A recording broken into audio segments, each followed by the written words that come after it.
not here in time. And Inhib. And Okay. Dragon. He's hitting Nexus Towers now. The game is happening around IG. The Dragon's still up. Oh!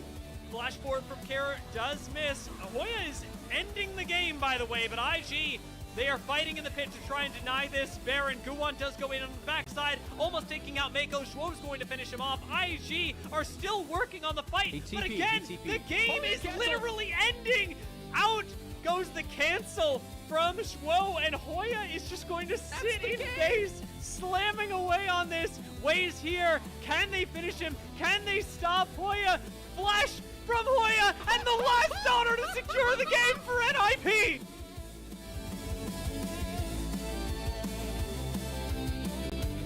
NIP. Guwon's now in the pit. That's mission number 2. Mission number 3, find a way to secure the dragon or find a way to win the fight. Maybe both. Going on forward onto Zika into the cease and desist. On the backline, Elk getting focused with a bubble. Going to buy Elk the time he needs to make the trade. Zika drops down on the front line. Xiaohu looking for a target. It's going to be awesome. He's going to have to dash back away, and Hoya going to be beaten down by the zombie. Care dives forward looking for Elk. Cannot find him. Gonna have to settle for a support. But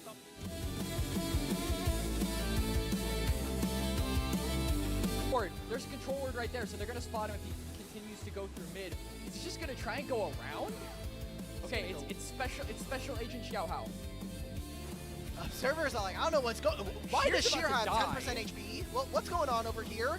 This might be the flank of a century, and this might be what Edward Gaming need to get them back into this series. An immediate engage onto 1xN. He is taken out with a cease and desist. Multiple members now. Sheer is finalized there. Missing is taken down, and the Baron will for sure be started by Edward.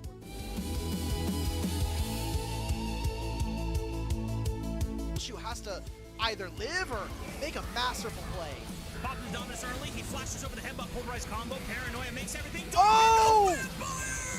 Four-man bomb blossom, are you kidding me? This is the power of Pigeon Dog Gaming, and the Pandas have been absolutely outplayed. Well,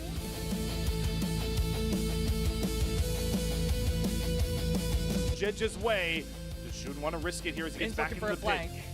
Goes over the wall. Good call, Quacks. Trying to find that flank angle. And boys, he's starting to entrap Weibo. They're going to go after on instead and just blow him up with Elk. Zika going to go down though as the dragon gets discarded. As Genji with the crest guard and the wild girl tries to hold the front line. Bit into the sneaks as the zombie nearly takes him out. But can Xiao get the kill? Yes. Shun finds the double onto Elk. And it has to be Viper stepping in and turning into a Gatling gun. Mowing down all of Weibo. Viper secures the fight win.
What's going on, everybody? Welcome to the LPL here on LPL English, where we have got Thunder Talk Gaming taking on OMG to start on off the night over in Group Nirvana. My name's Gordo. I'm joined by Bloxer on this first series. Bloxer, it's been a hell of a week number 1 over in Group Nirvana, and here we are in group number, or I guess week number 3 for the total of the LPL, but so few Nirvana games going on, it feels like we're just getting started over in the second group. Absolutely. Everybody's just played themselves one series so far, and what a couple series it has been. Looking at the overall standings for these teams, count it, Thunder Talk right at the very top right now, looking really good. They were able to pick themselves up a really convincing win against Ultra Prime. They've been able to pick up 2 wins in a split. I mean, the increase in wins off of last split is insane. Yeah, absolutely. I mean, 3-fold increase for Thunder Talk here to start on off the season. Absolutely tremendous start for them, and kind of opposite direction for OMG, who, since adding Rio to the lineup, were undefeated in regular season matches. They end up dropping their first series over to LGD in 1-2 fashion, and now find themselves kind of immediately with their backs up against the wall here, needing a win up against Thunder Talk to keep themselves competitive, and, you know, kind of being worried about what this group really looks like for them if they can't take Thunder Talk down, because EDG's still left to play, LGD's still left to play. It's going to get real dangerous for them real fast when 2 of these teams are not going to be joining us for summer. Exactly. Like I said, the bottom 2 teams do not get to play in the final split of the year. And with so few matchups, with a single round robin available to you, it is really do or die right now. When you're looking at the teams that were potentially beatable for OMG, you'd have put LGD as one of them. You'd have put them as a team that you think they could probably pick up a win. Now you really need to pick up a win versus Thunder Talk or versus LNG and beat Ultra Prime out to be able to get yourself off of those bottom 2 spots. A loss here today, it doesn't eliminate OMG, but it makes that road so incredibly tricky. Yeah, absolutely the case here. So we're going to be keeping our eyes on that throughout the night as we watch these 2 teams face off. But let's start things off by introducing our rosters, starting off with Thunder Talk. Thunder Talk Gaming coming on in with the same lineup from the last split. It's Keshi, Junhao, Haru, On going to be the one change, and Feather. And this roster, coming into this split, I don't feel like expectations were too particularly high. Yes, On was going to be an upgrade over Brian, was the sort of consensus idea, but we didn't know that that was going to change too much for them. And yeah, they've only played 1 matchup so far versus Ultra Prime, who didn't look great. But all of that aside, this roster looked so much better than they did in the previous split. The whole unit was working together so well, but it wasn't just that Arn was playing better than Ryan was. Whilst that is true, the whole map was just stepping up so much. Specifically, Keshi and Feather, both of them were able to just play so incredibly well, whether it was together on a couple plays or just Keshi on the flanks, Feather specifically in the game that he had on the Bard. These 2 were just looking amazing.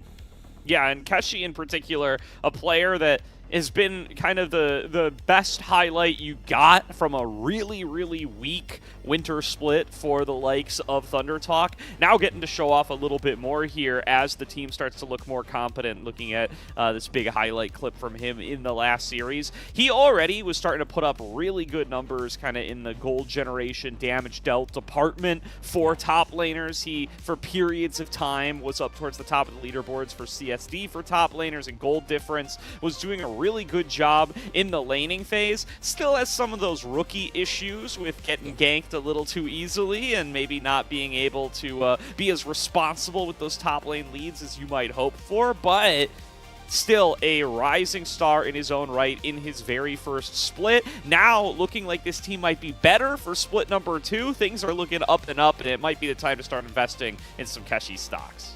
Absolutely. The way he was able to play his matchup, it was just really solid overall. Specifically, I was impressed with the way he was able to get a lot of flanks off in their matchup. Ultra Prime were getting caught out in a lot of situations, and every single time that they stepped a little bit too far forward, Keshi was there to pick somebody off in the backline to just absorb so much pressure, and that was the main thing. It was just how much space he was able to take up throughout that entire game. Yeah, no, really good stuff here, and going to be one of the 2 major rookies that we want to highlight here tonight, because this has been kind of the story of both of these teams throughout 2026 so far, is what are the exciting rookies they have been able to bring over to the lineup. We talked about Keshi already, who's coming in off an LDL championship over in LDL Split 3, was able to win over with DLG Youth under a different name at the time, but it's the same player who has now carried over some of that success over.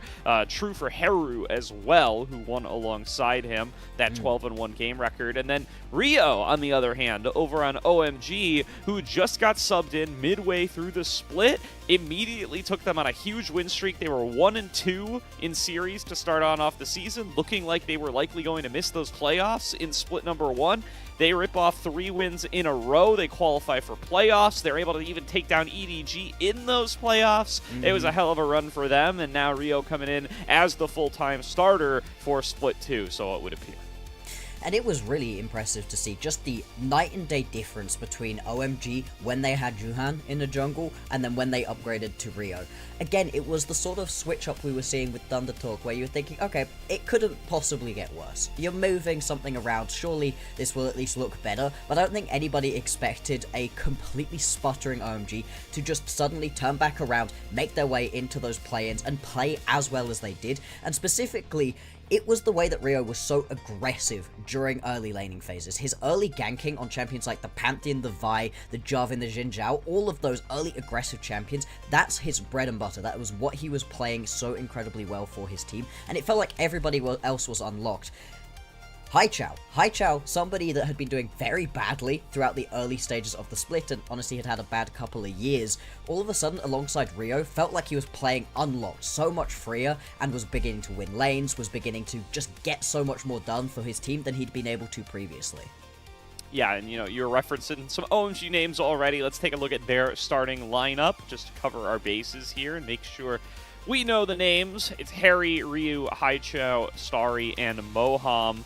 And like you said, Rio has done so much for the rest of the lineup, has made Haichao look so much stronger. That mid-jungle has been so critical for them. And I want to highlight those champions that you're pointing out as being the picks that Rio has shined on, the picks that he has used to turn the season around for OMG thus far. They're basically the staples of the meta, right? That Xin Zhao, that Pantheon, that Jarvan, that's what you're seeing game in and game out. So gives you some real hope for what the rest of this guy's pool can look like as it may be forced to expand out for Fearless and as it may appear in future metas. Because as of right now, he's just picking up the top picks in the meta and immediately dominating on them.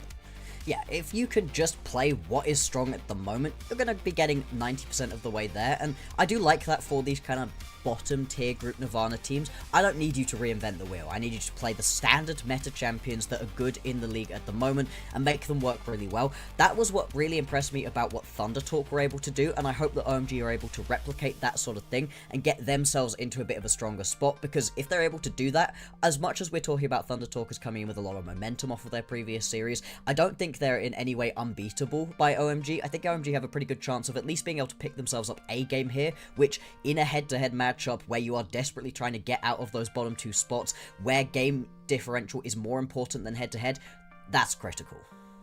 Yeah, we referenced it earlier on at the beginning of the show, and it's still going to be true now later in the beginning of the show.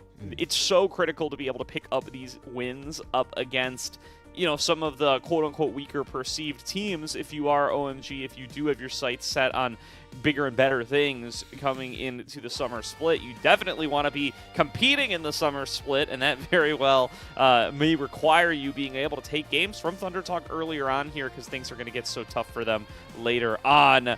Happy 23rd birthday to Haichao here, going to hope to celebrate alongside a win. Because if you don't, it's really going to start to get difficult for you. Like I said earlier, you still have EDG left to play. You still have LNG left to play. These are still some of the perceived top teams in the group. Yeah. And if they're only going to be losing games to each other, then it's going to be really, really tough for you to move your way up in this group, because it is that single round robin format like you brought on up. Rio and Haichao, they are the players to look at. They are the players that look so good together in Split 1. They need to come back together in Split number 2 after a rocky start. And I think Haichao actually looked really good for himself in that previous matchup that they had, right? As much as it was going to be a defeat to LGD, in the victory that they had in that first game, his Zoe looked incredible. He was all over that game. He was just in everybody's faces, was playing super aggressively. That was an incredibly impressive game. But even in the 2 losses, right, he had a Silas, he had an Azir game. Both of them were pretty competent overall. It was the team around him that were kind of faltering. Rio specifically had himself a pretty bad series overall, especially in those 2 final games that they ended up losing. But we know this guy has quality. This is him at the end of last split when he joins in, when they swap out Junhao and bring in Rio. And what he was able to do to transform the team, it shows me that I'm not worried. Yeah, that first game out of him, that first series wasn't particularly impressive, but I know that he has that extra gear to move towards, and if him and Haichao can turn it up like they did at the end of last year, the end of last split, they're going to be just fine.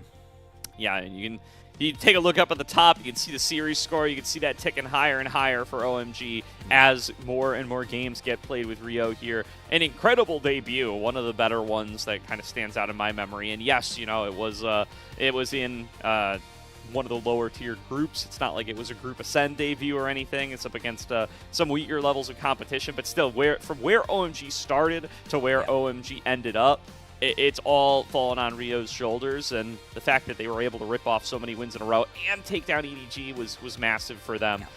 Didn't quite make it all the way to Group Ascend this time around, but they were, in a series playing to be able to get up into that top 8 territory, and just weren't quite able to close it out there at the end. Competition got a little too tough once they had to face up against IG, but nonetheless, a very, very impressive run for a rookie especially, and now looking to build on that. Absolutely, and the fact that he's so young, right, he's just really getting his footing. You expect a couple of matchups where things don't necessarily go your way, where you're not able to really find that full force that we know you can get to, but as long as he keeps building on what he's able to do, that's going to be huge. Beyond what these two are able to do, because we're going to talk a lot about Rio and Haichao, the rest of OMG are where I have a lot more worries, and specifically down in the bottom lane. How much Starry and Mom are going to be able to do up against Arn and Feather, I'm really not so sure, because this bot lane out of Thunder Talk were massive. Yeah, it was really, really huge for them. And we're going to see how they're able to look to construct themselves a better future on the night. It's kind of opposite trajectories, but it is only one series in. So there's really still so much of the season left to be played, and I guess this is where we kind of will find out, is it a new era for Thunder Talk? Is OMG in desperation territory, or is it going to be back to quote-unquote normal, back to what we expect from split number 1? It's such a short season for these teams. They only get to play 5 series, so you're not going to get a lot of time to recover, to change trajectory, to transform yourself as a team and as an organization. And if things go too bad, you're not going to have another chance until 2027. Yeah, exactly. That's the main thing, right? Is that if you begin to fall behind right now, there's really not enough games for you to be able to scrape back together.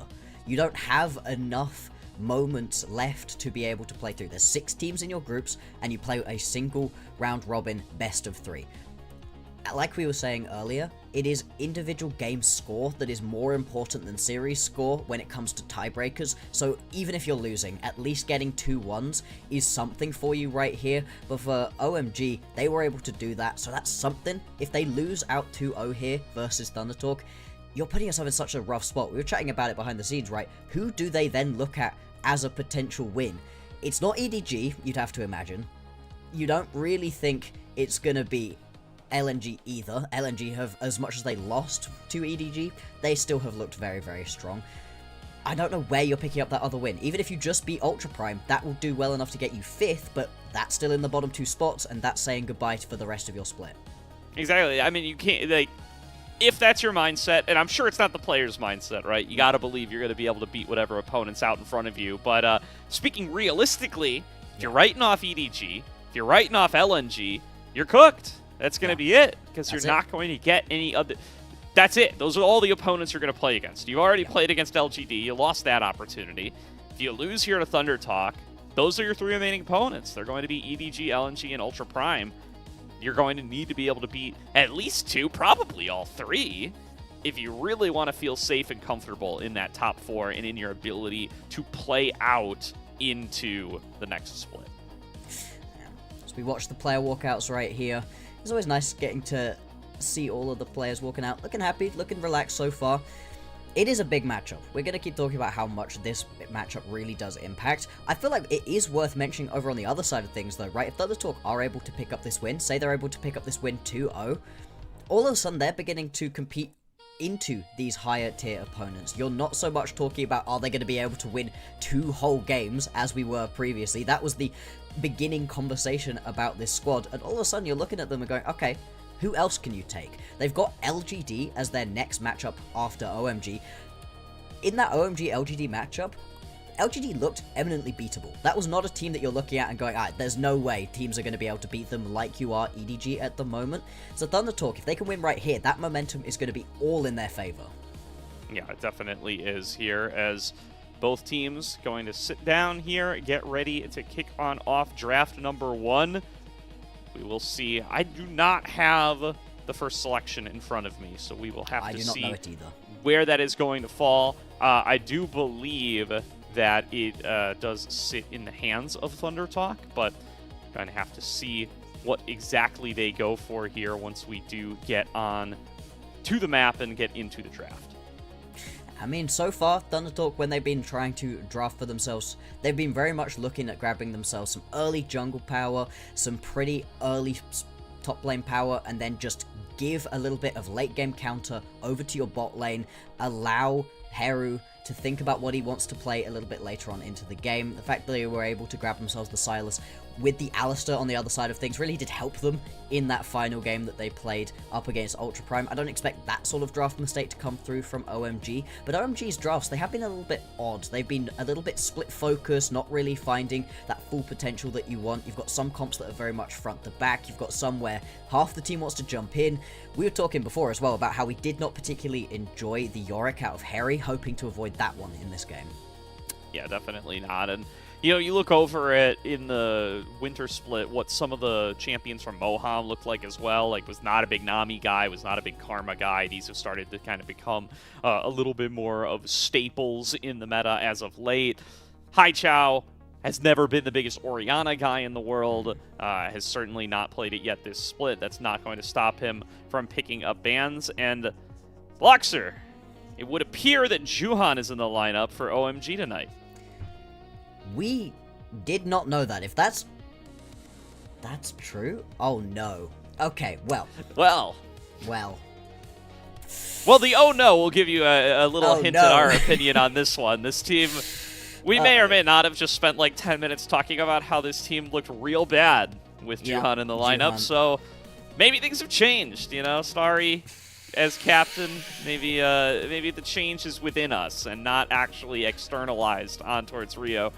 We'll find out how OMG are going to look on the night and how exactly these teams are going to be able to navigate that one, because OMG feels like they have needed this guy to be able to turn things around. Did have a pretty shaky first match to kick off the season, I will not lie, but now going to have to find their way through with Juhan once again. Quick Bard Ezreal to start things off for OMG with Karma Vandaway.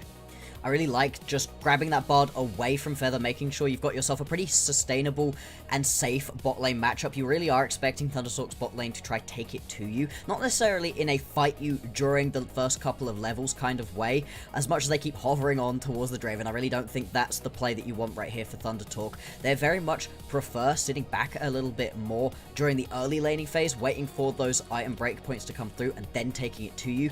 Instead, Thunder Talk, they are just going to set themselves up for a front-to-back team fight composition. I really like the fact you've got yourself the Jarvan and the Rumble, put people in the hot pot right here. There's massive opportunities for a wombo combo so far. Yeah, and a nice early Ambessa here. Keshi's going to feel bad about that one. That is a personal favorite of his most played and his most impressive so far. Did get his hands on the Rumble, though, to go for the hot pot combo along with the Jarvan. Just going to hurt him later on in Fearless a little bit more. Going to be a tough matchup, too, up against Harry's Ambessa, as that is a pick that has demonstrated that it can go toe-to-toe with the Rumble in lane and be able to come out on top. Eru getting that freshly buffed Azir that we have started to see get a little bit higher of a play rate as of late. We will see where the follow-up to that Ambessa is going to come through. Could also be in the jungle for Juhan. Do not want to discount that possibility. There are still meta junglers left, and that's what Thunder Talk are prioritizing in the bans. It would not surprise me to see a Xin Zhao banned away right here just to try to push them deeper and deeper into that pool. Yeah, I was going to say, you're going to ban away the Jhin or the Vi in this situation. Both of those pretty good dive buddies alongside the Ambessa. You can just take the other one right now, and I wouldn't particularly mind having the Jhin at this point, being able to just stand up to a lot of that aggression. Instead, hovers on towards the Skarner, something we've been seeing more and more of recently, and actually has been incredibly effective so far. Something I think Juhan was pretty big into playing the last time that we ended up seeing him about. Although in this kind of composition where you've got yourself an Ezreal and an Ambessa, it's not so much about getting that big impale off. That doesn't give you as much. It's just that extra level of trying to go find somebody to hunt down for your Ezreal, a bit of extra survivability. Still, for a bot lane that we have already talked about not necessarily playing so well at the moment, the fact that Thunder Talk are able to see everything and get themselves this full counter coming on through is going to be really fun. They keep moving towards the Lucian. I wouldn't be surprised if we see something like the Lucian Nami. That's been very strong recently. Yeah, and that's something you can play up against these Ezreal lanes too, to try to punish while the Bard is out roaming around. This is something that we've seen from Starry and Moham before, but now On and Feather going to try to bust it out for themselves. That Lucian, a big pick for On historically. The question is, what will they go for with it? Yeah, the Nami is the default. Emilio, one that we've seen a fair bit of in the LPL as well. And they may decide that they want that extra range a little bit more, in particular against the Ezreal, and that is what they'll go for. Yeah, I can understand grabbing yourself the Emilio right here. Definitely a situation where Breath of Life going to be very useful for just giving you that extra level of survivability for On. So I do like to see that one. And the final pickup for OMG will be that Akali, pulling this one in for the squad.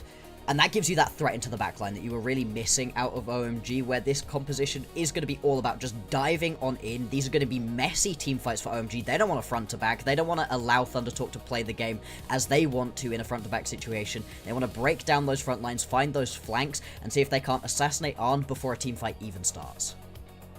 Definitely, and I mean, getting on towards these individuals and assassinating them feels like it's the name of the game for OMG here. Starry going to be expected to be a little bit more self-serving. He should be able to exist on his own safely without too much additional peel help from the likes of the Skarner, and everybody else just trying to dive onto a target of their choice. Lots of assassination potential between the Akali and the Ambessa, and going to make life pretty tough for Haru and An, who have some self-peel tools, but once these champions get on top of you, they can be very, very sticky, and they will finish you off in very short order. So going to need to be able to survive those initial engages and use the tools they have at their disposal to try to be able to absorb that kind of pressure.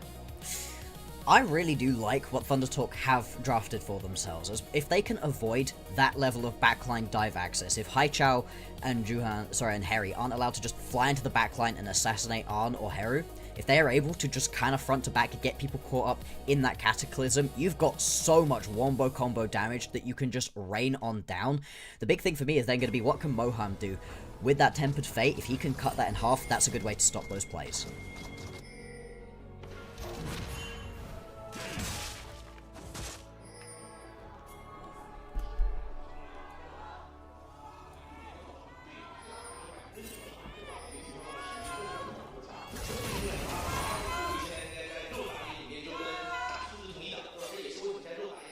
Go. Thunder Talk Gyos getting through there a little bit more than the OMG ones, but you can make them out in the background as we kick off the laning phase for game number 1. Both junglers starting up on this top side, going to look towards this bot lane as it's been so volatile all season long. Yeah, and this is really the lane that we want to be looking towards the most throughout this game. For the most part, in match 1 that Thunder Talk played, they weren't super aggressive with Arn and Feather. Feather was more interested in getting out of the lane, going to help out on the rest of the team, and Arn instead just kind of trying to farm himself up, get to those item breakpoints, then get aggressive. That's going to be counter to how you want to be playing out this matchup, as Junhao just going to step up and steal away the camp, and well, that's not a particularly good start right here. Yeah, a real interesting path there for Juhan, who just takes his red buff, walks across the river on vision, but Juhan smited his own blue, so he doesn't really have a course of action to respond.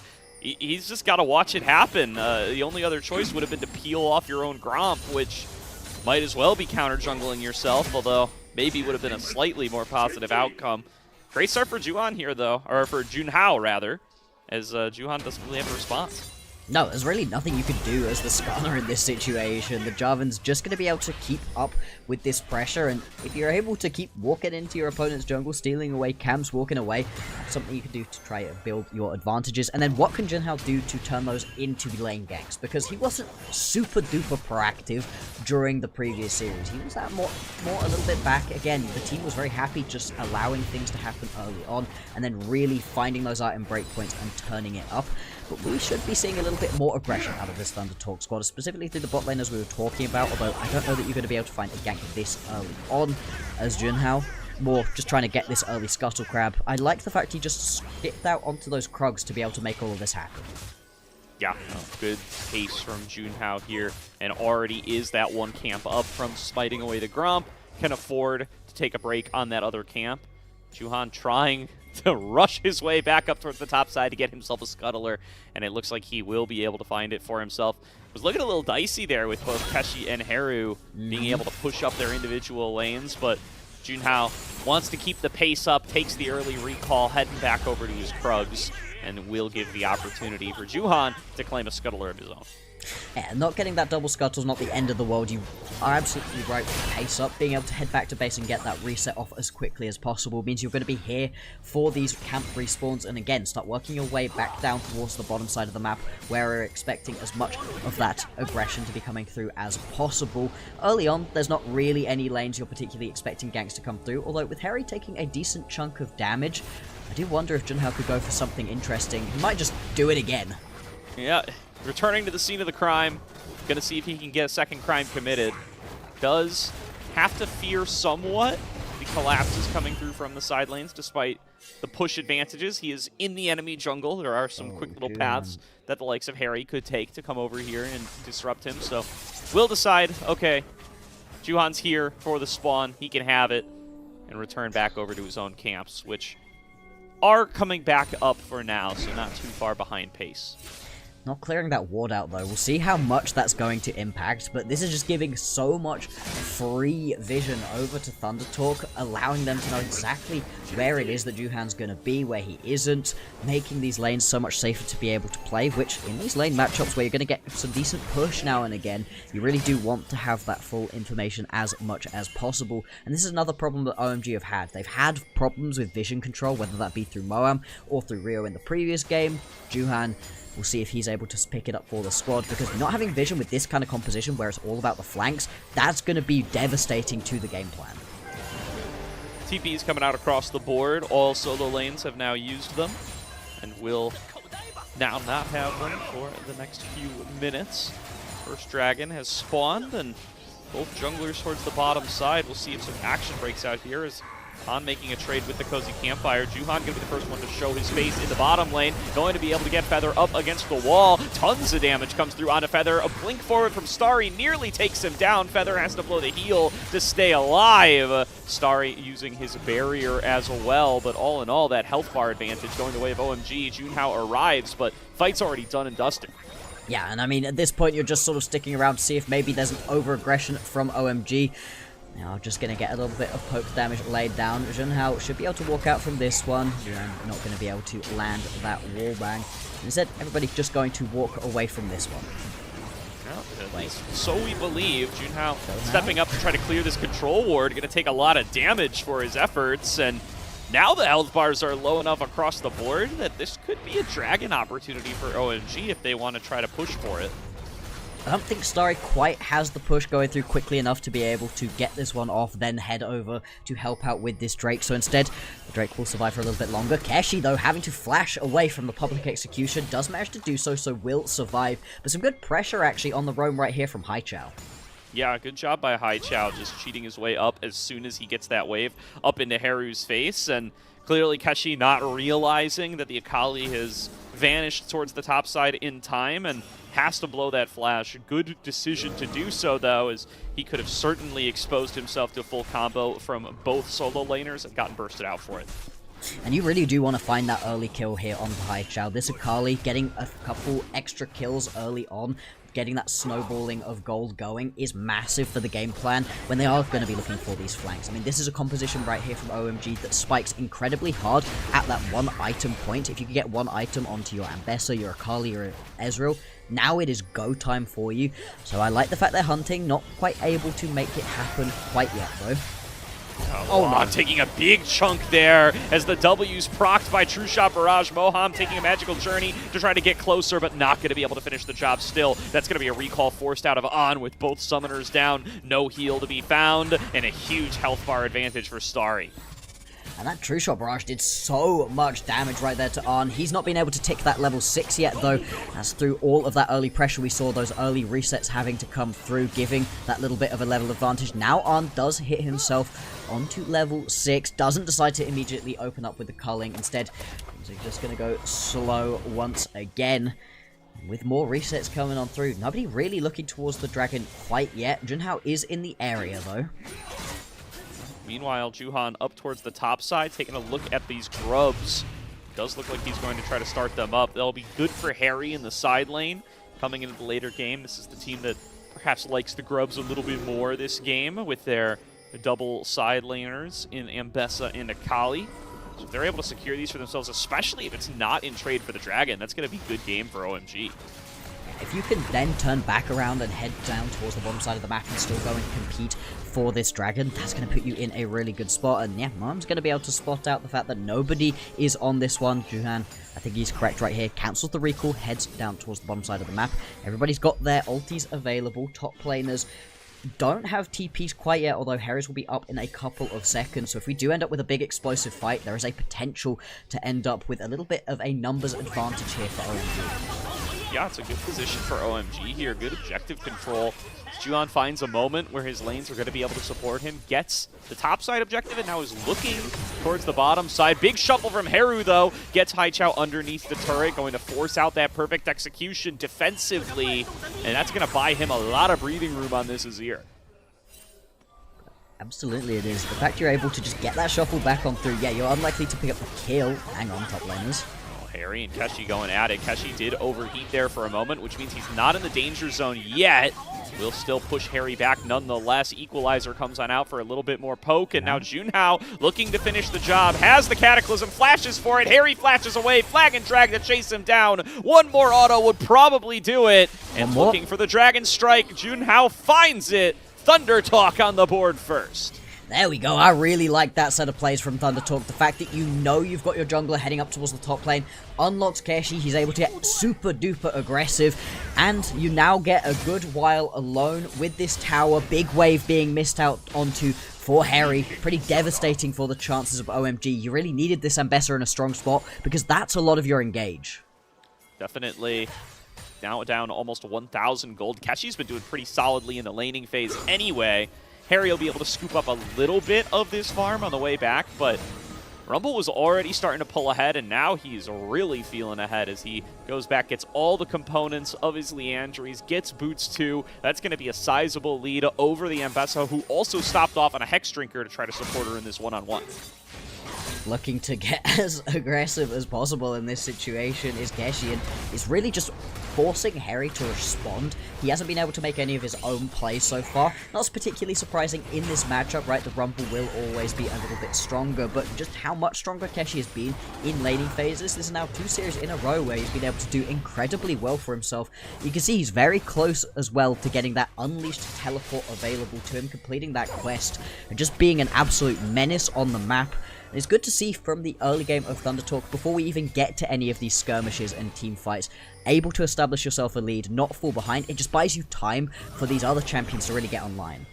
And he's been very good all year at establishing these individual leads for himself. The question is he going to randomly die to Juhan for no benefit to Thunder Talk? Because he's done that all season 2. Even in the series win a couple days ago, that was still a problem for him. Just pushing too far forwards for 0. Yeah, everything. Really want to see that discipline from Keshi this series. This is Engage coming through the bottom side. Juhan flashing for the Impale, but it's going to get cleansed away by Breath of Life from Feather. Now returning fire with the culling is on. All of them connecting onto the tanky Scorpion. Juhan not going to be too worried about that damage either way. Junhao there for the backup, and both parties are going to back away. And that right there is why, with all of the decisions about which support you're going to pick up, Milio was the final answer. Breath of Life, so critical when there is so much you're looking to just land right on top of Arn. I mean, Arn's going to be under so much threat as we go throughout these games. Haichao picking up towards the top lane could potentially have gone if Keshi continued over-pushing. We talked about him over-pushing and dying to junglers, but he's done it to mid laners too. Sure, roll quests are a hell of a drug, man. Keshi's up 2 levels because he's finished his quest so first. Strong. He's massive right now. This is a big power trough for the likes of Haru up here, as he just cannot get in on this Ambessa. Tough situation for old Harry. He will have to back on off. He's very, very close to being able to complete that role quest, so at that point you can get yourself a little bit of a foothold back on into this game. And obviously, your use is not really the laning phase here as the Ambessa. It's all about getting to land those big public executions in the team fights, but you need some level of survivability. You really need that first item completed. With an Eclipse, that's how you're going to be able to fight forwards, as at this point, you won't really be doing too much even if you do get into the backline. As Harry, at least he's able to, yeah, there we go, get himself that role quest completed, so he's not as screwed in this lane. Yeah, absolutely.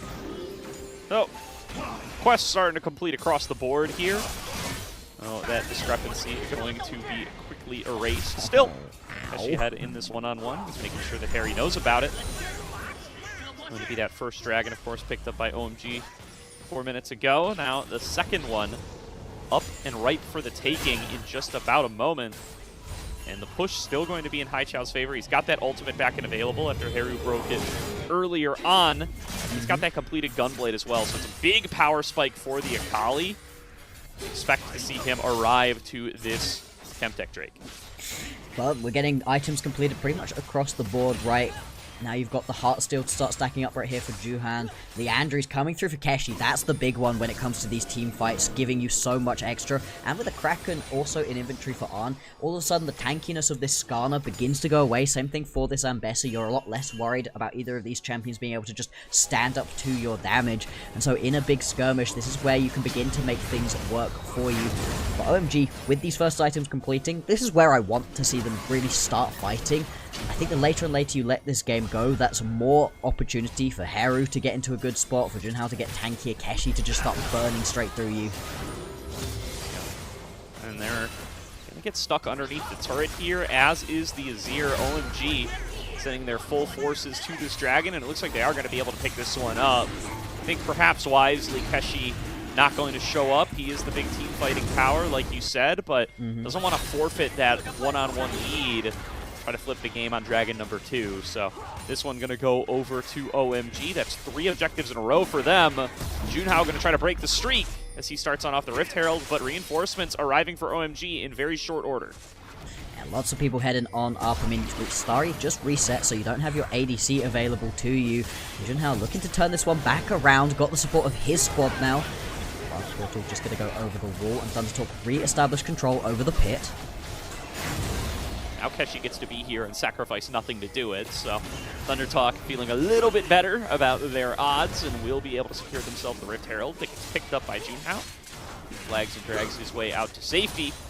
That will be a tool they're going to be able to use in the future. Seen a lot more team fighting Rift Heralds as of late. Wonder if that's how Thundertalk are going to look to use this one. No, I hope not. It's so much better to just hit it onto a tower, pick yourself up that level of map advantage, even if it's in a side lane rather than a mid lane tower. Still going to be so much more impactful, as Keshi just kind of burning Harry down right now. Holy, yeah, he doesn't get to play the game. Dude doesn't have an item complete. He's getting posted by a Leandri's here, plus a little bit of extra itemization on top.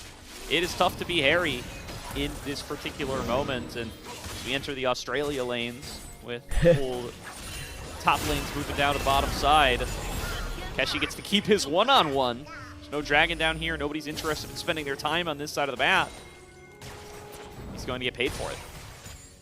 And this is just Thunder Talk feeling calm and collected, exactly what they were able to do versus Ultra Prime, not worrying about it, not getting overly aggressive, picking themselves up kills when they are presented to them, when there's over-aggression from your opponents. But right now, before your composition fully comes online, there's no need to over-aggress anywhere. The only place that they were doing that is Keshi pushing too far on a side lane, and at this moment, on this Rumble, he's way too strong for people to be able to just come into the lane and kill him without bringing a couple of extra friends. And if you can continue on like this, as Thunder Talk keep playing the game this chill, they're going to be in a really good spot as we go later on. For OMG, I need to see them pick the pace of the game up a little bit. Get a kill onto Haichao, unlock this Akali, because right now, sat in a lane alongside the Azir farming up isn't really what you want to be doing. Yeah, it should be a good position for him, too, while the lanes are like this. Getting to play the long lane against the Azir as the Akali. Oh, you're chilling. You got yourself a jungler who can play the matchup aggressively, but just haven't been able to put the pieces together here. In a very quiet early game for the likes of OMG. Up in the face of Junhao here, inside of his own jungle, but without a lot of threat to back up his posture. No, I mean, as much as you can keep stepping up and going, oh, am I going to fight you over your red buff? You don't really have enough members in the area to make that worthwhile for you. And at this point, I mean, there's no camps for you in your own jungle, and there's no real fights you can kick off at this point. Scrap over the chickens, potentially. Junhao stepping up, though. He could potentially turn this one back around, and yep, Juhan just has to recognize that, turn around, and walk away. And this is how we kind of expect the game to continue on for at least the next minute and 30 seconds, until at which point we get the Baron, and we get ourselves a dragon. Third dragon of the game for OMG if they're able to grab it. Something they could potentially try play around. Definitely. The wall comes Juhan once again. Going to be able to get the Ishkal's impact onto Feather, and Feather's got nowhere to go. Starry melts him down in just about a second, and OMG are on the board.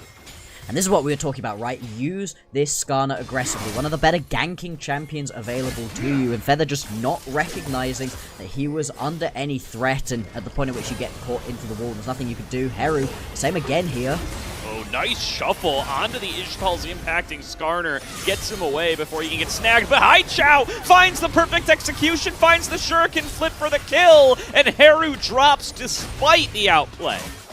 There we go. OMG really turning up the heat right here. They're going to be able to grab themselves a good chunk of this tower, potentially even the entirety of this tower as well up in the top lane. 3 grubs available to them, so they will just melt through this structure. And all of a sudden, the game that was so slow, beginning to slip a bit away from OMG, they turn it straight on, jump out to about a 2,000 gold lead as well. Really good stuff there. So now OMG do find themselves in the lead. Second dragon, or third dragon rather, spawning in just about 20 seconds. Both teams going to be making movements towards this side of the map. Cooldowns should be coming back up for OMG in pretty short order. Nice true shot barrage. Some good damage onto both Feather and On. And On taking this recall right now kind of signals that Thunder Talk are not too interested in this dragon. They don't want it, which is really interesting. Giving over Soul Point right now is a pretty big risk, but I mean, what can you really do at this point as On? In the previous couple of games, right, we were talking about how much we enjoyed his restraint, not looking to over-aggress. Well, on the Lucian, you do kind of have to use your early power, otherwise you really begin to fall off. Yeah, and OMG don't rip the dragon fast enough, though. They're trying to get plates on their Ezreal. They don't start the dragon, so On actually able to pick up his second item, get back to the action. Haichao TPing in. Moham getting pushed back by Keshi into the Rift Herald. There's that team fighting Herald we were talking about. Looking for the double knockup, going to be able to find it. There's the steal coming on through. Junhao going to be able to take away the dragon. Haichao pushed back away, and there's a big equalizer from Keshi, but he's in a 1 versus 5. He dies in pretty short order. Heru taking some poke now. He's left on the front line. Snagged by Harry with that public execution, and a second kill comes through for OMG. Now going to get revenge is Junhao as he jumps on in and finishes off Moham. And I mean, Moham going down right here is going to snap any potential looks on towards this Baron he could have been thinking about for OMG. Junhao jumping in onto Juhan, and Han just hasn't been able to get close enough to deal any damage so far in this team with fight. The shift over the wall, gets some good return fire, but On going to try to blast him with the cozy campfire. Haichao arrives for backup though, and Thunder Talk's numbers disadvantage is coming back to bite them. Juhan's got the rock in hand, doesn't even need to toss it, takes him down with an auto attack. And a huge team fight right here for OMG, and you saw during that team fight, Arn just never able to open up and actually deal any damage for ThunderTalk, whereas on the other side of things, Starry just constantly landing as many of these Mystic shots as possible, dealing big damage the whole way through. Yeah, you're able to at least steal away the dragon, so you don't end up with soul point onto OMG, but their team fighting just looking so much better than they showed us in their LGD series. Yeah, no combo put together with the Rumble there. And Keshi just finds himself in the middle of nowhere to start on off that fight. And just like that, the most fed member of ThunderTalk melt down. The one saving grace for ThunderTalk in that fight is that they secured the dragon and prevented the soul. But now Haichao looking for a 1-versus-1 up against the strong Rumble. And looking like he might be able to get it, now going to back away as Junhao and Moham arrived at the scene.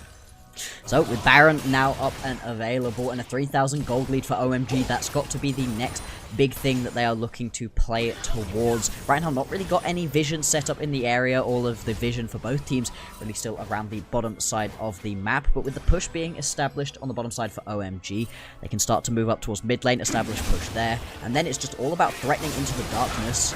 This is gonna hurt that setup though, however. Yeah, Moham feeling pretty hurt there as he drops down. Quick, easy pick to the likes of ThunderTalk to give them a little more breathing room in this game. And to get on the board, crucially, he picks up his first.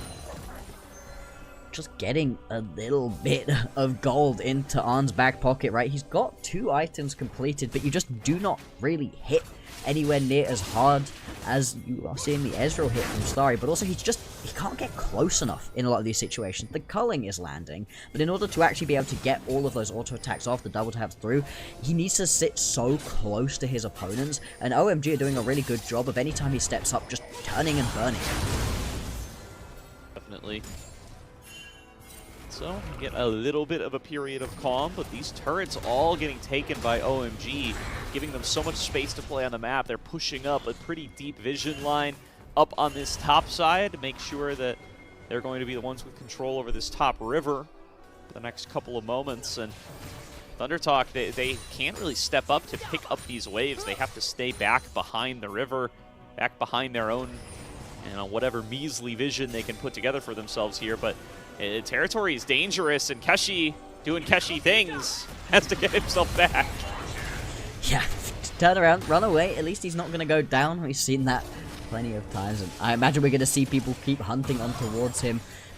Needs to be careful, though. He's taking 1 or 2 Mystic shots to the face, and that's chunking half of his HP out pretty much every single time.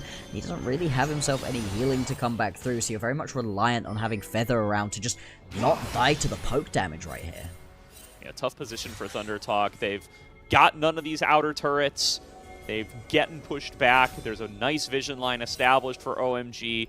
Yeah. For a while, Haru was stuck in the 1v1 with Haichao. That's not a matchup you really love up in that isolated top lane. And this Dragon coming up in 45. OMG wants it. They find themselves a Tempered Fate on a Feather, and now they have a numbers advantage for that Dragon as well.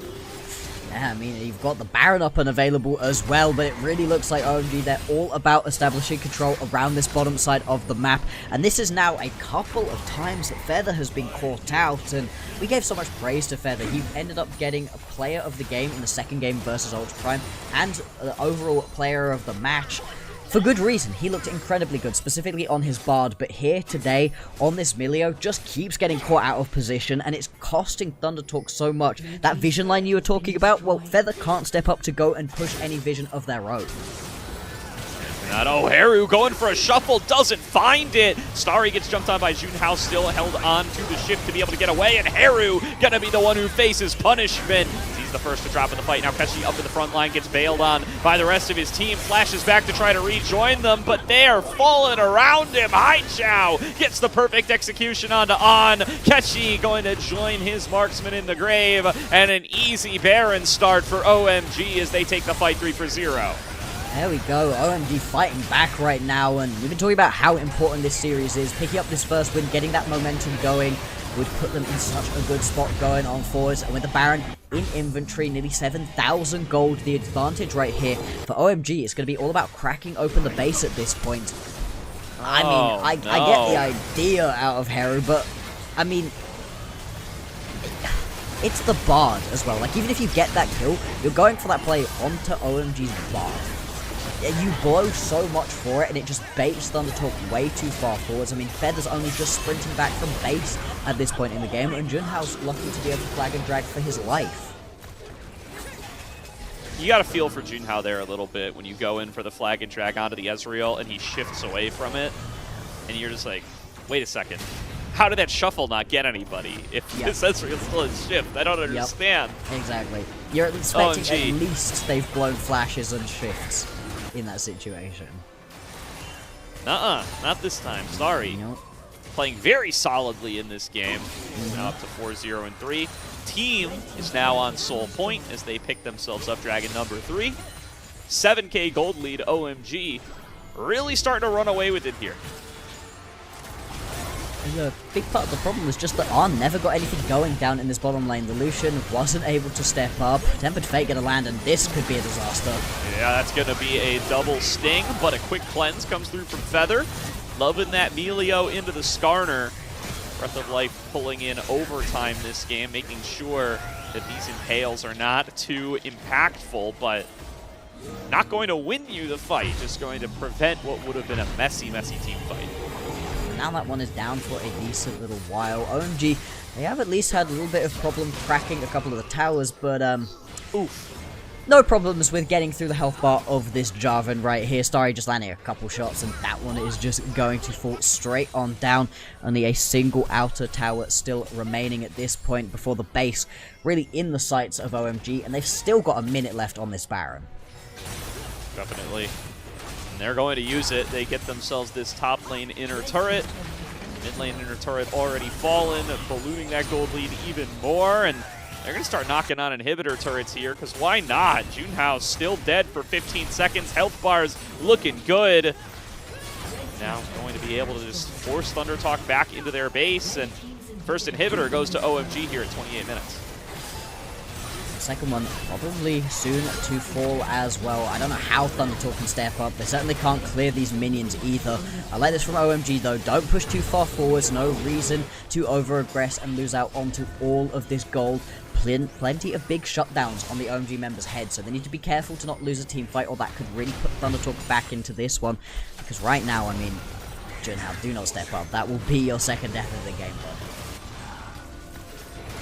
I don't know how much the one death stat is even doing for him at this point. Junhao had himself a solid early start. I think was ahead in the jungle pathing for quite a while, but wasn't really able to turn it into much of anything other than that one kill he picked up alongside Keshi. Since then, Thundertalk have not been able to put together any kind of team fight combo with those two.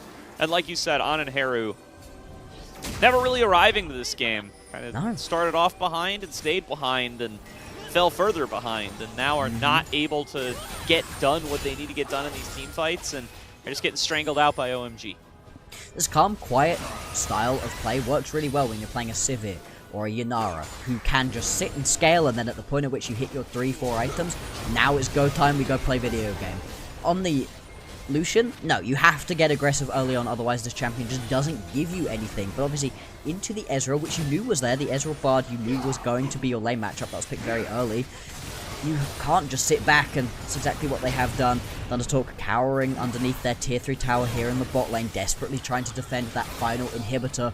Without any of the Baron empowered minions, it is a little bit harder to be able to crack open the base, but still, OMG, they've got waves pouring in at this point, and Thundertalk, they're getting spread pretty thin. Getting poked lower and lower. Another true shot barrage finds its way on towards Feather. Juhan feels comfortable tanking up these turrets as much as is necessary, and in goes Harry, starting off the fight with the public execution, already going to be able to pick up On, and that's one of the 2 damage dealers taken down right off the bat. Keshi still standing strong in the front line, looking for a target, already drew down the equalizer, flashes forward on the High Chow, who goes into stasis, and now Keshi's up too far. Ishtal's impact into the wall for the second kill of the team fight. OMG, now 5 versus 3, knocking on Nexus doors. First Nexus turret going to fall on down. Heru and Feather push back on the opposite side. Starry shifting forward. Heru flashes, shuffles him backwards, but into who? It's only Junhao and Feather waiting on the other side, and they're going to get melted through by Starry's damage. OMG, take game number 1. There we go, OMG exploding onto the Rift in this game number 1 and just putting the beat down onto Thunder Talk. They avoid any early aggression in the bot lane. As much as there was a pretty big lane pressure from Keshi in the top side, Heru never ends up dying, and that means that they're able to just scale up, hit that 1-2 items, and then turn the game on. Really impressive from an OMG that looked a bit shaky during their matchup versus LGD. And welcome back to the starting lineup for Juhan here, who has maybe not the flashiest Skarner game in the world. The nature of getting counterpicked by the Melio is that you're going to land some Impales, and they're going to get cleansed away, and that's just kind of the cat and mouse game that you're going to end up playing, but still arrives on the map where necessary, is able to frontline effectively, is able to get occasional picks there. That one onto the Melio in the topside jungle standing out in my memory as what really opened up the doors to the subsequent Baron, and getting themselves into a position to be able to just play out these team fights, win front to back, and prevent Thunder Talk from ever really achieving their win cons. Yeah, like, as much as you're saying, hey, he wasn't able to land any big impales, which he wasn't, he was still massively useful. He was absorbing so much of the damage. Those Ixtal's impacts were hitting early on, and it was pretty quiet during the early stages of this game, but that's fine. And then he just turns it on a little bit later on and really makes it work. And we've got to remember, right, the bar for a decent game from Junhao, it's not that high. It's not particularly Juhan, sorry. It's not a particularly explosive look. It's a competent game, let's say. And that was a incredibly competent game right there out of him, and it pulls enough through for the win. What I'm most impressed about, though, is gotta be Starry and Moham. Those two were playing really, really well. Good Bard games. I like that you're also able to take that Bard away from Feather, so that's something you now don't have to worry about going on forwards. And then for Starry, I mean, he was just an absolute lethal sniper right here on the Ezreal. Yeah, no, really comfortable looking Ezreal game from Starry, and his first Ezreal of the season, if I'm not mistaken. So definitely a pick that we're going to hope to see a little bit more of out of OMG as it becomes more of a meta staple over the course of... You know, so as it has been throughout split number 2 so far globally. Look at that arm damage. Yeah. Look at that Starry damage. You get a little excited about it, but no, yeah, it doesn't look good for On here. Yeah, Haichao barely even has to play the game. His damage numbers end up pretty low as well. Yeah. All in all, OMG, though, they play through Starry, and that is more than enough for this game.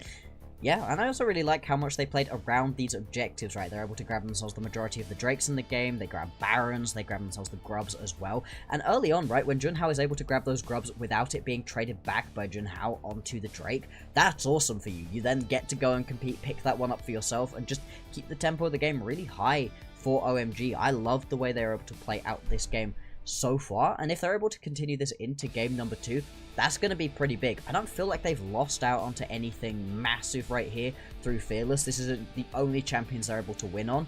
Still, they did look very good in game number 1 versus LGD, and then things fell off pretty hard in the second 2 games, so can they keep this momentum going? Yeah.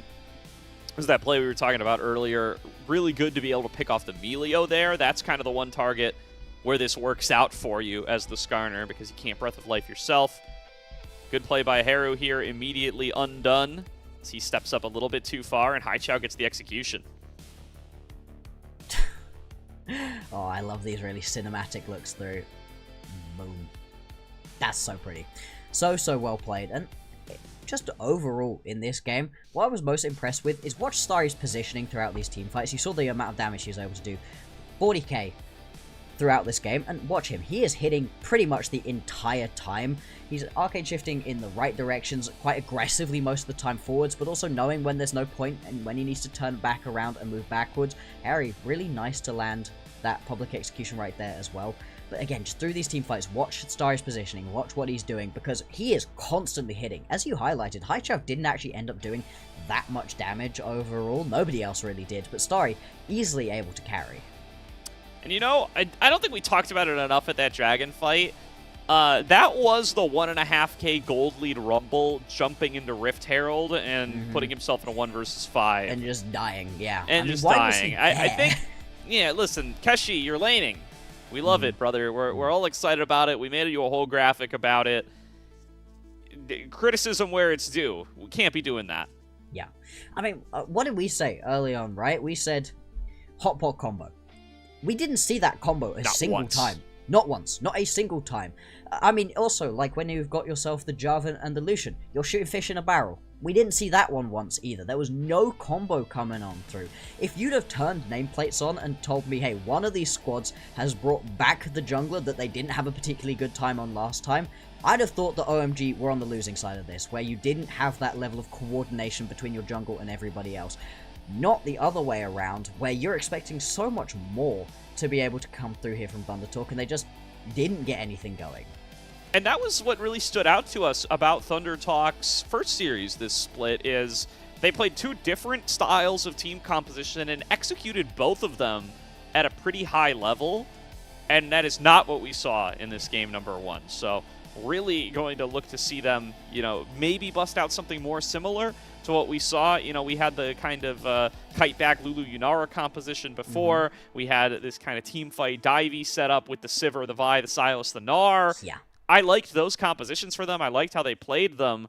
Did not happen for them this game. No, it really didn't. And if you are going to be able to win out on the remaining games here, you have to play into your composition. It's something I've been so impressed with for them in their previous series, was playing to their composition's win conditions. I think what I want from ThunderTalk is a late game scaling kind of composition where you've got champions, especially in the bot lane, that you don't have to win early on through, where you can lock Feather to just go say, hey, sit in lane, get your CS up. He was well over 10 CS a minute throughout his previous couple of games versus Ultra Prime. And then once you get to those item breakpoints, then we go fight. Instead, ThunderTalk gave themselves things to do early on, didn't really play into it. The initial bit where you see Junhao walk into the opposition jungle, steal away a Grump, that was cool, but you never really kept that pressure up. You didn't play with any of your winning lanes. It just felt like ThunderTalk hadn't woken up. They hadn't gotten off the bus yet, right? Maybe they'll be able to turn it on for game number 2. Maybe we'll find out. We're going to throw it to a quick break to get into game number 2, but first things first, you want to support LPL English, consider becoming a coffee member. It's the best way to support the LPL English project because all of the donations go towards either the broadcast or the show or paying the on-air talent or content creators, and you get some benefits as well. If you subscribe to the coffee, linked in chat, you unlock perks like early access to content and the ability to ask interview questions for our unique on-site interviews. You can check out the LPL English podcast a little bit earlier. Plenty of other benefits to be had as well. Would love to have you there. So if you're thinking about it, if you're on the fence, go check it out. If you already contribute, thank you very much as always. We're throwing it to a quick break. We'll be back for game number 2 as soon as the main LPL stream is. Till then, sit tight. We'll see you soon.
Welcome back, everybody, to tonight's broadcast of the LPL here on LPL English, where OMG, with Juhan back in the lineup, have just taken themselves game number 1 to try to right their course of their season after a rough 0-1 start. Meanwhile, Thunder Talk not looking like the team that we saw last week, looking more like the team that we saw last split, at least one game into the night. Yeah, I mean, that first game really was a reversal of expectations. Thundertalk coming in with so much momentum after a really good victory versus Ultra Prime, but they just didn't get anything going in that game, and there were a lot of problems coming on through. A couple key ones to remember going into this next game. Junhao early on just really not getting anything going on this Jarvan, never really finding ganks, and later on in the game just not finding good engages whatsoever. And then Arn and Feather, after what was an incredible series from them in their first matchup, looking way worse. For OMG, how impressive for them to be able to come off the back of that loss to LGD and turn things around so quickly with a different jungler in, a jungler they hadn't been doing so well with in the previous split, and just instantly make it work. Yeah, no, really good stuff for them. And, you know, executing on the team comp that they drafted, playing towards their win cons just fine. We were a little critical of how slow the early game was for them, but you know what? They were able to perform in the team fights. They were able to get Starry into a really strong position, and props to Starry for executing at a really high level on that Ezreal. Yeah, exactly. The fact that Starry was able to just kind of, you know, get through the early game, not worry about over-aggressing too much, and then just make it happen later on is really nice, especially with how early on a lot of this pick come through, right? B1, B2, you're Bard Ezreal, so you are well aware of what is going to be happening here for Thundertalk. Thundertalk opt into the Lucian-Milio matchup, but we were talking about whether or not they were going to be able to get things going early on, not really the style that we see them particularly like to play. Arn likes to play a little bit slower, and in this game, you really couldn't afford to play slower. They did, and it's a big part of why they ended up losing. Yeah, definitely a big problem for them in that game, and you know, it looked like some of the patented Keshi over-aggression as well, paired with the fact that they weren't able to put together their hot pot combo, which is where they put their draft resources, right? Yeah. They first picked the Jarvan. In the second rotation, they grabbed that Rumble. This is what they aimed for. This is what their draft was centered around. The Lucian-Milio was a little bit more of an afterthought, playing up against a pretty meta bot lane of the Bard Ezreal. It's not like it's unheard of on the Lucian to be going for these kinds of lanes, but they are things that, you know, are kind of second thoughts in regards to where your draft priority falls in the current meta. And it's not like they're the hardest counters in the world, especially up against stuff like Ezreal Bard that's going to be able to neutralize most matchups anyway. Absolutely. So looking on forwards and what you can do as Thundertalk to pull this back, send us to a game number 3. I want to see a later game focused composition specifically out of the bot lane. I think those best games we were really seeing were when Arm was able to play a little bit slower, didn't have to do it all for himself during the laning phase, and instead could let the game come to him. The Sivir obviously sits top of the mind, but any of these later game hyperscaling carries could be pretty good for that. I do also wonder if we end up with a Varus getting through, if you want to just snag that one for yourself. Works really well late game, also gives you some power during the early laning phase, and more than anything, can be pretty self-sufficient, unlocking Feather to go get involved across the rest of the map. It is also, you know, listen, for the Hoya fans among us, it's a sneaky top laner, if you want to see it there as well. True. That's true. It would surprise, we haven't seen it yet this season from either of these players. It would surprise me more from Harry. Keshi hasn't played like the marksman tops, but he has busted out stuff like the Yasuo. So maybe we would get it from him. We'll see. I'm gonna cross my fingers for it. I think this guy's got a little bit of sauce if the matchup favors for it. It also, I guess, depends on who gets counterpick this game, which we will find out once this draft kicks off. Which it looks like it is right now. There we go, jumping straight on into this one, and we will not be seeing the Varus, talking about that as a potential option. The Karma hitting the ban table again. I mean, basically nobody's been allowed to play at that champion. Is so strong at the moment, and OMG usually get it banned against them, but instead they are just going to take this one off of the board for themselves. The Thundertalk, really, I want to see them pinch a little bit harder on towards this bottom side of the map, see what else you can take away from your opponents, really get Starry uncomfortable, because he looked way too comfortable right there on the Ezreal, was able to just completely take his opponents to task, and yeah, I do like just getting rid of this Mel. That is a bot lane pickup that we have seen Starry play. Yeah, so speaking of which, Thundertalk chose blue side with their first selection. That is what the little characters underneath the team names indicate. So not going for either pick, and so OMG end up with the counter pick here. I think that does put the damper on any kind of spicy top lane counter picks, most likely.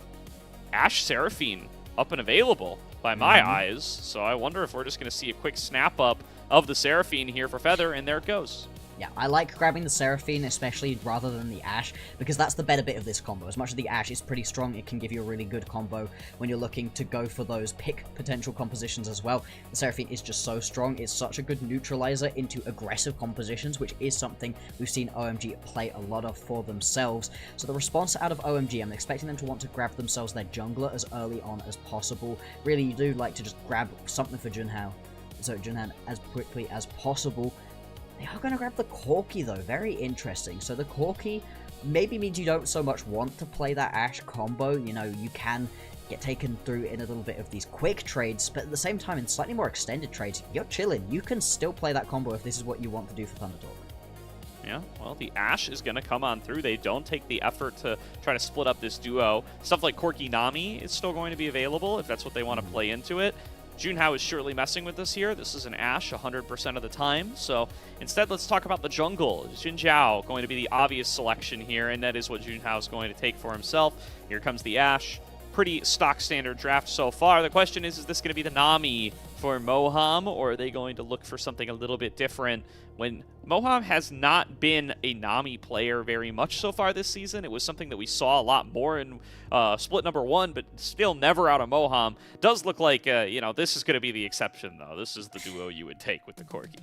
Yeah, I mean, in this situation, it makes a lot of sense to just lock this one on in, although I do worry a little bit with it paired up alongside something like the Pantheon, where these champions have a little bit of a different playstyle once we get into these big team fights. The Pantheon's looking to go fling yourself far on in. The Nami wave's pretty good as a defensive tool. You can use it offensively, of course, but I worry about people being able to get close enough really to be able to deal that damage. If you're leaping in to an Ashe, well, that's super annoying to play into. If you're trying to jump at a Seraphine as well, that's where the Seraphine absolutely thrives. Truck that Encore down across the entire team fight and just buff everybody on up.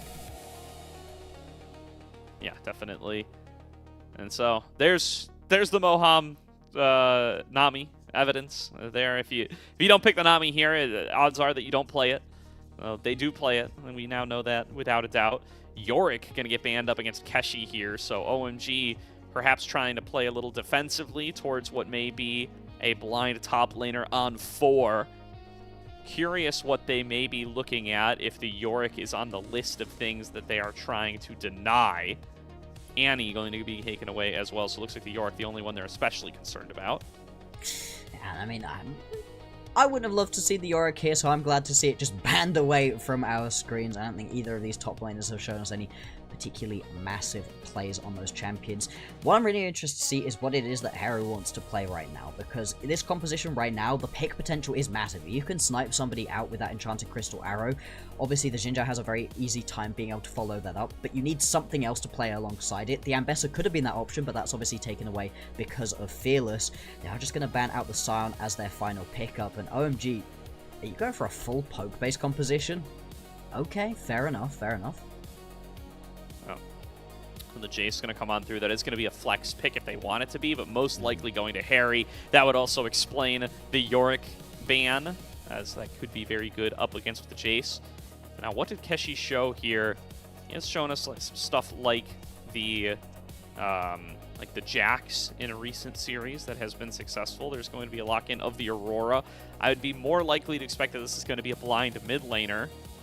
So Keshi looking at his counter picks and might just go for the very standard Cassante. He's a lot less of a big tanky champion player, right? He likes to get a lot more aggressive oftentimes in his matchups.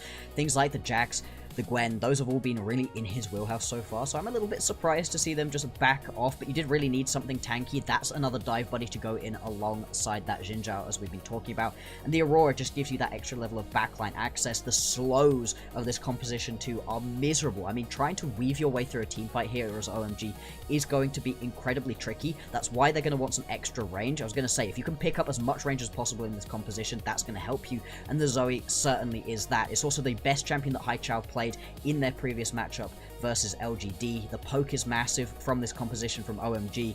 Closing the gap, going to be the name of the game for Thunder Talk.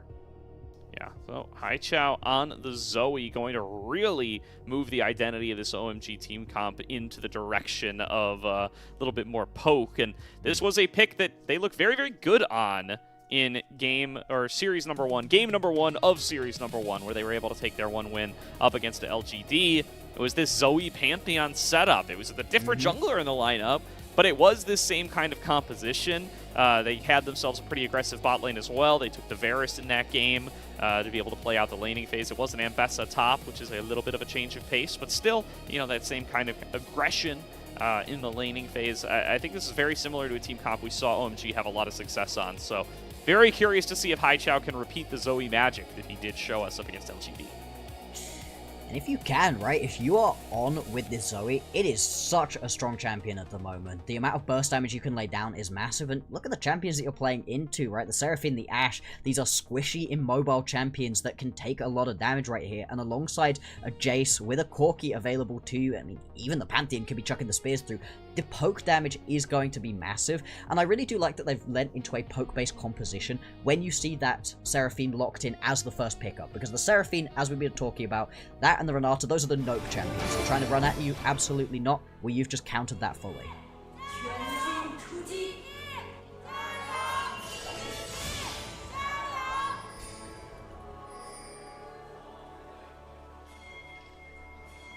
Oh, OMG Gyos? Oh no. Well, see if the fan support can help TT try to turn this series back around off of a rough game at number one. Does look like it is going to be a topside start here for Juhan. Meanwhile, Junhao starting on the bottom side, so we do have those opposite side starts this time around. And looking through the early game, I really want to see some early aggression coming through from OMG, right? You've got yourself the Pantheon, the champion that can fall off pretty hard into the later stages of the game, but if you can get ahead, if you can just have that level of confidence that I can go jumping in and my team will back me up, that will be massive for them. And also, anytime you have yourself a poke-based composition, if you aren't far enough ahead, the other team doesn't care that you can poke them out. You're not dealing enough damage to be able to get through the tankier members anyway, and there is a Cassante on the other side of the rift, so you need to be doing enough damage to get through him. I want to see some early proactivity out of OMG. Whereas for Thunder Talk, again, I think they're pretty happy to allow this game to play out a little bit slower, which really does lean into their playstyle. Level 2 ticked for On and Feather first as they look to push back Moham and Starry. And this really, really difficult to play against Ashe Seraphine lane. There's a reason that half of this gets banned away in most matchups these days, because it is so difficult to play up against and does also quite a bit of power later on in the game. Junhao making his way over, I think. Not fully aware of what's going on here yet is Juhan, even though he walked over the ward. Now they figure it out. He's on the Gromp.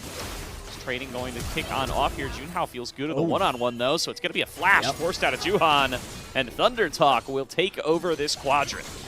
That's really odd right here from Juhan. Just kind of expecting that he is able to play that fight a little bit more aggressively than he is. Tries to stick around and ends up losing his flash for it. I love the early aggression on the gank right here. Sorry, on the invade right here. Just using that early power that you get out of the Xin Zhao to make things happen. And we'll see what the response is going to be. Getting aggressive at the bottom lane is OMG, as they find themselves now with the level advantage because of those early shenanigans, but it's still not enough. I mean, Ashe Seraphine is Ashe Seraphine either way. Starry takes a fair bit of damage there. And full control over this bottom side, going over to Junhao. The ability to clear on out these camps. Juhan going to have to move over diagonally to try to take away some camps on the opposite side and catch himself back up.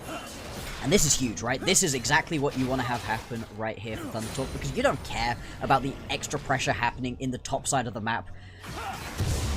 It's a Cassante.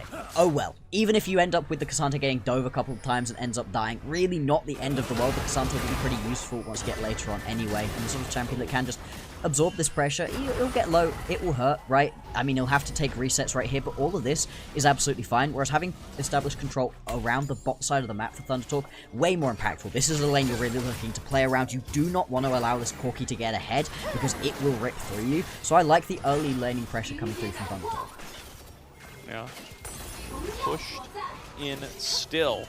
Starry and Moham. Starry already taken his first recall. Moham going to be in a similar position now. They're just trying to get some farm out of this Corki wherever they can scrape it together. But yeah, those shenanigans around the bottom side definitely not helping out for them. And OMG finding themselves a little strangled on this bottom side throughout the first couple of moments.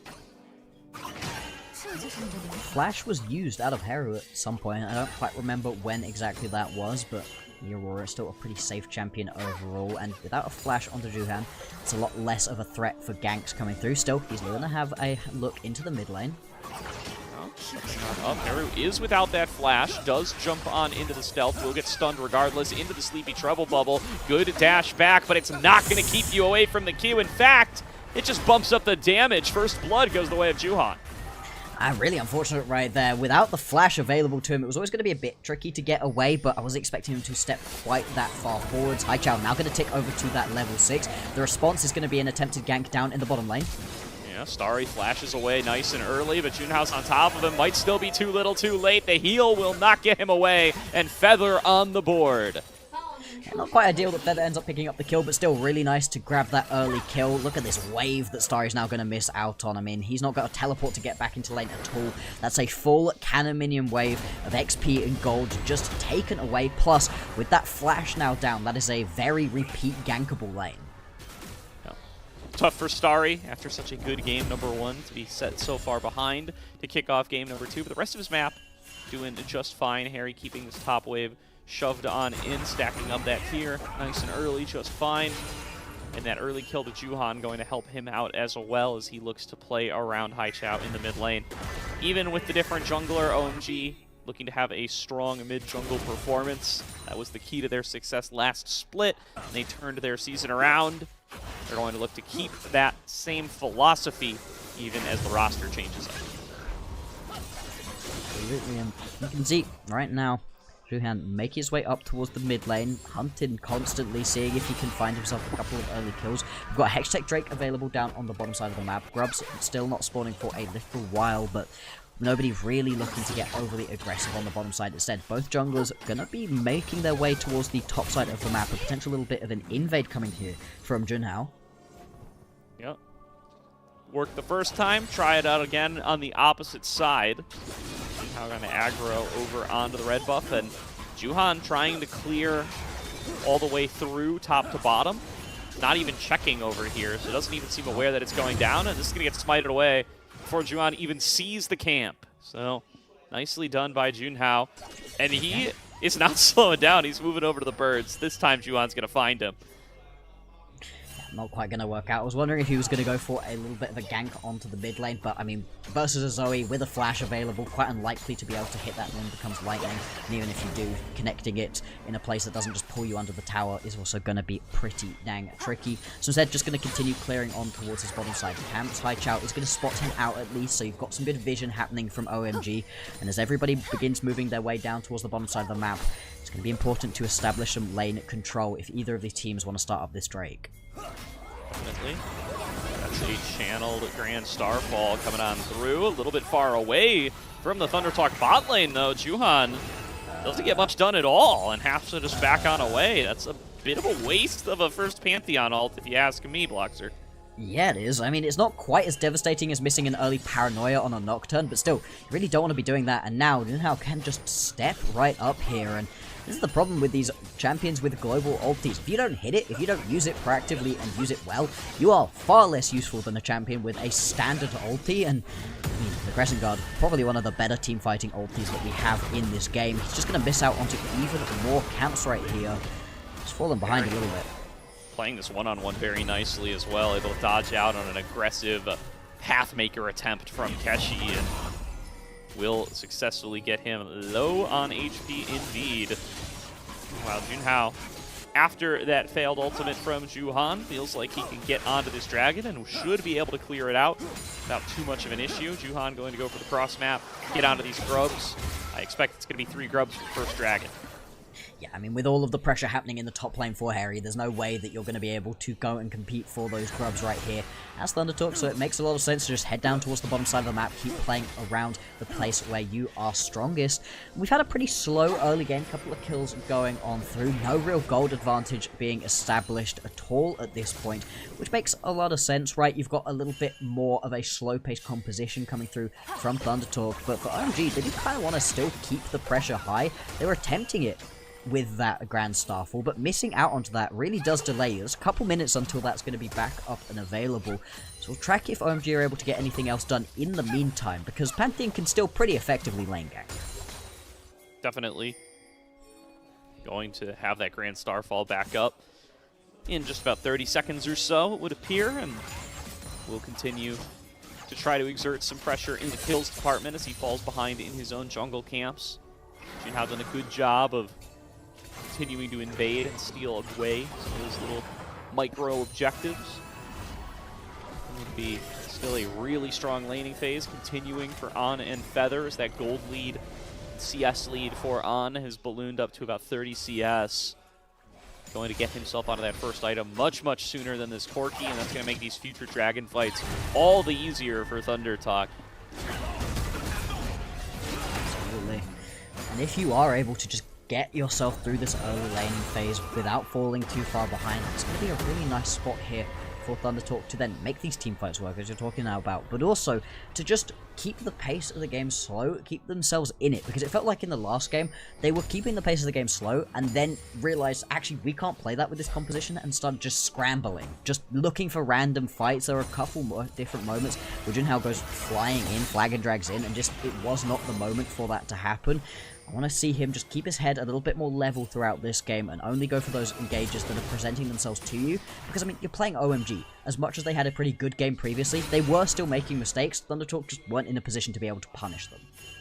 Yeah, correct. There's definitely moments where Thundertalk were able to get themselves into that game number one, but just not able to take it all the way home. Here's another Grand Starfall coming on through, and again, it is late from Junhan. Keshi is in another zip code by the time he arrives, and that's 2 for, well, 0 for 2. Yeah. And you can't be doing that. You are really costing your team right now all of this pressure. I mean, you show top lane and you use your ulti to get there. I mean, Keshi may still go down. No, Keshi going to get dove regardless, and all right, Junhan, all's forgiven. They get the kill at the end of the day, but they are totally zoned off on the bottom side, so they'd better get that kill. Yeah, exactly. With all of that pressure going on up on the top side of the map, you have to get something going. Otherwise, you're just losing out onto pressure. You're losing out onto turret plating and gold and XP. You're even having to bring Haichao down into the bottom lane as well to try desperately to help out, whereas Heru just gets to go back to base, spend a little bit of that gold, get himself back involved. Still, because they do make that kill happen, that is going to be the first tower of the game going on down, and does Keshi just step up too far? Yeah, I mean, you can't do that. You just cannot jump forwards in that situation. Even if Junhan isn't here, you have still completely screwed yourself by jumping forwards as Keshi, and that's the over-aggression we've been talking about that just keeps seeping on into his game. Yep, that's a classic move there.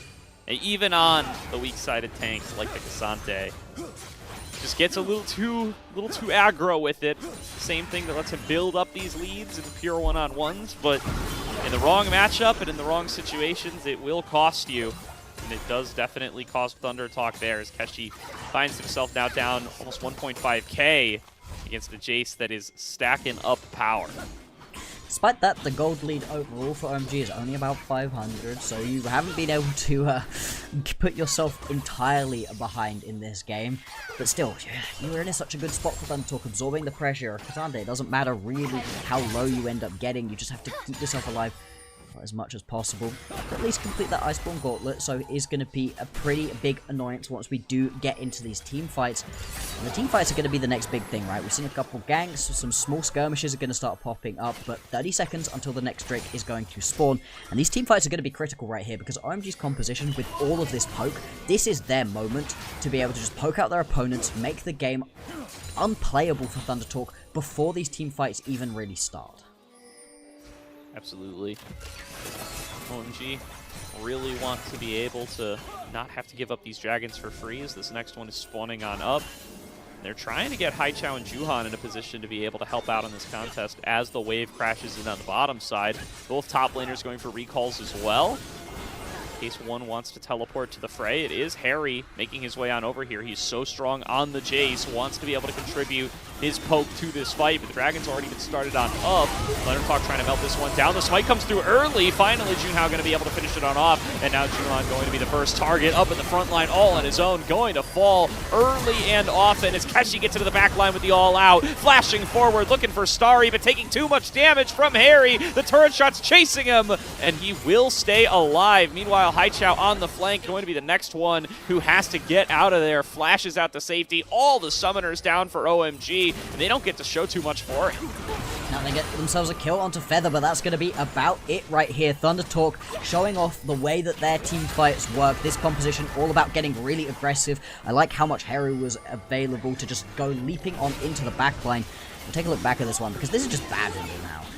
Juhan, you just can't arrive this late to the fight. He immediately gets put into the bounce house, and then at this point, there's nothing you can do. The Crescent Guard is up for Junhao, so he's just surviving.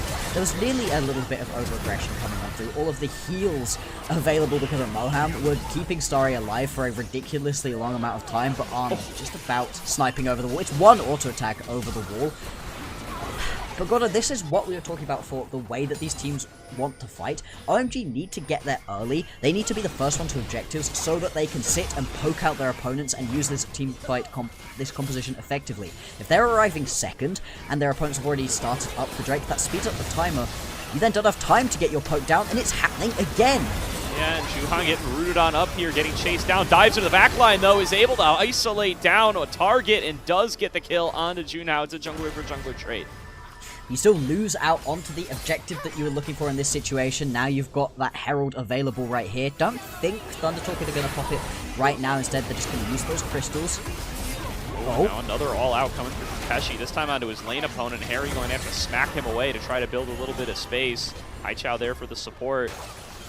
Well, it says 4-4 on the scoreboard. The gold is relatively even. Thundertalk doing a really good job of executing in these fights and finding themselves the objective wins. Looking to send us to that game number 3 for both of these teams. Getting themselves out of those bottom 2 spots is going to be critical, and OMG, they really need to get this win wrapped up 2-0 if they can manage it. Thundertalk doing a really good job of just fighting back. Yes, the gold gap is even at this point, but OMG, it feels like they're just not recognizing how their composition needs to play.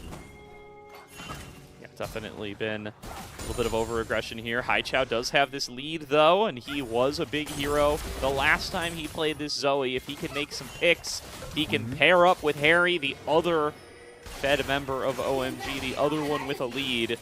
They can certainly pick off plenty of these squishy members of Thundertalk, whether it be Harrow, On, or Feather. Let's see if that's going to be the game plan here as they pair up to try to seize this bot lane turret right now, and feels like they're likely going to be able to get it, but this Rift Herald going to work to equalize. Yeah, if you can just pick yourself up this mid lane tower, which they should be able to do right here, it's going to really help out for just opening up the space around these upcoming objectives. Keshi's also had plenty of alone time on this top lane tower, as you can see. They are going to be able to grab themselves a good couple of plates, a chunk of gold. Now, some potential fights around some jungle camps. We've seen plenty of LPL teams decide to go for fights around jungle camps and fight to the death for them for no particular reason, but both of these two squads are going to show a little bit of respect. Now a minute and 30 seconds until the next Drake spawns, and it will be sole point for Thundertalk if they can grab it. Definitely. That is going to be what the focus is coming on towards OMG. Again, we talked about it before, it would be great for them to be able to get first set up here so they can really abuse the poke composition they've drafted for themselves here. It's Jace, Zoe, Corki. There's so many tools here for them to really be able to soften up Thundertalk before the fight breaks out in earnest, but they don't have those options if Thundertalk are able to just rip the objective and force the issue early on in the engagement. OMG would love to see them drop a wave or two just to make sure that they can get here in time and make sure that Thundertalk are not just snowballing away with the game on these dragons. Full resets coming on through, people spending that last little bit of gold, scraping together as many items as possible. Specifically right now, Starry has not been able to complete that second item, still just going to be sat on that Trinity Force, so he's nowhere near as strong as you would want for him to be in this situation. Okay, step 2, OMG. Gotta land that poke as they have yet to connect the skill shot since arriving here. Juhan misses, Haichao misses, Harry misses, Starry misses. And now Dragon's up in 5 seconds. Here comes some of the damage starting to land on through, and this is what they need to try to be able to give themselves every possible advantage in this upcoming engagement. They can just keep finding ways to land this little bit of poke. You can see On now low. Hang on. Okay. Nice flash from Juhan. Gets himself away from the Enchanted Crystal Arrow. Harry finds an angle to be able to get a little bit of damage on through. Haichao steps up way too far, though. Here's the encore through the entire team. Haichao going to get blown up early in the fight. Harry trying to dive on the back line. He's going to get melted on down. Juhan trying to back up his team, but there's nobody left to help him. 3 for 0 to Thunder Talk, and they're going to get Dragon Soul point. And this is the turn and burn style of composition that Thunder Talk have for themselves, chucking that Enchanted Crystal Arrow through, seeing what can land, and then Haichao stepping a little bit too far forward costs his team dearly. Soul point picked up right here for Thunder Talk. They're able to establish mid lane and bot lane control as well, and jump out to about 3,000 gold lead. Take a look back at this initial play, and I get the idea behind deciding to go in right now. Because the members of Thunder Talk have jumped so far forwards, maybe there's a chance if you can step up a little bit further forwards. But you can't afford to walk this close to an unsighted push. I mean, it really does just cost the team everything. And you know what? We criticized him for the laning phase, but Keshi's done a great job in these last couple of team fights. Yeah. From that dive underneath the turret, the flash under to scoop in a critical target. I think it was Starry in that last fight to give the kill over to On. And then just, finding this nice stun out of vision. I mean, that's some pretty simple Kasante gaming right there. But, you know, he positions himself well, and he gets the punish off on towards Haichao. And now Thunder Talk find themselves 3K in the lead. Yeah, I mean, if Thunder Talk can just keep this pace of game up, they're making it incredibly difficult for OMG to be able to play. And every single time OMG step up to one of these team fights, they're either missing their poke or they're just not getting there quickly enough to land it. You saw when it was landing, when Haichao was hitting a couple of those paddle stars through, On and Feather dropped well below half HP, but this is the other side of things. Goodbye.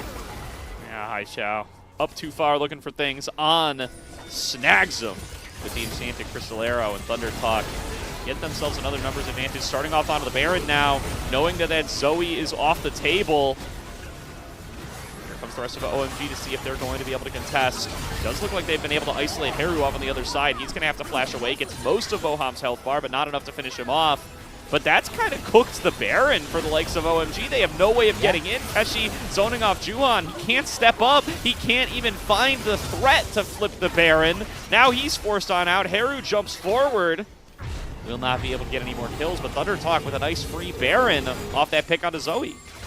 Yeah, no reason to keep jumping any further forwards in that situation for Thunder Talk. They have picked up what they need, and now with a couple of minutes worth of Baron-empowered minions, now is the time to try to crack open the base. They've had a relatively short-range composition, so they've been struggling a bit with pushing forwards onto towers too far, but that is going to be truly solved now that they've got the Baron available to them. And for OMG, it just feels like they cannot play this composition through. They cannot find those picks.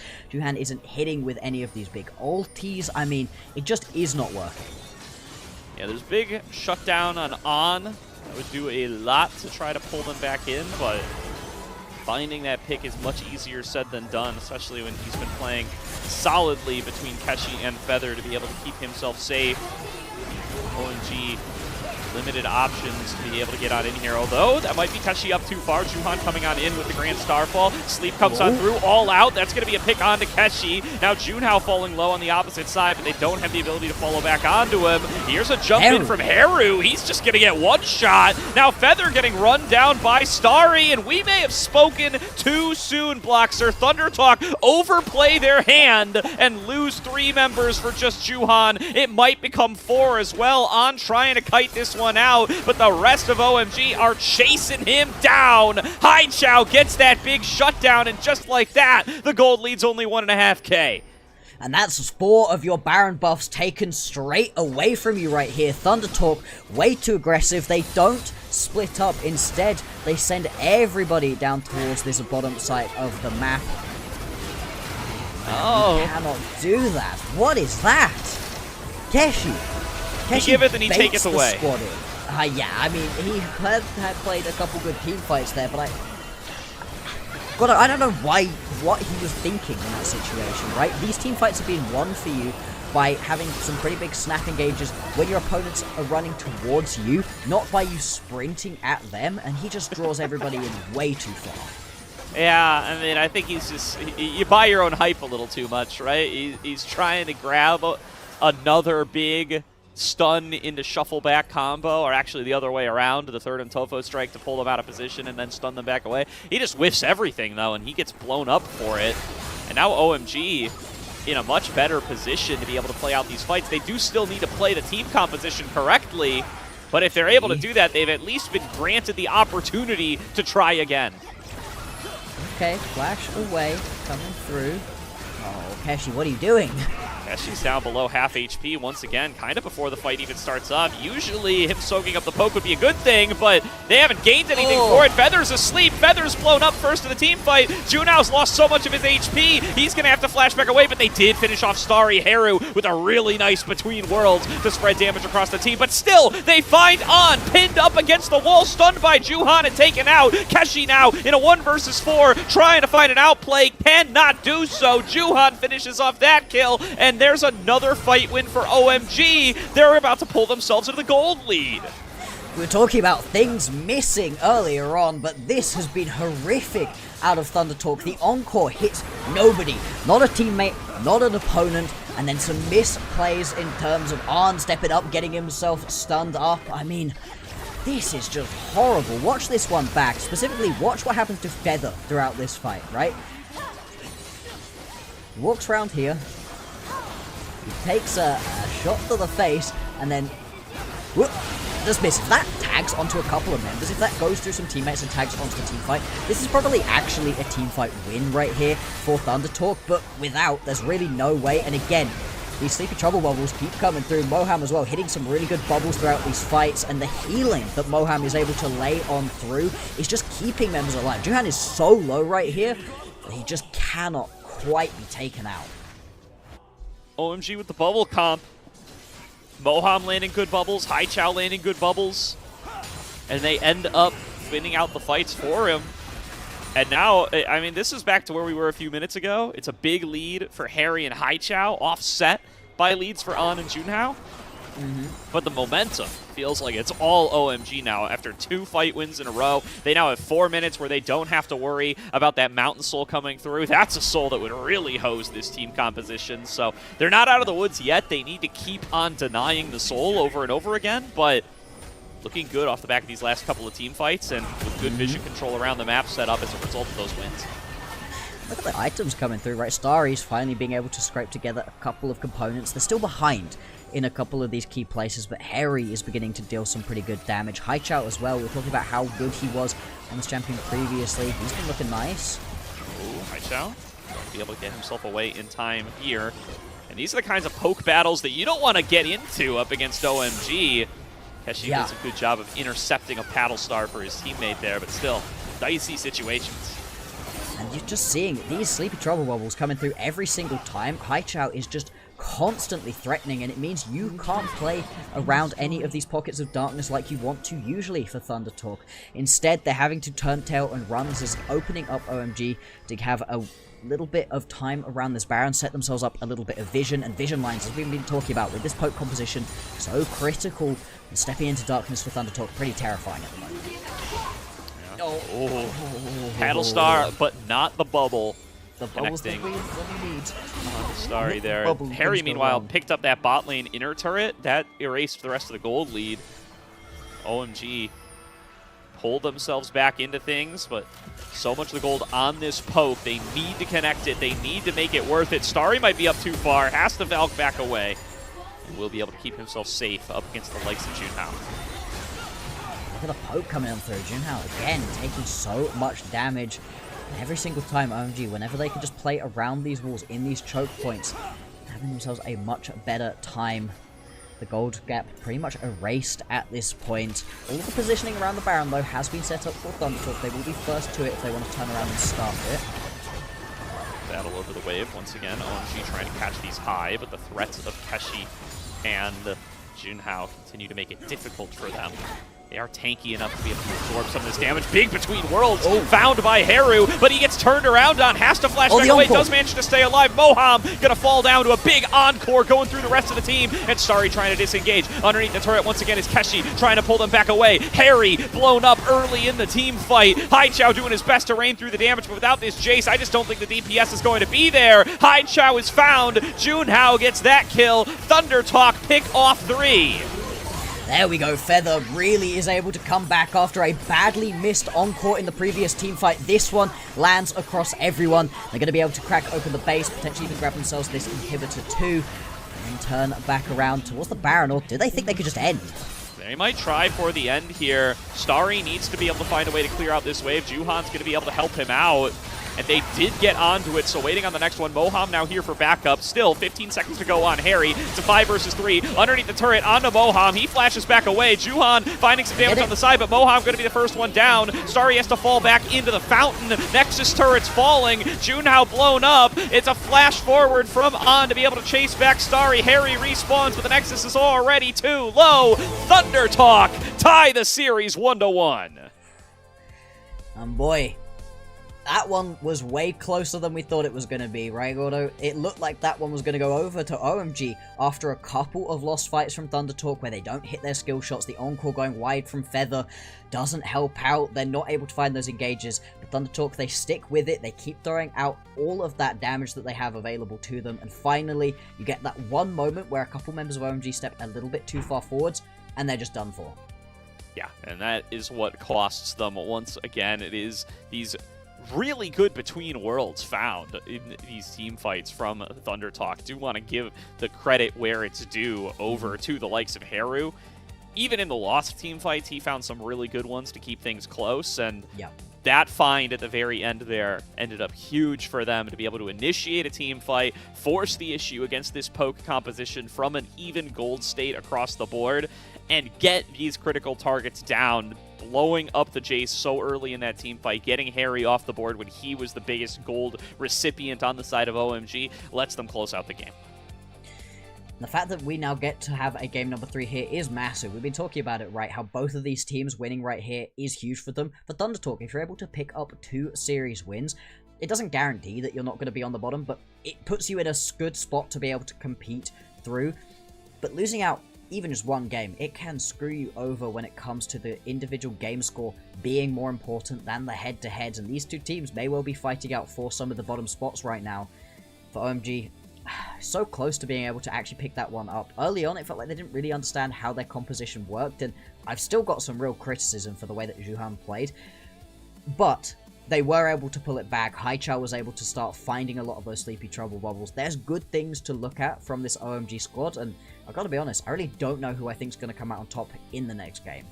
I think it's going to come down to the draft, right? I think we've seen some massive flubs on how to execute on these team compositions from both teams tonight.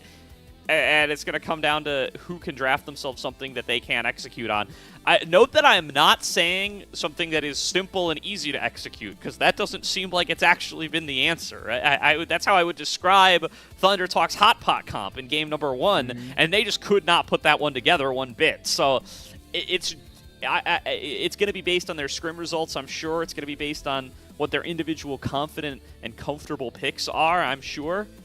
But it's going to be on who executes better, which I feel like is a stock answer, but is what we've seen evidence of over the first 2 games.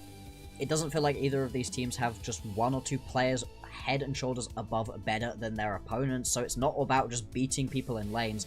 It is about that overall teamfight execution and what the composition is going on in. I mean, look at this. This is a LPL gold graph of all time, a near 30-minute game, super back and forth between the two teams, and every single time it felt like Thunder Talk built some momentum, it got snapped in half until the very, very end, where all of a sudden they turn it back around and are able to pick themselves up the game. Really big from Thunder Talk to just get some momentum back, get some feeling back into this game. I don't know who we point towards, though, for MVP in this one. Like, Feather hits that massive encore at the end, which seals the deal, but he missed a couple earlier on, kept getting caught out. I think Arn played pretty competent overall, but it was nothing particularly flashy, as Ashe performances often are. Where would you be going? Maybe it's just Junhao, man. I mean, he comes out here with a solid Xin Zhao game. He was up in Juhan's jungle throughout so much of the early game to try to build them that first initial lead.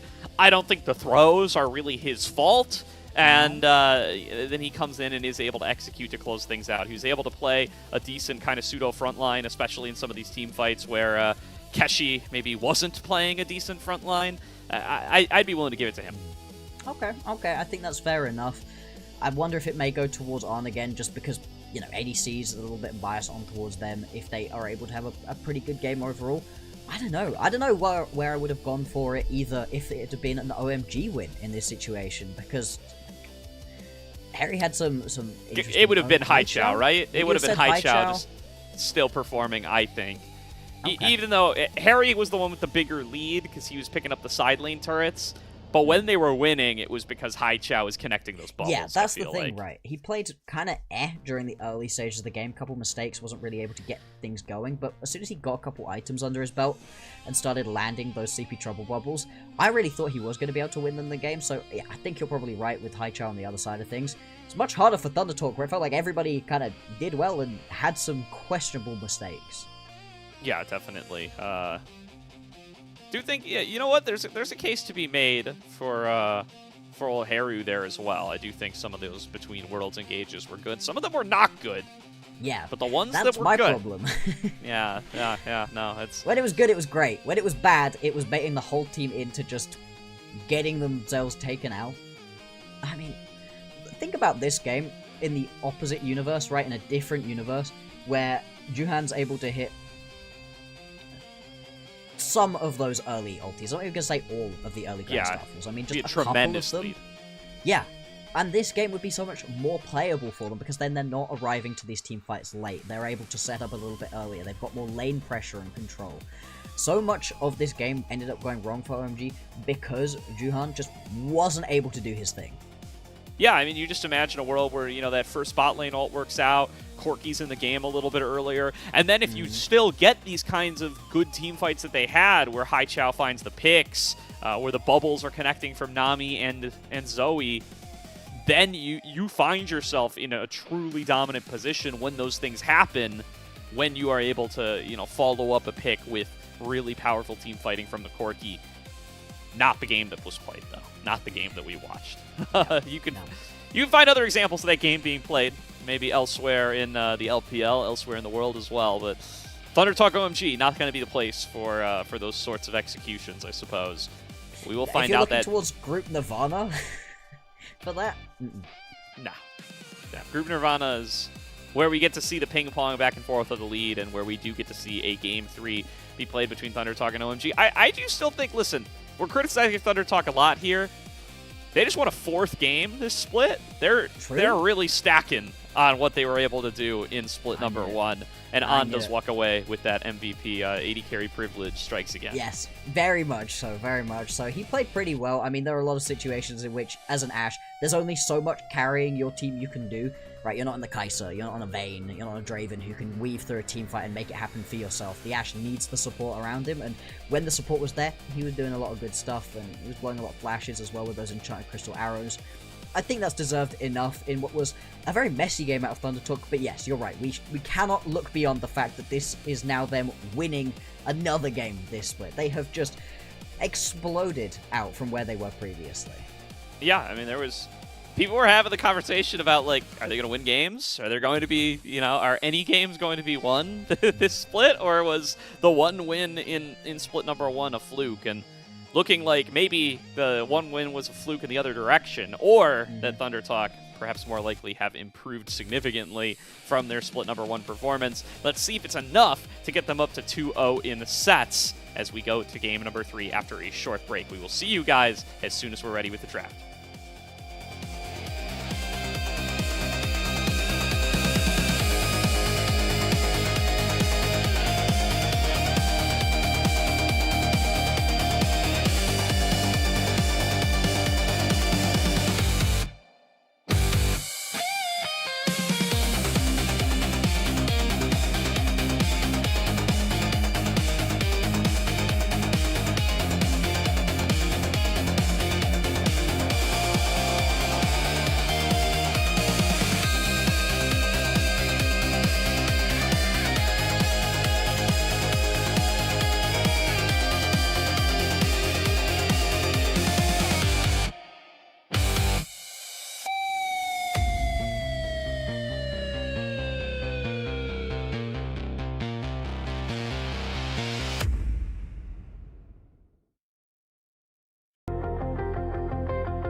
Welcome back, everybody, to tonight's broadcast of the LPL here on LPL English, where we are going to game number 3 between Thunder Talk Gaming and OMG. And Bloxer, I think this is a prime opportunity to return to the stakes here. Yep. Single round robin group. You only play 5 series. A loss here from OMG after being able to make playoffs in split number 1 would be devastating. It would require them to then be able to pick up a win versus an EDG of the world, an LNG of the world. In fact, it would require them to pick up wins versus both of them, probably, to get themselves up off of the bottom of this floor. In fact, they'd probably need to 2-0 both of those teams. Now, maybe LNG aren't looking so hot at the moment, right? They did lose to EDG. We don't really know their power level at the moment, but if anything is to go by from Split 1, we're expecting them to be a pretty dang good squad. If you need to 2-0 both of those squads, I don't know that this is really going to happen. This is do or die right here for OMG. They have got to pick up this win right now, otherwise we just don't see where else they're going to be able to pick themselves up 2 wins. Yeah, maybe you can beat Ultra Prime, but that won't be enough. They need another win somewhere else, and this is your last really expecting... This is the last matchup you think you're going to be expecting to pick up a win from, and if they don't, I don't know that we're going to be seeing them in split number 3. And meanwhile, if you're Thunder Talk, you're playing with house money, baby. I mean, people were already expecting you to not be in summer. I think a lot of people are coming into spring split, and if push comes to shove, they're saying, well, this is the last time we're going to see Thunder Talk this year. We got 5 more series, and then we're done for. But already have quadrupled their win total from split number 1. Already have won a series.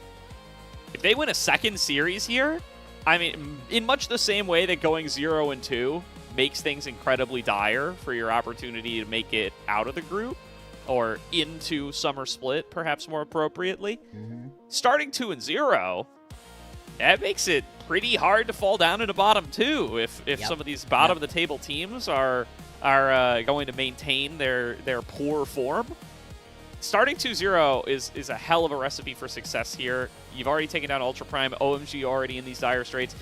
You know, for much the same reason that OMG are going to be almost cursed to be bottom 2 if they lose this series, Thunder Talk are blessed to avoid it because Ultra Prime certainly not looking like they're in too good of a position either with their start loss to Thunder Talk. No, the way that Ultra Prime lost to Thunder Talk specifically is what really worries me, right? Whoever wins this series, they're looking pretty good, right? Whoever loses this one, I would still very confidently say that they look better than Ultra Prime. Ultra Prime looked like they didn't have anything going for them in that series versus Thunder Talk. It's worth a look back if you enjoy watching truly stinky League of Legends. Thunder Talk rolled straight over them. It was impressive to see from Thunder Talk, and we're beginning to feel out the power structures right here. So jumping on into the draft for game number 3, a ton of the top picks already taken off of the board, and now with the Nocturne, with the Calm, with the Rise going away, we're getting down towards the bottom end of picks that people really want to play in this meta. I've had enough stinky League of Legends for one night, Bloxer. Let's get some high-level gameplay in this game number 3. And maybe let's get some spicy picks as well, because we are in Fearless game number 3. This is the territory where some of those real pocket picks can get brought out. A lot of the meta junglers off the board. Jarvan gone, Xin Zhao gone, Pantheon gone. A lot of these core mid laners going to be either banned or Fearless away. Lots of opportunity for some unique picks to come on through. And a lot of that core bot lane meta gone as well. Corki, Ezreal, Ashe all gone, as well as their most classic duos. Indeed, so kind of in terms of the top level things that are still remaining, the Varus, something you can potentially be looking on towards. That champion has been incredibly strong at the moment, and it works very well for Starry's kind of gameplay. He likes to sit back a bit, poke people out. He played incredibly well on the Ezreal in the first game. I think locking this one in right here makes a lot of sense right here, and again, it really boots what Thunder Talk can do down the road. There's not a lot of lane matchups for the Varus that can just take over and really punish him in that 2v2. One of Starry's most played from the whole season so far. He gets snapped on up here. I think that is most likely where that's going to be going. It's going to be tough to find a lane that can hustle with this. The question is, are TT going to pick a scaler, try to scale into this, take the Sivir or something like that, that they saw success with on before, take the Yunara, that's still up and available. Yunara Lulu, in fact, could have been snapped up here. Instead, they go for the Nico, which makes me wonder if they're going to try to play something a little bit more aggressive Maybe something more team fighty. Keshi looking at a blind Gnar on B2. I mean, he played it very well in their matchup versus Ultra Prime. Oh. And that's about all that we can really say about that one, right? That's a really odd little pick to grab yourself this early on. OMG instantly going to slam themselves. Yeah. Immediately grab themselves that Yorick, a lane matchup that he's chilling in, right? You get yourself the Vi as well. So you're looking at a little bit of an odd composition out of OMG at least, right? Some pick potential, some level of team fights. It'll be interesting to see how much this is going to be the team fight Yorick that we often get treated to.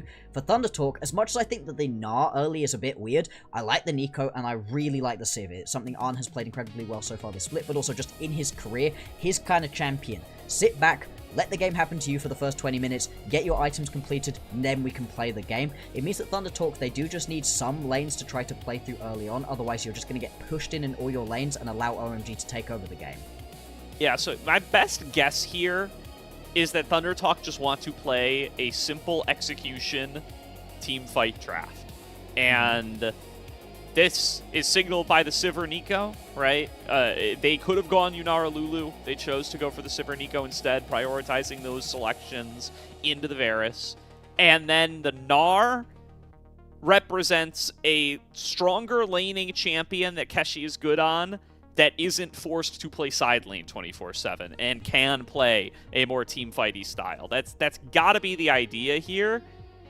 Find out if they want to grab themselves a jungler now, as they lost access to the Fury. They lose the Annie for mid lane as well. Yeah, I mean, in terms of mid laners that are left, we're super far down in the pickups, right? You've maybe got yourself an Ahri if you're looking for a little bit of pick potential, a Blanc too, but I don't feel like those really help you with the team composition that wants to just kind of be front to back team fighting at the moment. Looks like they're going to just kick the can down the road a little bit and instead grab themselves a jungler at this point, and it's going to be the Lee Sin locked in right here from Junhao, and that's pretty aggressive. I do kind of like it in this situation though. You've got some backline access that you did really need. Yeah, I mean, I think this could have been Wukong, is my only criticism, but I don't mind the Lee Sin in particular. So, going to get a little bit outside of the meta, although more and more Wukong getting, or more and more Lee Sin, rather, getting picked in the current meta. There's going to be an Anivia lock-in. That's going to be the blind mid laner of choice for Hai Chao. Or could be the support for Moham, though I don't think this is necessarily the kind of support you want in this particular matchup. I would think that they may just go for a little bit of an engaged partner alongside the Vi.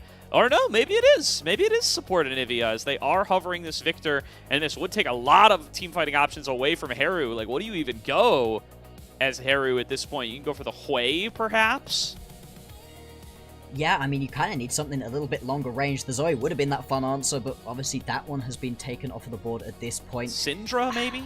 I don't like the Ahri in this situation. It does give you some non-committal engage, which you do kind of need, but I just don't think it gives you that level of team fighting. You need something else that can sit in front of the Sivir, and no, instead it is just going to be this Ahri locked in. I agree with the in this situation. This is a bit of a weird-looking composition from Thunder Talk, where parts of it want to get things going early, and obviously Arn wants to play a lot later on into the game, but it's weird across the board. We've got an Anivia support. Yes, happy to see the Anivia support. Don't mind that one bit. I think OMG have got themselves a solid little composition here. Maybe not the clearest direction for them either, but I mean, they can definitely... Look, we always say we want to see Yorick prioritized in the side lane and left to do his business. This OMG comp is long range enough and disengagey enough that they should be able to just kind of wave clear all day and let Yorick play in the side lane. That's a tough execution, though. That's tough for even some of our Ascent teams to execute on. And we've not seen the highest level gameplay so far tonight. So let's find out if OMG are going to be able to show us how to play that Yorick today. If they're going to be able to, that's going to be quite impressive, because like you said, it's not necessarily something that a lot of teams have found it particularly easy to do, but hey, it's do or die in this situation. You are quite possibly fighting for your life in this tournament, being able to play not just the rest of this split out into the play-ins, but also getting to play in split number 3. You're resting it on, like you said, a bit of an interesting composition. I do like the fact they've got a couple of non-committal engage options. They've got a lot of very committal hard CC. Also, just the wombo combo potential if Thundertalk jump in, that can be nice.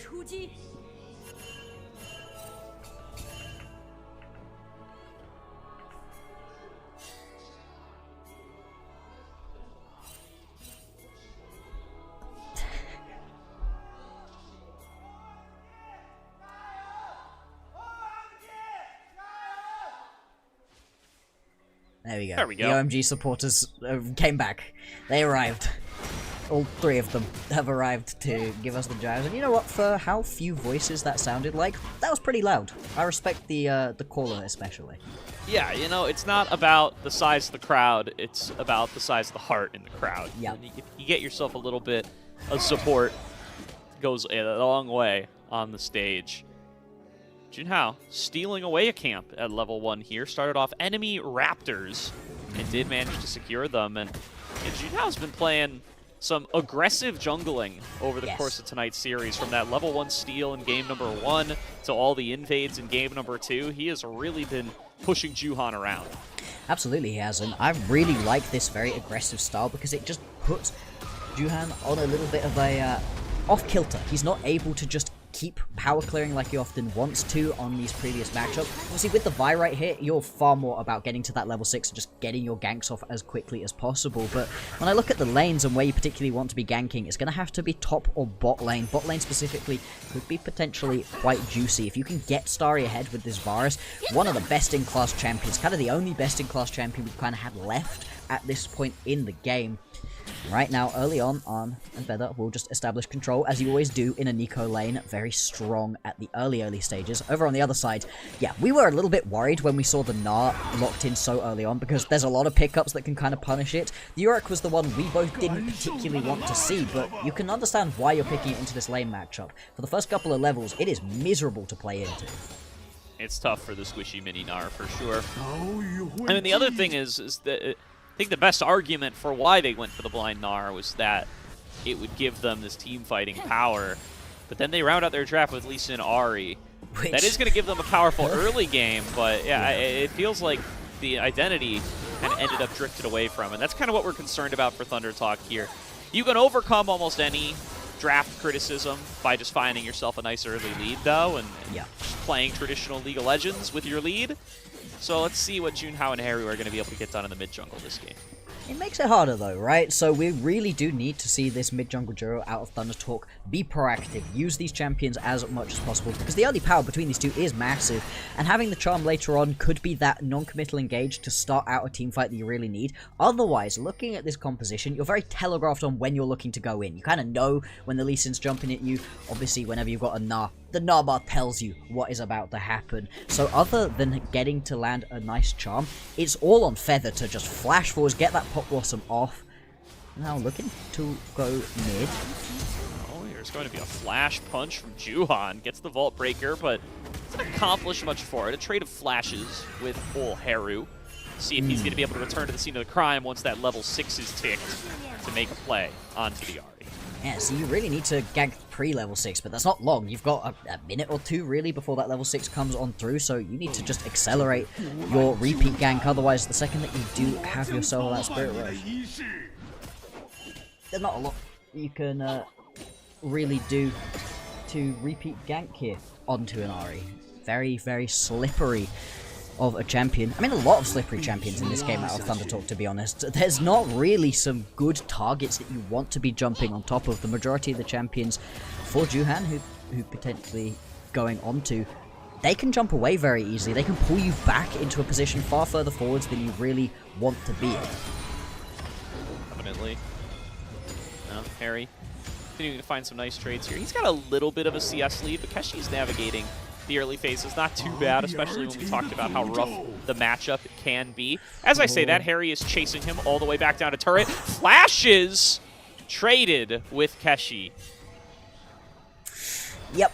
And it doesn't Am I crazy? That was a very short flash from Harry, yes? Yes, yeah, he completely shortclocked that. If he was able to flash a bit further forwards, maybe he'd get another auto attack off potentially. I think he still would have been able to walk away as Keshi, but still, he's going to be quite thankful that that went wrong. Oh, the call out from Feather! Throws the Tangle Barbs, expecting Starry to flash, and that's going to secure first blood to Thunder Talk in the bottom lane. Holy, that was absolutely beautiful right there out of Feather. Just was expecting that team fight to fizzle out. I mean, you needed that predict to come through for anything to happen, and it does end up landing. The fact Arn is able to grab that kill for himself as well is absolutely beautiful for Thunder Talk. Exactly who you'd want an early lead to go on to, not who you'd expect to get it. And Feather was the guy who didn't play Nico last split, by the way. This team was forced to ban Nico on both sides. Yeah. He was the Where was this I last don't split, play Nico brother? guy. Surely the off-season has been him playing 1,000 Nico games in a row, because the fact they just never played it last split, it hurt their draft so badly, repeatedly, banning it on both sides when it was one of the best B1s you could grab. Haru. Uh-oh, Haru. Yeah, he is maybe going to Spirit Rush a little late, but he does manage to just barely sneak out. And you know what? He got Haichao's flash for it. Really good discipline from Haru there. Actually gets the summoner advantage. Calculated. Exactly how we drew it up. Yeah, I mean, that was so close, but you are just going to be able to get away with it, and it remains with just that one kill going on over to Thunder Talk with a composition that they want to get things going early on through their mid-jungle. Instead, it's just going to be the kill down on the bottom side of the map. We do obviously have first Drake available on the board as well. Will be a Cloud Drake, not the most enticing of Drakes, so expecting both teams to kind of wait a little bit before going straight towards that one. Absolutely. There is going to be that Maiden coming down from Harry. Get the push going in the top side. Does look like Keshi has navigated this laning phase just fine. We talked about, again, how bad that counter pick can be. But you know what? Keshi's pretty much dead even. Lane is basically as even as you could hope for. And not too much punishment yet found by Harry. Maybe as the Yorick scales up a little bit more. There's going to be the Dragon started on up by Junhao. It doesn't look like OMG are collapsing quite yet. Now they're bringing over Haichao. They are interested in potentially flipping for this. Vault Breaker being channeled over the wall. Juhan does not go for it, and it will be secured by Junhao, but now the fight's going to break out anyway. Haru gets on behind, finds the charm. Vault Breaker comes on through. Cease and desist going to be traded back onto. It's going to be on for Juhan, but what about the follow-up fight? Pop Blossom comes on through, lands onto 2, but the damage may already be done for, or is it? Sorry, takes too much damage. Gets taken down by the Sonic Wave, but will be traded onto after that resonating strike. Moham able to fall back away, gets himself out without blowing the egg thanks to the Gravity Well. And what a mess of a team fight right there, but the Tangle Barbs landing multiple times from Feather does just help his team out a little bit. 2 for 2 in the end. When you have a look at where it is that those kills have gone on over, Junhao picking up the majority. Keshi's just dead? No, oh my god, he is living on such little HP every time. Gets away with it again. Can he keep getting away with it? Is going to be the question here, but Harry again expends a lot of resources trying to pressure this little mini Narn and not get him down, cannot get him out. Nope. Meanwhile, Juhan working on these grubs. We'll get 2 of them before he backs on away. Just quite aggressive in terms of this fight. Thunder Talk think they win this 100%, and at the point at which you've been able to catch straight up onto Juhan, that makes sense. They should be able to burst him down, but Haichao arriving just in the nick of time to be able to add so much extra damage right here. Feather's Pop Blossom does just buy the team enough space. Great Tangle Barbs as well. A bit aggressive though, I think, potentially right there coming through from Junhao. I mean, I get the attempt, but you are quite squishy at this point in the game. Oh, flash in, Harry all in once again. Not again. Really wants to kill Keshi, and he just can't do it. Keshi manages to stay alive once again. I mean, look at the face on Harry right now. Just after that play, he just let out the biggest sigh, the biggest Not again. So close. And I mean, this is what you need to be doing with the Yorick. We were discussing a little bit behind the scenes why we do or do not like the Yorick. Both of us pretty much down on the side of don't love it, especially not for some of the lower tier teams. Often because it just doesn't get far enough ahead to do what you need it to do. In order to really be able to maul through towers in the side lane, you need a lot of gold to start doing that. Or if you want to be a teamfight Yorick, you need a lot of gold to be able to do that. And the fact that Harry's not being able to pick up a couple of kills here when he's been so close to being able to do so is really curtailing his attempt to get that fed and help his team. Definitely.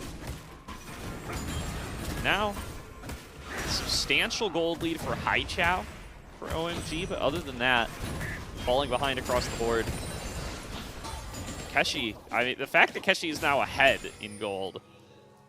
Maybe this man can blind Gnar whenever he wants. You know what? I'm gonna... This is just how he lanes, right? Every single lane he's been in so far has been a bad lane matchup for him, pretty much. And he still ends up 200-300 gold ahead just by keeping up with the CS.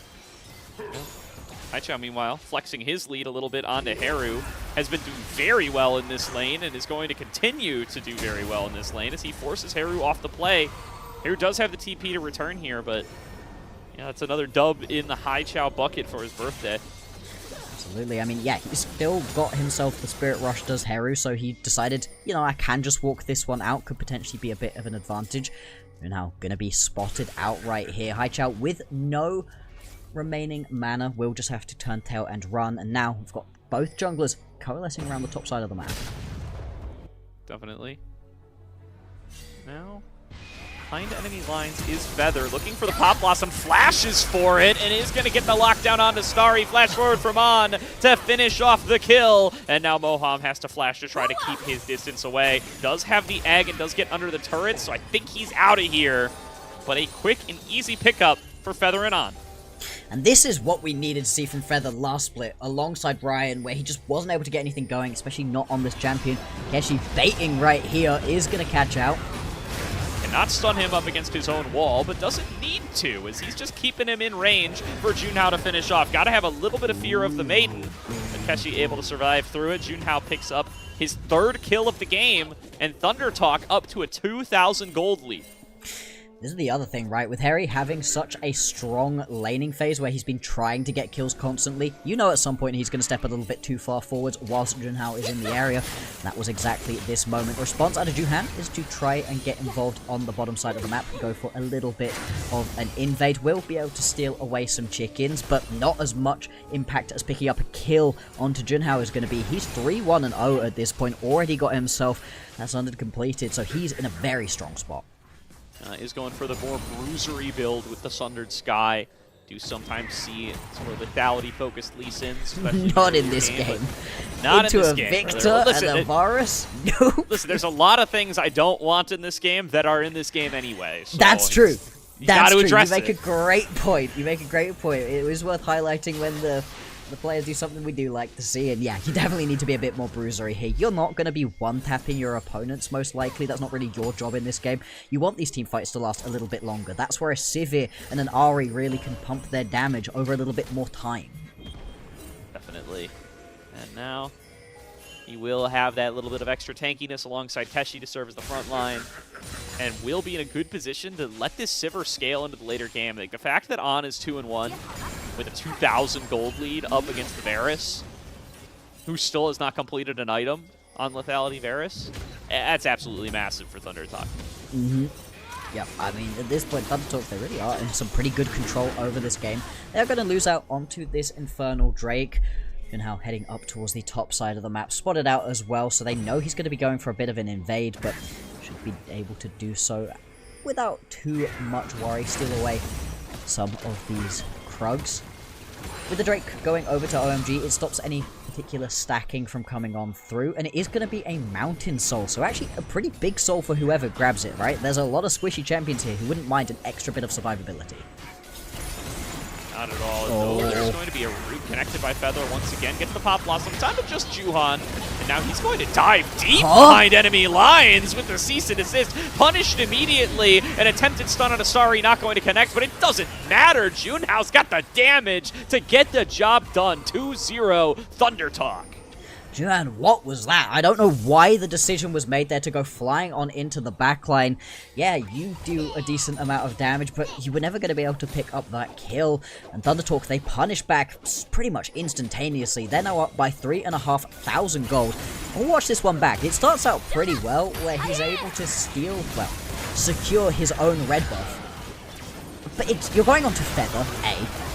Over a wall that means your team are now locked out from Moham B, and into the full team of Thundertalk for C.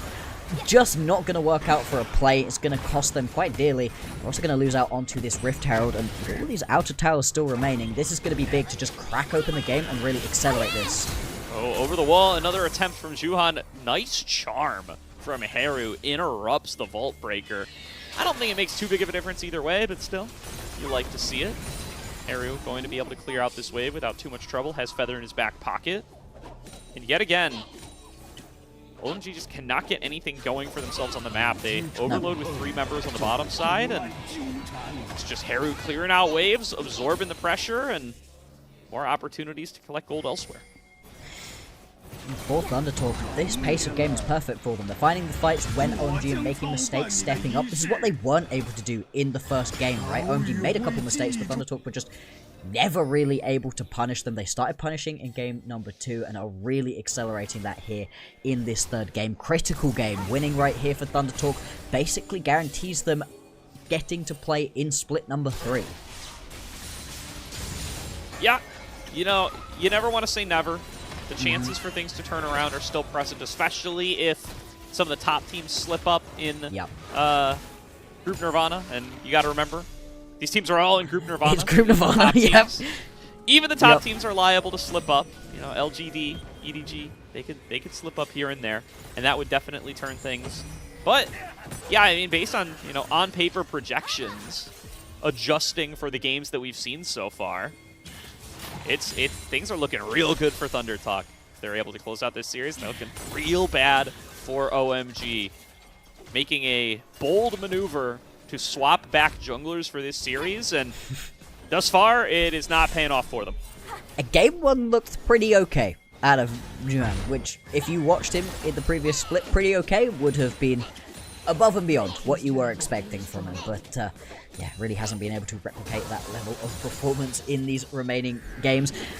Haichao has kept his level up, though. He's still been looking pretty good. Even in their losses, he's been looking pretty dang okay for them, which is great. It really felt like Haichao had been unlocked when they brought Rio in. I was a little bit worried he was going to regress back to what we've been seeing from him previously without his jungler alongside him, but in this couple of games has looked pretty good. Right now has all of the available kills for OMG, so if anybody's going to be able to carry them through and get them back into this game, it's going to need to be him on this Victor.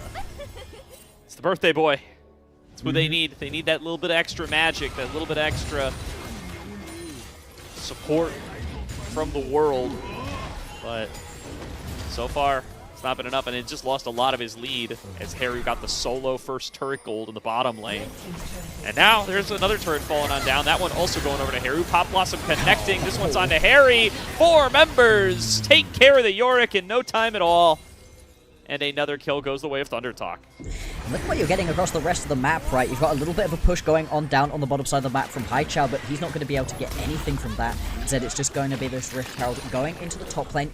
They're not able to take down the full tier 2 tower up there, but take it down very, very low. We have a look at what it was that happened in the mid lane. Flash was gotten right here out of Arn, so that could be critical, right? We've got less than 10 seconds until the next Drake spawns, and a flashless Sivir is going to be under quite a lot of threat, at least does have the cleanse available. I have to watch, because Feather also blowing that Pop Blossom.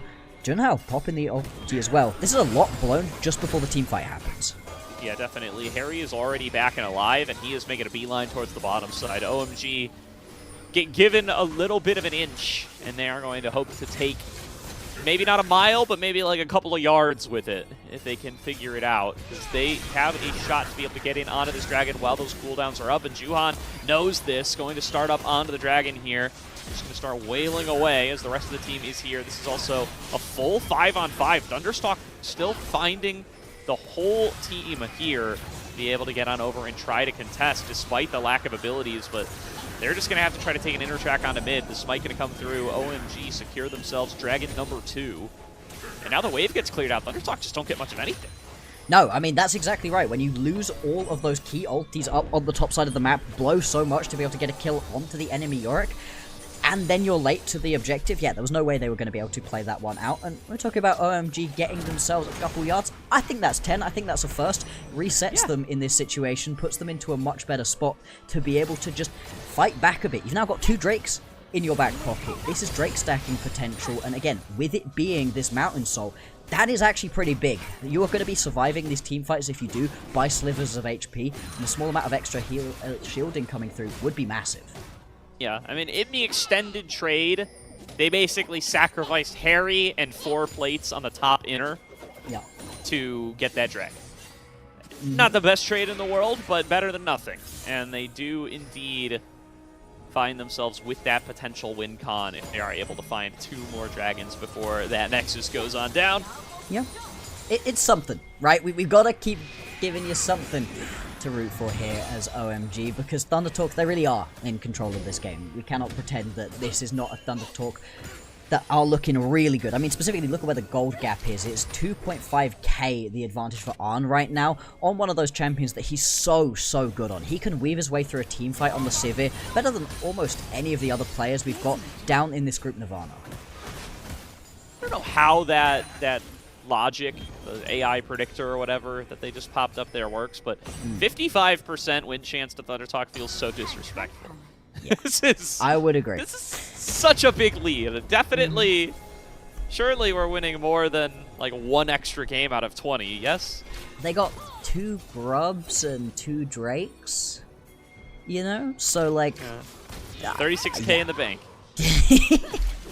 Yeah, I mean, I'm not entirely sure about what it is right there anyway, but yeah, I think Thundertalk definitely have a much better chance of being able to pick this win up so far. Of course, OMG, they are going to keep looking to fight back. Heru needs to be careful right here. A lot of people from OMG hunting over the wall. Definitely. Moving on up into the bushes. Heru looking to be able to potentially make this pick happen. Not going to get his angle. Keshi shoving on in the bottom lane. Still, all of these lanes going to be up in Thundertalk's favor for now. And the Baron up and getting pinged onto. There's no way they're going to start this off. Just going to try to keep the waves shoved and make sure they are able to maintain their vision lead and make life difficult. Haichao getting jumped onto by Heru, but doesn't look like they were able to find it. Did get the flash out, though. Chaos Storm comes out, doesn't find very much damage, and Thundertalk going to back on away and say thank you very much for the flash, Haichao. Flash for flash right here, and you're going to be much happier with that as Thundertalk. Obviously, the Ahri with that ulti going to be far better at getting away from any early aggression coming on through. And you've also got some decent vision being established right here by Thundertalk. A lot of darkness OMG are going to be walking into should Thundertalk start up this Baron. I don't imagine they're going to look for this one straight off the rip. They've not got the fastest take for it. They can't just sneak it away from under your noses unless you really do catch OMG napping. So instead, it's going to be about getting themselves a teamfight win, or at least a pick. And with the Ahri and the Nico, pick potential really is there. Certainly. So now, we're just going to continue to refresh, reset, and look for these picks. The fact that Haichao's the one who lost his flash, while Starry is still so far behind, doesn't even have the Muramana upgraded yet, while An is on 3 items. It is definitely a rough situation to be in. If Haichao can't stay safe and stay alive, the pathway to the fight wins for OMG feel like they are very narrow indeed, although this might be Keshi up to Keshi things, getting up too far. Yep. Here's going to be that cease and desist. He flashes away after getting a double gnar into the wall. Heru's here with the TP, does not connect the charm. Junhao's here, does not connect the Sonic Wave. And Thundertalk just committed 2 ultimates and a TP to get basically nothing, though they are on the right side of the map for the spawning dragon. Yeah, but I mean, you've lost out onto so much right here. I don't know that they're going to be able to compete back. Now On going to end up just desperately trying to clear out some waves right here. Haichao stepping up. Back. Feather stepping forward, looking for the Pop Blossom, willing to sacrifice himself for the cause as Haichao will fall down to On's damage. And now here's Keshi up in the front line. Juhan showing up to try to get a little bit of damage on through, but look at these boomerangs. On ripping through the team, thrown into the wall once again is Harry. Is On going to be here to back up with the damage, just going to try to fire away at the Maiden. Junhao taken very, very low here. Keshi not much better for wear, and On getting left alone with these ghouls is also falling low. Still, they were able to get so much done onto the OMG lineup, they will be able to get themselves this dragon. Nice job right there from Feather. Like you said, willing to sacrifice himself for the cause, picking up so much. They're also going to be able to grab this tower. Does the charm land? Yes, it does. There you go. That's going to be the kill. Heru finally landing a charm right here. Tower falling as well. Drake and Thundertalk extend out that gold lead. Sometimes it takes 3 tries, but that's the charm. Heru gets on in there, and that wasn't an intentional pun, by the way, but third time is the charm. Heru connects charm and gets himself that kill. After the Spirit Rush comes back on up, blew that in the bottom lane, but the cooldown's low enough that he gets a second try before the extended play is done for. It's such a shame, right? Because Starry played so well in game number 1. That Ezreal performance from him was incredibly impressive. He really had Arn's number on that Lucian, and yet in the remaining games, it really has been Arn stepping up to the table. Now has got those 3 items completed, and with that Eye Edge now in inventory, this is the point at which Arn can be stepping up, and you see it right there, stepping up with so much confidence. Baron now going to be the big focus here for Thundertalk. They need it to be able to get these tier 2 towers down. There really is just far too much wave clear to be able to step up without it. So, can they find themselves a pick to really kick off a potential Baron take? It's going to be the question. At the very least, can just keep clearing out vision, keep forcing OMG to walk further up in their jungle than they are comfortable with. Engage a little in short supply on this Thundertalk team composition, unless they can get Feather on a flank, Keshi on a flank, Junhao with some fancy Lee Sin mechanics. But they are far enough ahead that they can definitely keep these waves shoved in for as long as they need. Yeah, very much so. You're not super worried about just getting turn and burned, which should have been the big worry for Thundertalk. When you've got yourself this Vi, you should just be constantly worried about the Vi running at you, pick you up, slamming you down, but there isn't really any dive buddy alongside the Vi. This composition's far more worried about just sitting back and chucking down some big ultis between Haichao and Moam, and that just really hasn't happened so far. I mean, Moam has got the Rod of Ages up to 8 stacks at this point. You're getting there, close enough, right? Couple minutes away from that one coming through, but just doesn't really have the gold to have that same level of impact as an Anivia in the mid lane could potentially. It just is not working out for OMG right now. 8,000 gold, the disadvantage. Heru on the flank here, anticipating that On's aggressive clearing of the wave will inspire somebody on OMG to step up too far. Doesn't happen this time. Decides to back on away after clearing out that additional wave. And looks like we're taking a quick shopping break on the Thundertalk side. On does not quite have a 4th item completed, but is getting closer and closer. And this Sivir is already such a menace in these team fights, just getting stronger and stronger as the game goes on. Up the pressure right here as going in. Keshi does actually need to turn around and run. Harry is in the area. Just going to turn back to Mini and should be able to jump over the wall if needed. He can do more than jump over the wall. He can force out Juan's flash, as here comes Heru now off the back of the TP. Wants to take this fight a little bit further. Haichao, cut off from the rest of his team, has to flash back away. 2 flashes secured there by Thundertalk in the team fight, but no kills to go along with them. Still, they're going to be plenty happy with how this one went. And Feather now looking for the Pop Blossom, flashes in again, gets it onto 2. Juan going to be the target. It's a 1-for-1 trade, but Starry's got nowhere left to go. Kicked back into the team by Junhao, and it's 2 kills for 1 to Thundertalk. Thundertalk punished the attempted aggression right here out of OMG. Keshi knowing his limits, knowing when he could turn back around. And I love how willing Feather has been to just go in, sacrifice his life, get the Pop Blossom off. And now OMG scrambling to try to get back involved right here. TP's coming into the mid lane, but with no jungler available, you have to imagine this is going to be Baron to Thundertalk.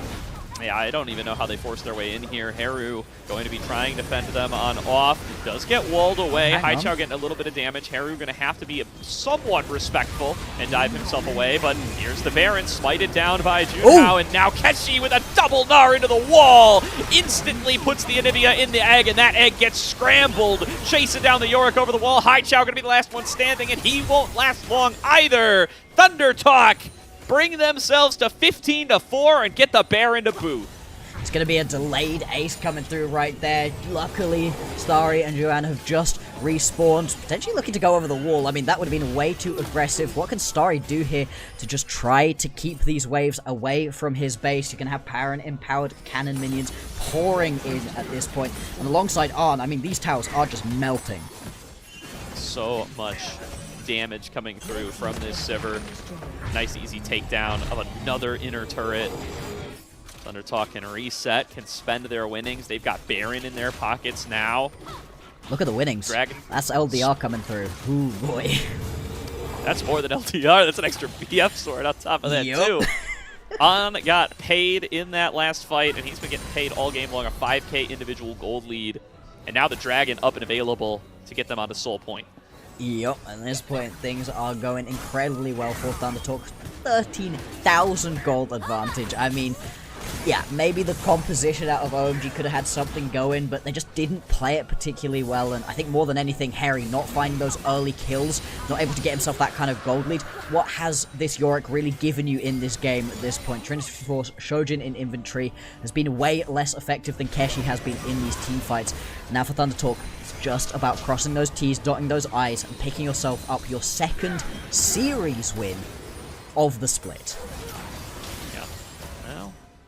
Baron helping them siege onto this final inner turret. They still are able to keep the siege minion up and alive. Starry doing his best to snipe it down, but Starry doesn't quite have the damage to be able to get him down on his own. The ricochets hurt so bad at this point. I mean, Arn's even been caught ahead of the wall, and he doesn't care.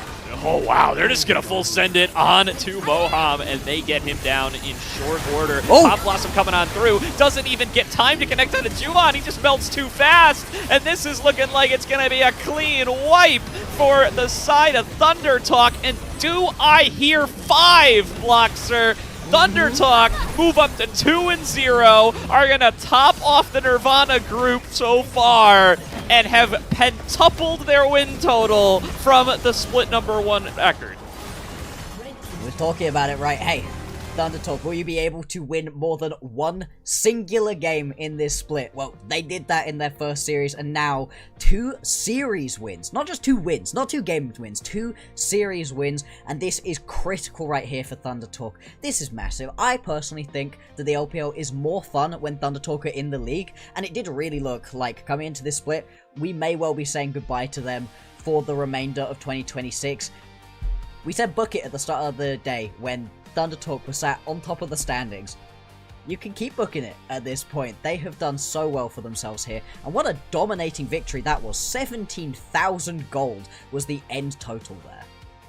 Yeah, I mean, what a start here for Thunder Talk. They have done such a great job here over the course of this series and over the course of the split so far. I mean, they are now up to 5 wins over the course of the season from 1 in just the first split.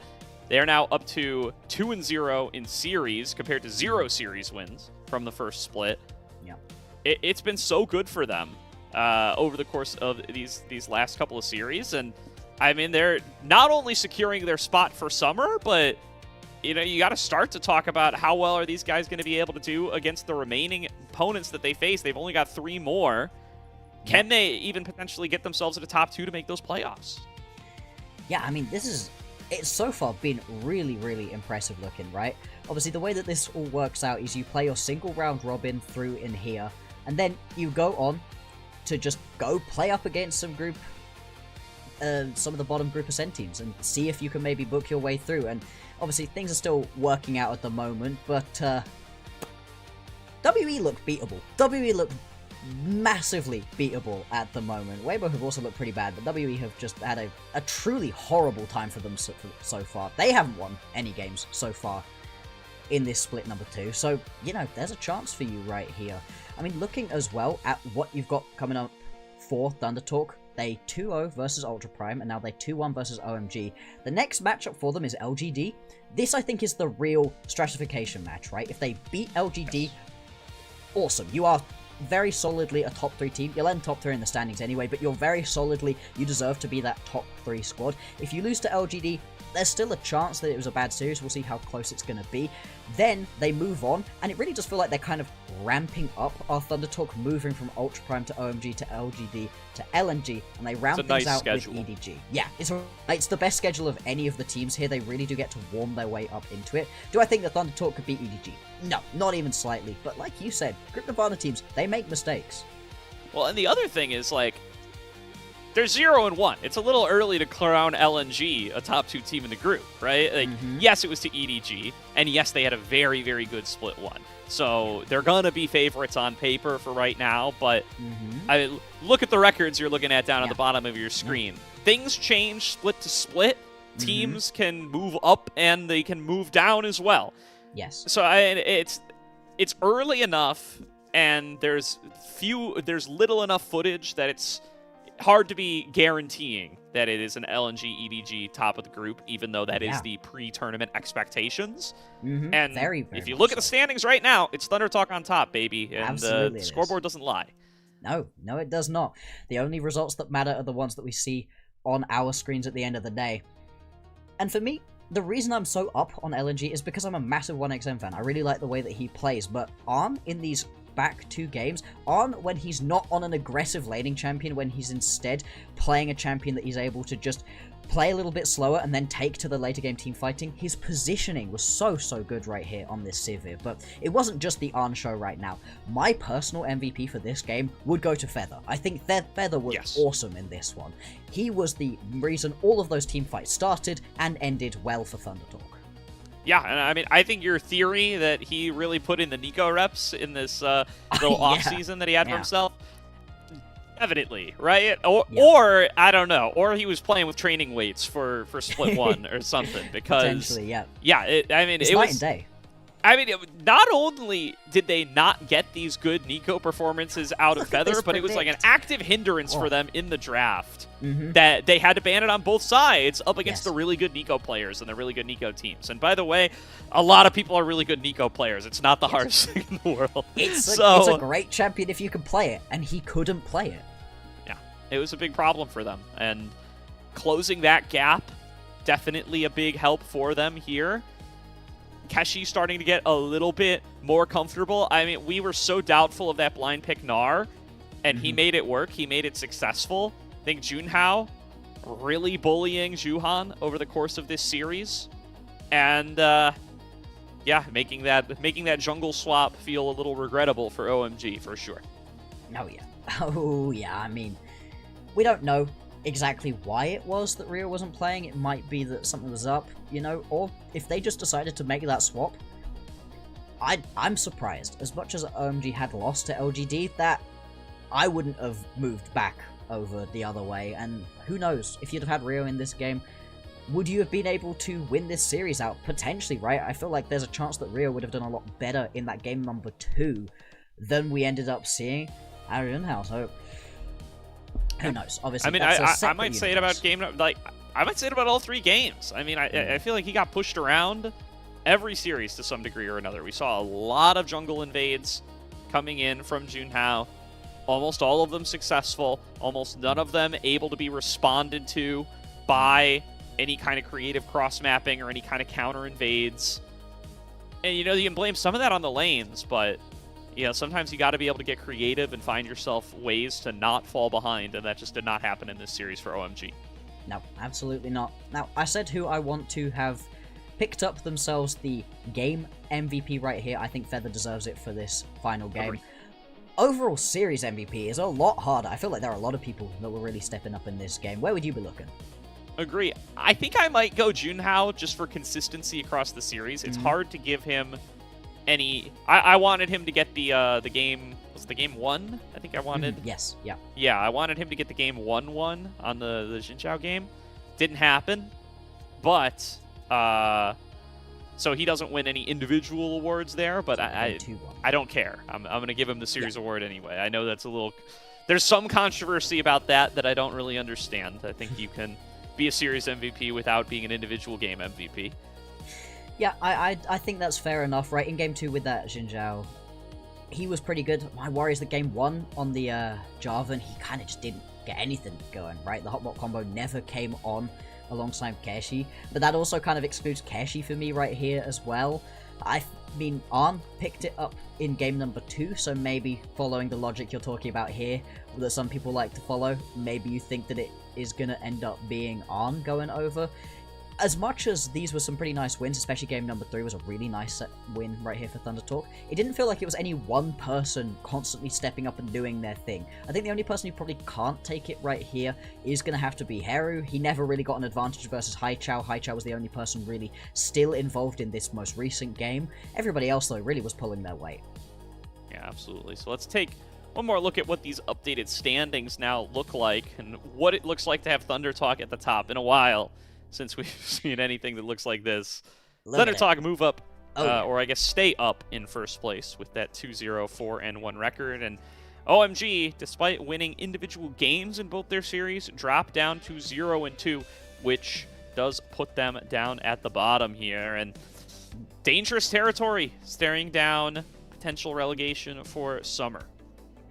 Really is. Gotta be terrifying, right? And this is the thing that is so unfortunate about this system where you lose out on your next split. That's so bad for these organizations. They don't get to represent their sponsors, they don't get to show off their players. As players, you don't get to show off that you deserve to be on another team. I think that's why I've been pretty happy to see Haichao actually having some pretty good games, even with the losses that OMG have been facing.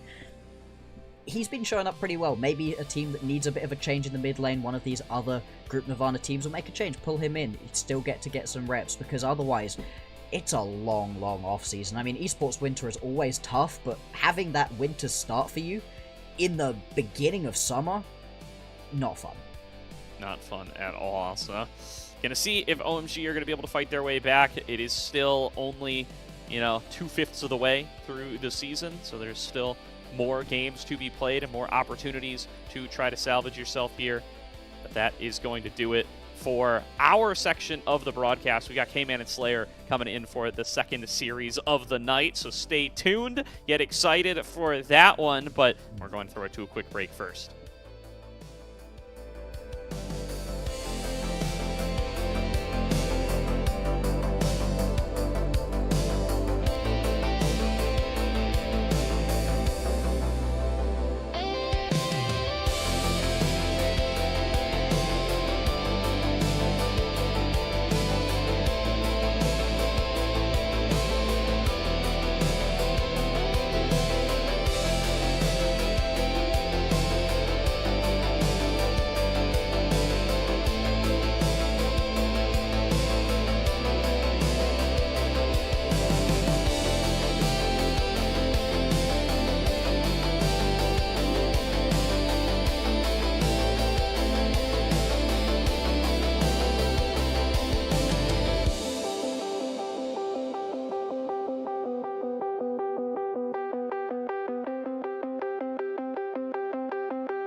Hello everyone and welcome back to your regularly scheduled LPL viewing in the English language, courtesy of LPL English either on Twitch or YouTube. We will be your final set of casters for tonight's action, for your final series of tonight's action. You've got the Slayman duo back better than ever. I, of course, as your play-by-play Slayer on the call, joined by the man that I have glazed in many different ways. I'm going to keep it short and simple here, K-Man. We got a bit of pre-show to go through. So, the Encyclopedia LOL Esports, my friend K-Man here, to take us through what should be a closer series than it would seem on paper, I would say, K-Man. JD Gaming taking on Ninjas in Pajamas, and the team I said second there is the one with the better standings record so far. It is a little bit crazy how things have started off for NIP this split up until this point. Slayer, it's been a great start for them. This is a big test towards whether or not that start is real, or whether perhaps it has just been a product of the beginning of the split. I, for one, am very excited to see how this ends up playing out, because both of these teams have played a lot closer to each other in terms of their actual production than maybe you would think just based off of the names. Yeah, without a doubt, K-Man. It has been awesome. It was funny, we were setting up a graphic earlier in the season, talking about WE. We're doing like David versus Goliath. It was like Goliath was Group of Sen, and somebody asked me, well, where do we put NIP? And I went, dude, they're 2-1. Like, they're up there with the rest of them. They're showing they deserve to be in Group of Sen, but no better test than showing what they can do against a team that went to first stand. JD Gaming, let's get through the rosters very quickly here, K-Man, so we can introduce our teams as they currently sit. And we'll start, of course, with Jindong Gaming, a lineup that is one of the few in Group of Sen that has remained untouched going into Split 2. Xiaosu in the top side, Junja in the mid lane, Hongq in the mid lane, Junja in the jungle, Gala and AD carry, and then Vampire to round out a bottom lane that we're expecting to really get back to the groove they had of Split 1, K-Man. Yeah, it's obviously a pretty familiar roster to LPL fans, considering they've been in the finals, they went to first stand, they were able to represent the region internationally, but it has been a bit of a slow start, and as you pointed out, that bot lane has taken some time to really get going. Gala's not had a great start to the split. Vampire, I think has had some moments in lane that have not been perfect. You know, there's been some adjustment for JDG. They're going to need to be able to step up here today, but I think there is still a lot of confidence that this team, even with their struggles, can still be a team that competes to go to the finals and represent the LPL again internationally. Yeah, and what do we feel like will be the best at driving them towards scaling back into the form we know them with? Well, K-Man, you suggested it, and I definitely co-sign this idea. It's got to be their jungler, Junja, who's been really such a focal point. And what I want to say is their biggest wins, but has also been a focal point in their, roughest lows so far this year. I think it's fair to say this team goes as their jungler goes. I think that is exactly where JDG operate. The difference in playstyle that this team has when Junja is confident and feeling it and out there and fighting in the mid game versus when they're behind in tempo and all of a sudden the team becomes very passive and very safe. It's really staggering to watch this team in different scenarios, and that's what they really need to hone in on. I trust Tabe a lot and this coaching staff, but something that I think has really clearly been an emphasis point for this team has been just go out there and try to get your leads. It doesn't matter if you feel like you're not going to be able to win every fight. That level of aggression has really been able to push this team forward, and that's why you see such a higher KP percentage for, Junja when they win. Even if they're getting less kills, Junja has been more active and more apparent in the game when this team is successful, and that really has been a driving force for them. Yeah, I think Junja also, gets a bit caught up in the fact that as we get further into 2026 meta of League of Legends, it feels like, especially in the LPL, going off the blueprint we saw from BLG, that like winning early and then never looking back, slamming lanes, never looking back is more prevalent than ever. But I was most impressed with Jindong Gaming when they were showing they were the best team fighting team in the league, right? They were able to, get past some of these woes of the early game to come out on top. But despite whatever lows we feel like they're currently at right now, it's important to kind of look at who JDG have had to face, because K-Man, while it is a bit of a cop-out card for the start for Jindong Gaming, they have had the toughest schedule, I would say, through the early hours of Split 2. For sure. I mean, they have really run the gauntlet of the best teams in the LPL, whether it be BLG and Top Esports, who are, kind of looked at as big favorites right now. Even a team like Anyone's Legend that maybe hasn't had the production, but AL is still a very good team. Like, this has been a very tough start to the year, that 1-2 record. Not super indicative of where JDG are at. And let's not forget, this team wasn't exactly lights out in the regular season in split number 1 either. They were the 4 seed going into the playoffs. They had their own set of inconsistent struggles. We've seen this team be able to rebound and bounce back before. I think this is the run that you're looking at. You see the NIP, Weibo, even Invictus Gaming. These are beatable teams for them, and this is really kind of the big part of their split that they need to start winning in to get back on the board. but it's not going to be the easiest of a task because their opponent on the other side is playing with some serious gumption and playing what I would say is one of the more succinct units we've really seen so far in Group Ascent of Split 2, that being the newly promoted Ninjas in Pajamas. So let's take a look at that roster. I'm assuming a lot of you are a little bit less familiar with this squad, but you'll recognize some of the names. Former Thunder Talk top laner Hoya, up there top side Guwon. Also moving into the jungle role for this NIP team with Care still playing out of the mid lane. Awesome and Zhuo combined into that bot side. And, you know, piggybacking off what we talked about with JDG, K-Man, the flip side here for NIP is their bottom lane might be their biggest strength in their current form. Yeah, it has been really fun to watch, Slayer, that this bot lane has very much made their home in Group Ascend at the start of this split. There were some questions on whether or not NIP was going to be comfortable and confident with the way that they played in Group Perseverance, kind of moving up a skill level to Group Ascend. We've had no problem seeing the results of that so far. This bot lane has looked excellent. Zhuo was a big piece as to why this team got here in the first place throughout the play-ins and Group Perseverance, but it's been Awesome who has stepped up and really dominated a lot of these laning phases. I mean, this is a bot lane that genuinely has been close to top half in Group Ascend in terms of production, and they can keep that going today. I mean, that's exactly what you need in order to beat a team like JDG. It's really fun looking at, you know, obviously the AD carry guy here for a moment, what Awesome's been able to do, but mainly kind of not playing those very traditionally restrictive champions we see in the current meta, right? It's not like he's slamming Ashe games where he's doing decently well. He does have the Ashe, of course, playing like Corki, playing Ezreal. Nah, this guy has the gumption to go follow the LCK trend, play some Lucian games, get wins on that. But then this Tristana game really just came out of nowhere for me, K-Man, who looked really confident on it, super impressive. This game in particular, he just smashes lane against Weibo, takes over these team fights, and is the main driving force in them able to make this upset series win. So really cool to see how Awesome has been able to pilot not just the AD carry position, but kind of breaking the meta mold that we felt was so restrictive coming into the split in particular.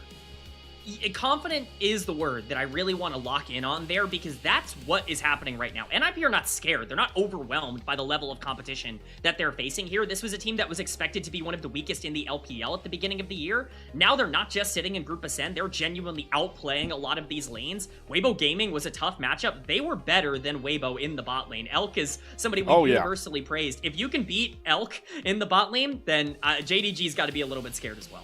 Yeah, K-Man, I will pump the brakes on that Elk slander because he's been griefed by his roster. So I just want to get that out there as I continue to push the campaign that Arha is one of the most slandered players the LPL has seen over the last 2 seasons. We won't talk anymore about Arha, though. We will be focusing back in on our AD carries as we have our marquee matchup, our head-to-head matchup to spotlight. It might have been pretty obvious here with where Gala's form is right now versus how confident Awesome is playing.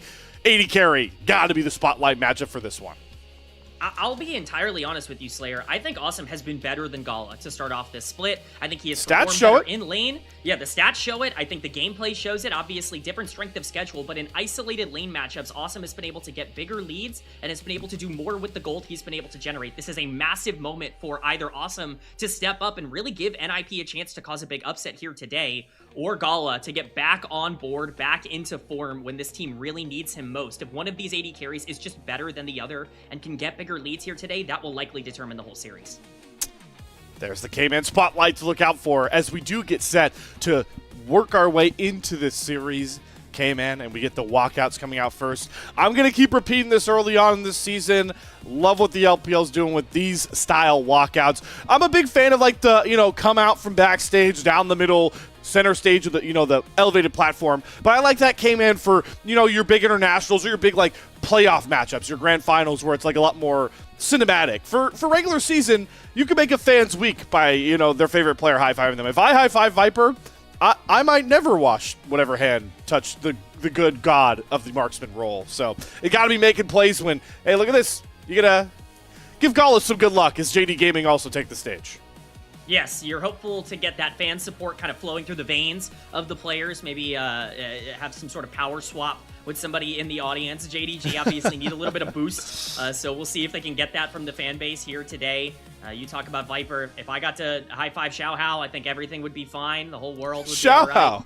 But, today, hey, we've got some different junglers to talk about here today. And, we brought up Junja, but, man, Guwon is somebody that has been really fun to watch. We're talking about a guy who you know, all due respect to Guan, wasn't very successful in a lot of his previous stops, either in the Challengers League over in the LCK or over in the LCP. You know, he was never really able to find a lot of that success. It has clicked for him this year. He's become one of the best macro and tempo-oriented junglers in the league, and that's something JDG can sometimes really struggle with. Yeah, so that's going to be something to watch out for in the jungle as well. It's also obviously fun to think about Zhuo going up against his former team. I know a lot of people are a lot more comfortable with very well-structured Vampire gameplay out of this shady gaming roster, but for folks that weren't too tapped into 2025, support was one hell of a carousel for this team, and Zhuo was one of the stops along the old merry-go-round for this squad last year. Was the final stop. The most important stop at the end of the split for them. So he actually came in and really course-corrected a lot of their momentum when they couldn't really find it towards the middle of that summer split. Obviously, you can say what you want about Zhuo's career as a whole and the inconsistency that has naturally been there, but you know, I'm gonna give him a little bit of a pass. He had to play with Photic for a large portion of his career. I think we're seeing now with the separation, perhaps, of that duo, that maybe Zhuo's doing a little bit better off. Photic slander. You know how to get to my heartstrings here, K-Man. Yes, that's a great point to make. I'm glad that we have figured out which part of that bottom lane combination was lacking nonetheless here. Let's talk bottom lane combos, though, with how much we're harping on the southern side of the map here for both of our teams, and we get ready for this first draft. And we already talked about Awesome, you know, kind of breaking the AD carry mold, K-Man. Is there a way you feel like JD Gaming can maybe exploit that and, you know, try and get towards an Ashe Seraphine early, try and get towards maybe an early Ezreal to try and unlock a Bard? Like, what are you thinking with this Game 1 draft bot lane side? One of the things that really stands out to me between both of these teams is how much priority they put on the bottom side in bans, not so much in early picks. Both of these teams like to take a lot of really pivotal bot lane picks off the board. Ashe Seraphine might not be something we see in this series. You're looking at potentially something like a Karma obviously always being banned throughout this series. Bard has been a really big ban for both of these teams throughout this split up until this point, so don't be surprised if we see a lot of focus on the bottom side. For now, just the Varus and the Karma on the bottom side, but some junglers that have dive potential also taken off the board. Now, and there's that classic rumble, so your Z tier top laner kind of goes off the board here as well. We do have JD Gaming with first selection, right? Getting a little more used to that. B1 isn't the king anymore. Going to keep staying that one for, you know, at least until we get near halfway through the year, at least, K-Man. So, got to look out for what they want to do with that first pick. The Ashe ban does come down. So Seraphine is still floating around. We've seen teams kind of play with keeping the Seraphine with different pairings, but K-Man, you feel like a very clear first selection is screaming out here to you? Orianna is up, and Orianna is something that I just don't think you let through. I don't think you let through Orianna. Jarvan's actually going to be the first pick, perhaps setting up for the combo, but I would not be surprised to see a potential takeaway here for Ninjas in Pajamas. I mean, hey man, Care, if you are confident to lock your Orianna here, you're in the wrong league. So I'm here for it. I think we just need to lock Ori. Ori's in. Anyone? That sounds like a pretty darn good B1, B2 turn here if you're NIP. I've been very vocal this year, Slayer, about how I just cannot believe that Ori is making it through ban phase at all during this phase of the year. It feels like we have, you know, found out this meta. It's going to be the Lulu locked in alongside it. Ori is just kind of the best mid laner at everything in the game right now. If you take away Invictus Gaming's games on Orianna, this champion, like specifically that team, this champion has like a 90% win rate in all major regions across the split number 2 so far. So what the hell, Renard? You're going to be... You know, yeah, I know. Renard dragging down the win rate a little bit of this Orianna. But outside of that, legit, you're looking at like an 85-90% win rate for this champion across this split. It is shocking that they were willing to give this over. All right, Mr. Encyclopedia, I'm going to set you up for a free one here, too, because I actually have some knowledge on this win rate. How bad has the Azir win rate been in Split 2 here as this one gets locked in for Hongq? Yeah, it has not been good. We're seeing Azir actually as the answer to Orianna a lot of the time.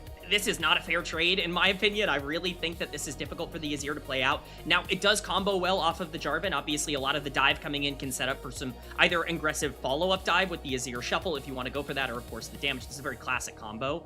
I worry a bit now, though, with the Jace being locked in, where exactly you might want to put that pressure. The Yunara going to be the answer. You have such a strong team fighting start here for Ninjas in Pajamas, and you have to hope to get that pressure on the top side here with Xiaoshu potentially getting into a good lane matchup.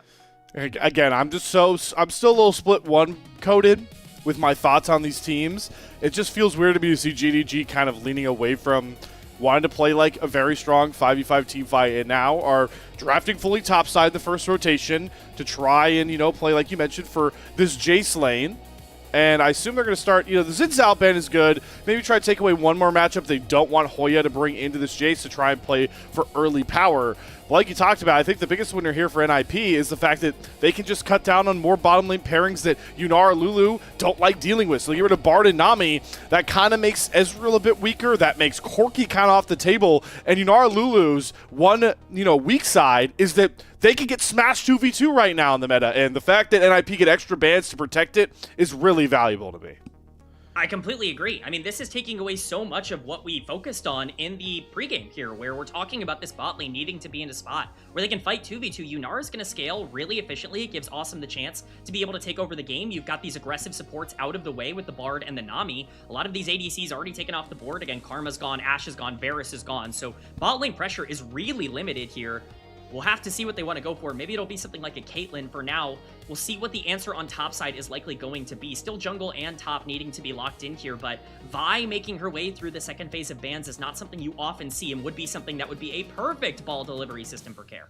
Yeah, one that we've gotten away from a lot with how much Nocturne has kind of stole the ire of Orianna players. J4 has been that constant pairing. Vi Orianna, like you mentioned, still a decent ball delivery service that Guwon will be allocating towards the JDG, hopefully backline here. But yeah, let's get this draft wrapped up for JD Gaming. What does Gala want to do with this bottom lane? Wow, yeah, okay. Ziggs was one of this the is what you were first things thinking? that popped Okay. into my head. I don't think it's necessarily what I would go for, but it's certainly something that Gala loves. He was really the premier Ziggs bot lane player for many years here in the LPL. I think it fits with the identity of what they're trying to go for as an answer to the Yunara on the bottom side. The question is, do you feel the need to pair this with an engager? And it is going to be the Nautilus, really the only engager that we can see in the meta. You know, if you are going to be able to take advantage of a lane, you know, Yunara Lulu can be a bit more passive. The Nautilus can maybe have a bit more of a simplified mid-game there, but you're still going to be a bit more flippy with that engager. And it's going to be the Gragas on the top side for Hoya as well. And we're really looking at a draft here that I think NIP has a ton of answers with. Yeah, I mean, this is a Hoya staple. He has tons of reps on the Gragas. And just think about what he's canceling out on, how valuable. Dredge line onto one of those carries. Nope. Body slamming out of the way. Explosive cast throwing everyone out of the way. Flag and drag looks. Nope. This Gragas is just going to deny all these really key dashes. Even your Honku Azir shuffles are under threat with Hoya's Gragas in those 5v5 team fights that NIP have drafted for. So this is, I'm with you, K-Man. I think Ninjas in Pajamas have set themselves up really well. And I can't believe I'm saying this. They might have outdrafted Tabe. What is going on in Split 2 start right now, man? I think, to me, it's very clear that NIP are walking into this game with easier opportunities to execute on. I think this Orianna is just going to be so strong in the later part of the game. Ori plus Yunara and then like a Lulu on top of that. That has to be probably the scariest late game that you can stare down. You need to get a lead early if you are JDG in this one. You have a ton of different forms of engage. That's what you draft the Nautilus for, to pair up with the dive that Jarvan gets you so that this Azir and this Ziggs can do some free damage in the back end. If you're not staring down the barrel of a winning bot lane and early pressure, this game's going to get really hard really fast. Well, JD Gaming staring down the barrel of a tough draft to try and execute on, as they are still searching for a way to return back to 500 in series score after a rough start to the second split in the LPL. It's time to head back on to the Rift to see just how close of a matchup this really will be. And of course, this battle always starts with the hometown Jayos.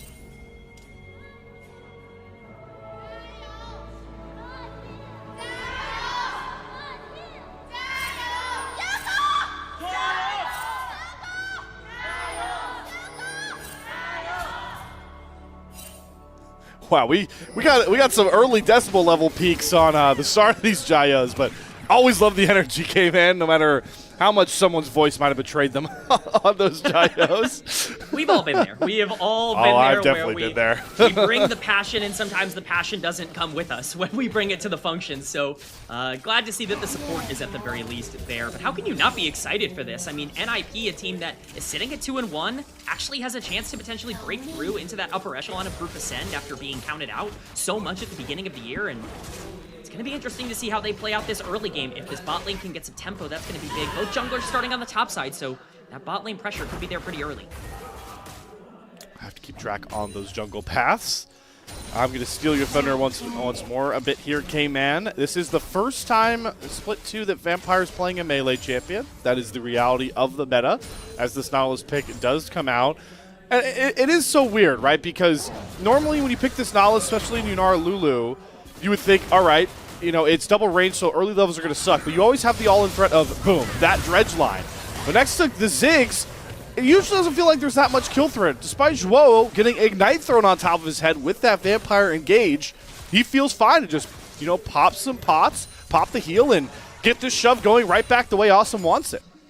I mean, this is the thing with Nautilus early, is you kind of have to go for one of these aggressive fights somewhere around the level 2 to level 3 area in order to make sure that you're not just getting shoved under tower over and over again. It's why the junglers are pathing to the bot side, but you know, just having the summoners burned, a little bit of summoner chicken, as I like to call it. You have your top lane, I have my support summoner chicken on the bottom side here. That's, you know, kind of a normal start here for both sides, and I expect that push to continue to go that way. Ping's coming down onto the bottom side. I wouldn't expect a ton of aggression here, especially with this Ori already pushing in, but time will tell.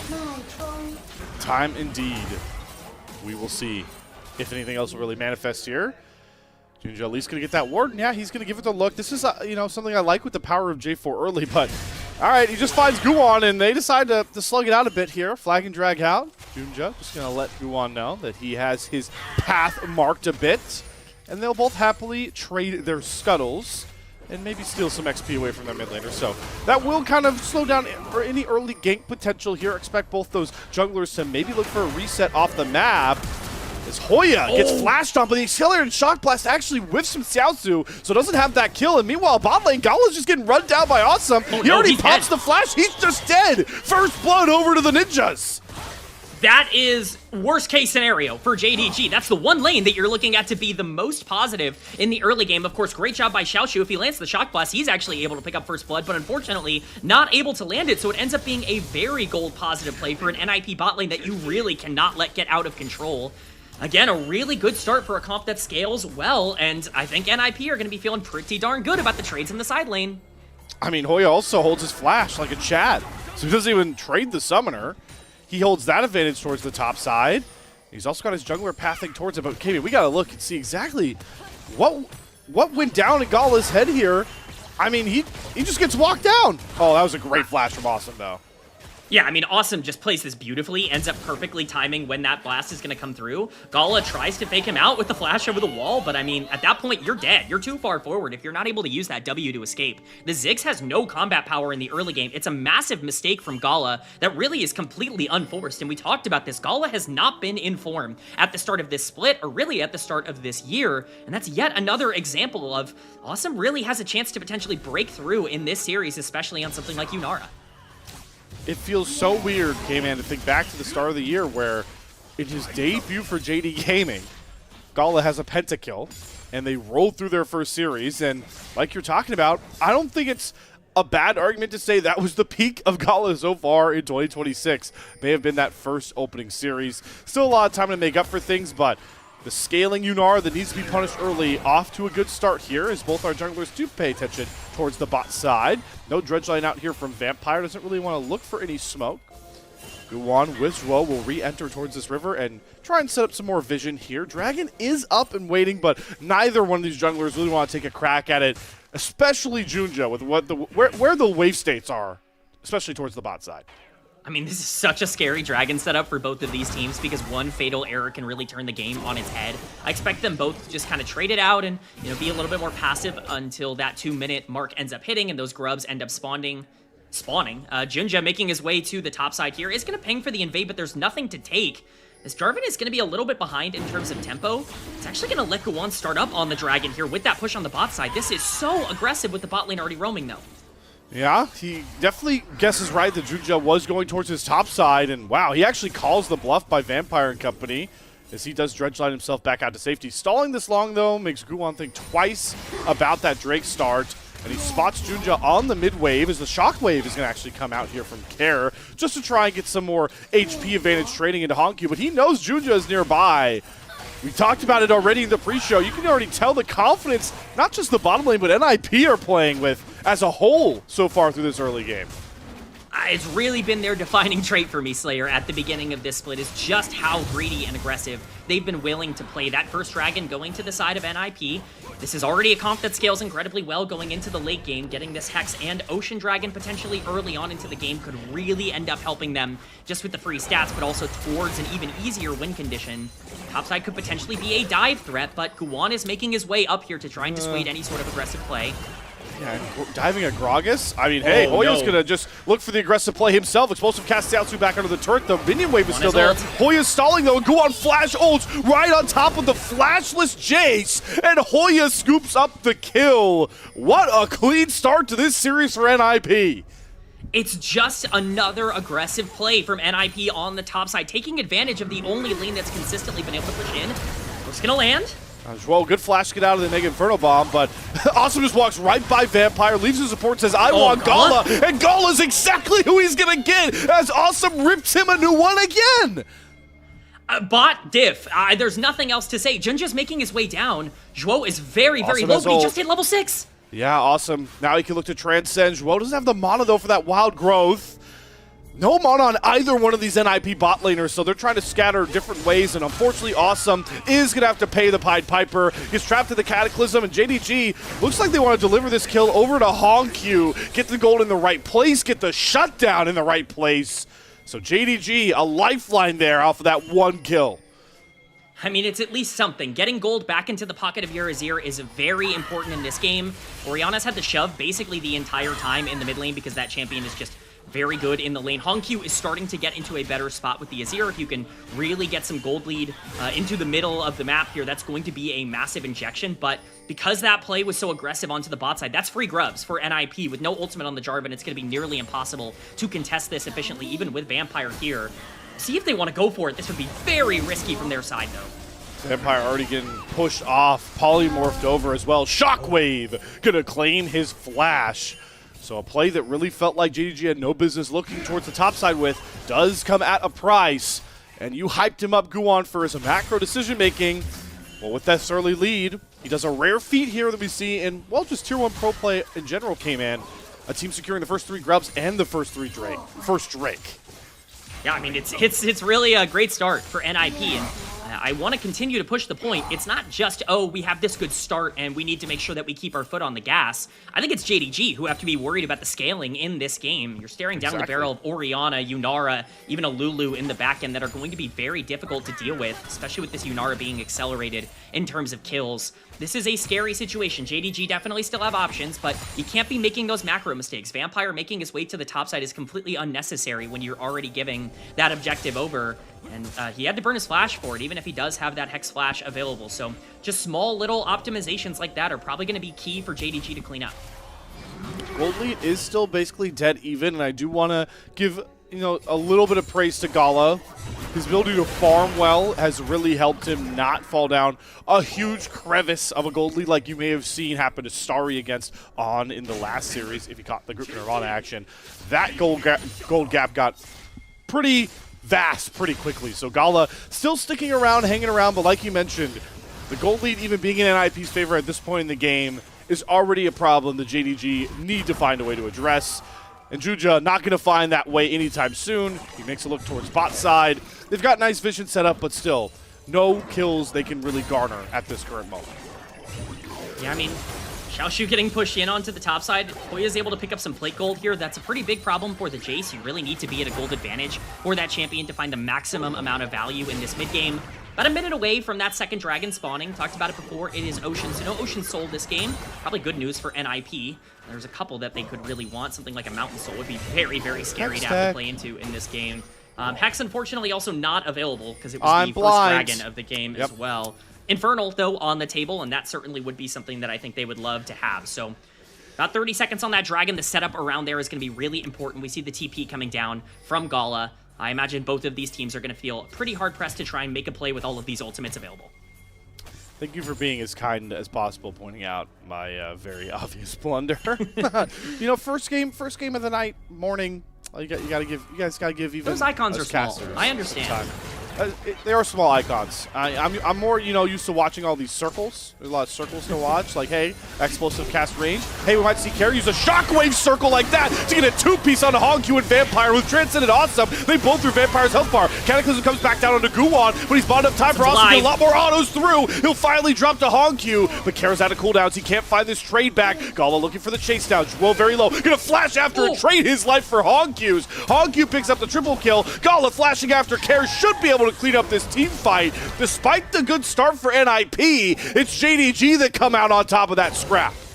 What a massive fight from Hongq. He finishes that first item, Nashers, and he's able to really affect that fight in a major way. You wouldn't expect this Azir to be so far accelerated, but Care didn't have the resources to be able to burst down that initial target. So even when you're going in as the buy, you can't just instant, 100-0 targets at this point in the game yet. And we see that if these fights take a little bit too long, there can be a bit of a problem. It's a great combo coming in here, but the ultimate going down onto Guwon means that you don't necessarily have the damage on your primary backliner in Awesome throughout this fight. Gala is free hitting, Hongq is free hitting, and if these backliners basically get to stay untouched, you are going to be able to win at this point in the game. This is a really important fight win for JDG, and all of the gold went in the perfect spot with this Azir, who could be your late game out, your win condition in this one, getting 4 kills throughout the beginning of this game. No time to dwell on that, though. It's the LPL, baby. So we roll right into our next setup, which is the second dragon of the game. Guwon should be uncontested and will smite it away. So Drake stacking advanced NIP. Hongq looking for a fight. It's a drench line from Vampire that catches Woe. Shockwave a bit too late here. Vampire has that flash, gets himself back out of dodge. And the dragon for NIP comes at the cost of their Enchanter support. This is a very chaotic game, Slayer. It feels like every single time Not again, Gala. How is this happening again? Gala's going to try and buy time as Vampire makes his way over, but the Arc of Ruin slow does land. Gala should be the one traded out here. Junja will not flag a Dragon time to save him. So Awesome trades his life to once again live rent-free in Gala's head. The third time he gets walked out, but now it's Hongq's turn to take center stage here as he looks for Care. Holding on to that Emperor's Divide. Can't get close enough to shuffle him into more damage. So we just end with another trade on the bot side. It's a trade of gold, and I guess depending on how you view this game, you could consider that good or bad for JDG. Still 5 kills now on Awesome is definitely something you have to be a little bit worried about, but what a game for Hongq. We didn't really mention him a ton in the pre-show, but he's somebody who I think had a lot of expectations coming into this year, considering how things went with the Flying Oysters last year, and there have been some up and down moments. Laning phase has looked good at times. He is massively up in this game with 4 kills on the Azir. Gala being able to get some gold back and at least get that Yunara shut down a little bit gives this Azir actually a chance to be able to play this front-to-back comp with all this engage in the later part of the game. And I'm glad you mentioned, focusing on his laning proficiency because, well, maybe we have a K-Man caster curse, actually. There's a cease and desist into the explosive cast. Good Emperor's Divide. Gets everybody with the support off it, but Joel uses the Wild Growth to knock Hongq up. He has to flash away now. Using a lot of space here. Using Vampire's health bar as a tool, but Hoya flashes forward the body slam. Doesn't get the Q damage. Hongq gets out over the wall with a sliver of a shield to save him as the Cataclysm will trap Hoya in. Gets a bit of a heal. Does take down Vampire. Resets his cooldowns and sets up the rest of NIP to come to the aid of their top laner. And Awesome makes it an NIP fight win once again by the slimmest of margins. Somehow it felt like both of the solo laners might have survived there. Hongq and Hoya both doing a great job to not fall in that scenario. Hongq the only one to make it out alive, but Hoya survived so long. They get so much off of that play. It ends up turning into a 2-for-1, and that's Herald going over to the side of NIP. We can talk about how some of these fights are being pulled back for JDG, but at the end of the day, around these objectives, it is NIP who are making the proactive plays. Once again, it's just a great pick onto Hongq, who is standing on top of Vision here, and he tries to make his way out. Vampire does as best as he can to, get his Azir into a safe situation. And while he is able to, at the very least, keep Hongq alive, he has to trade his life to do it. Hoya goes way too deep, but look at the healing on this Gragas. This champion is criminally underplayed in this meta, and Hoya is showcasing why. But immediately back in picture. All right, Transcendent Awesome. Gonna rally some autos on top of Vampire, but Hongq gets some damage through as well. Guwon, good flash though. Gets away from Hongq and over the wall. Care with the shockwave. Catches Hongq completely lacking, and Awesome will barrel down his damage onto him. Gala the next target, hounded by Hoya and cut down to size. And NIP didn't just get the Herald off that one play, K-Man. They might have just broken open the game one.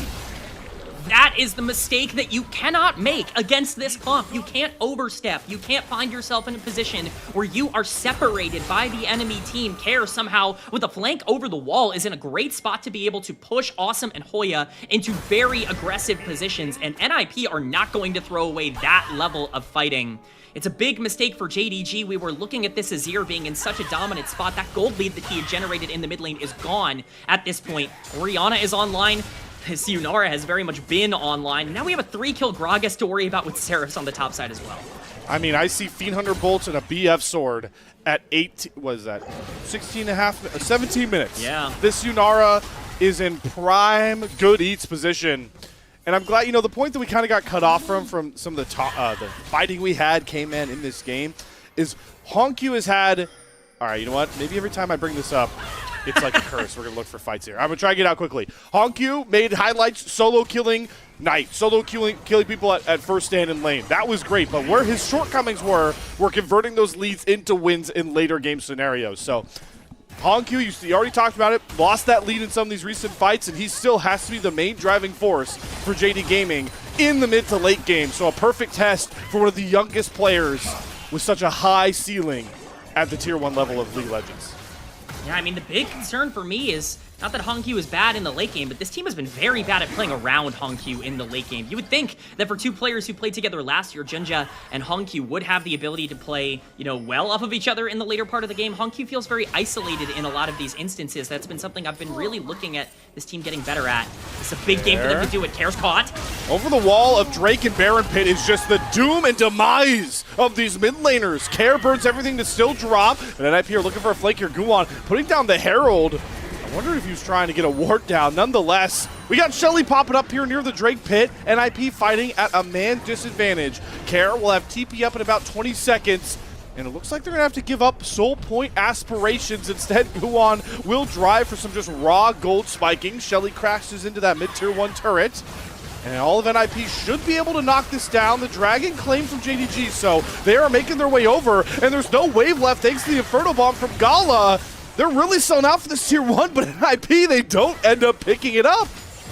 That's a massive mistake from Care to get caught there. You absolutely are right in pointing it out. While they are going to be able to pick this turret up eventually, it's still not going to be a good spot. This is a big win condition for this team the later this game goes, is this Mountain Soul that could potentially be on the table for them. Getting that delayed by another 10 minutes is definitely not what this team wanted. Xiaoshu could be the target on the bottom side, but this is a difficult dive. Well, Hoya's still going to look for it. Cancels the back. Wave is going to get thinned here. Care going to use the shockwave early. Hoya's going to have to take up the turret. Body Slam's going to miss. Xiaoshu throws Hoya back under the turret, but the polymorph means that there's no damage to come out of the Jace. And the little messy dive ends out in a good result here for NIP. A kill onto one of their carries.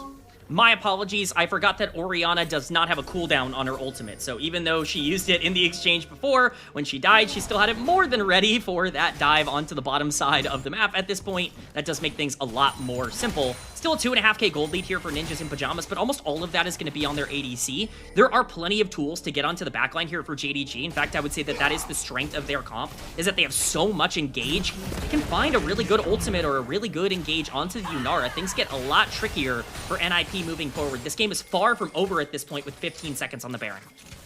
That's why I think it's so focal that obviously Awesome has to be the damage dealer, the guy that wins them the fights by getting kills.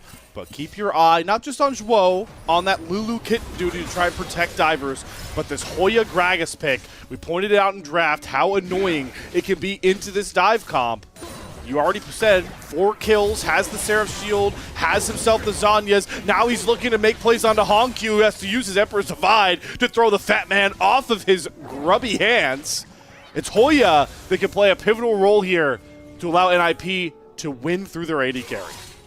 Man, it really does not feel good as Azir, 2-item Azir to be clear, to have to ult away from a Gragas just to stay alive at this part of the game. JDG now a little bit behind on tempo on the top side. NIP are going to try to get vision around this Baron. Could look for a fight. Guwon and Care know that they have a lot of burst if they team up together. They're going to push in towards this Raptors pit here with Awesome already finishing off that Bloodthirster. Interesting to see this again. We saw this in the first series with some of our crit 80 carries. It was the Ashe out of On. I'm curious, I would love to hear why a lot of these ADs would rather forego getting closer to 100% crit for the innate shield and healing that the Bloodthirster gives on third item. But we don't have time to talk about that, K-Man. It's a Baron call here for NIP.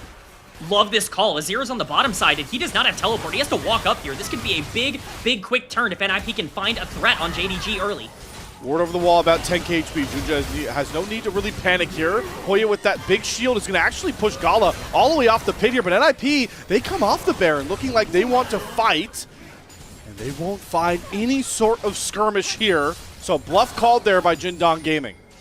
Yeah, at the end of the day, they were just trying to get somebody to overextend. They were forcing JDG to react. You get that side lane pressure out of the Azir, gone. So with teleport coming up soon, you are at the very least able to say, well, we tried to capitalize on it, but you know, not having any kills, it's right to not overextend in that instance. Baron is not going to be right to rush. You just wanted to try and find a pick. At this point, though, you're playing for these dragons. Minute and a half on this Mountain Dragon. It would be soul point, as we talked about for NIP, as it was before. But JDG now have a way to get themselves back into this game. If you can really start stacking those Mountain Dragons with a comp that has so much survivability, this Jarvan's going to be hard to kill, this Nautilus is going to be really hard to kill, and it just gives a little bit more for that front-to-back idea that the Azir wants to play by. I do want to point out, you know, the one caveat that you get help with when picking these Ziggs is, you know, taking that teleport right in the bot lane. Despite that Baron call, it was actually Hoya, the only one that actually ended up having to expend teleport to make that play work. So his TP's going to be down for a bit. They do have Karis back up, but it is an important note in the macro movement of the map sort of conversation here, K-Man. Triple TP being up for JDG means they can be decently flexible on these side waves. Absolutely. I mean, they have plenty of different ways to be able to play this out, especially with, like you said, triple teleport available. My big question is going to be, what does Vampire do in the mid game here, you know, in the late game, I guess, as we start to get later on? Do you want to put that pressure onto the top side, or are you potentially looking for some picks? You got to be really careful with Vi and Orianna moving around the map if they are ever together. Right now, Guwan's on his own. He is on a ward, so will be spotted a little bit here by Junja, but at the end of the day, with Dragon spawning in 5 seconds, we're likely making our way to another big 5v5 team fight. Nah, it's Guwan. It's looking to maybe skirmish without a 5v5, trying to hunt down Gala, get some use of Satchel Charge to throw himself over the wall. So NIP garnering on their entire defense and attack on the top side of this river. Hoya looking for a flank, but JDG grouped up. And K-Man, you're getting exactly what you wanted. A 5v5 that can really decide this first game. NIP with all the control, but can they use it to get over towards this soul point? Dragon nearing about half HP taken as Junja and Guwan trade aggro. Looking like they both are willing to 50-50, or maybe hiding a more sinister plan to jump the back line of their opponent.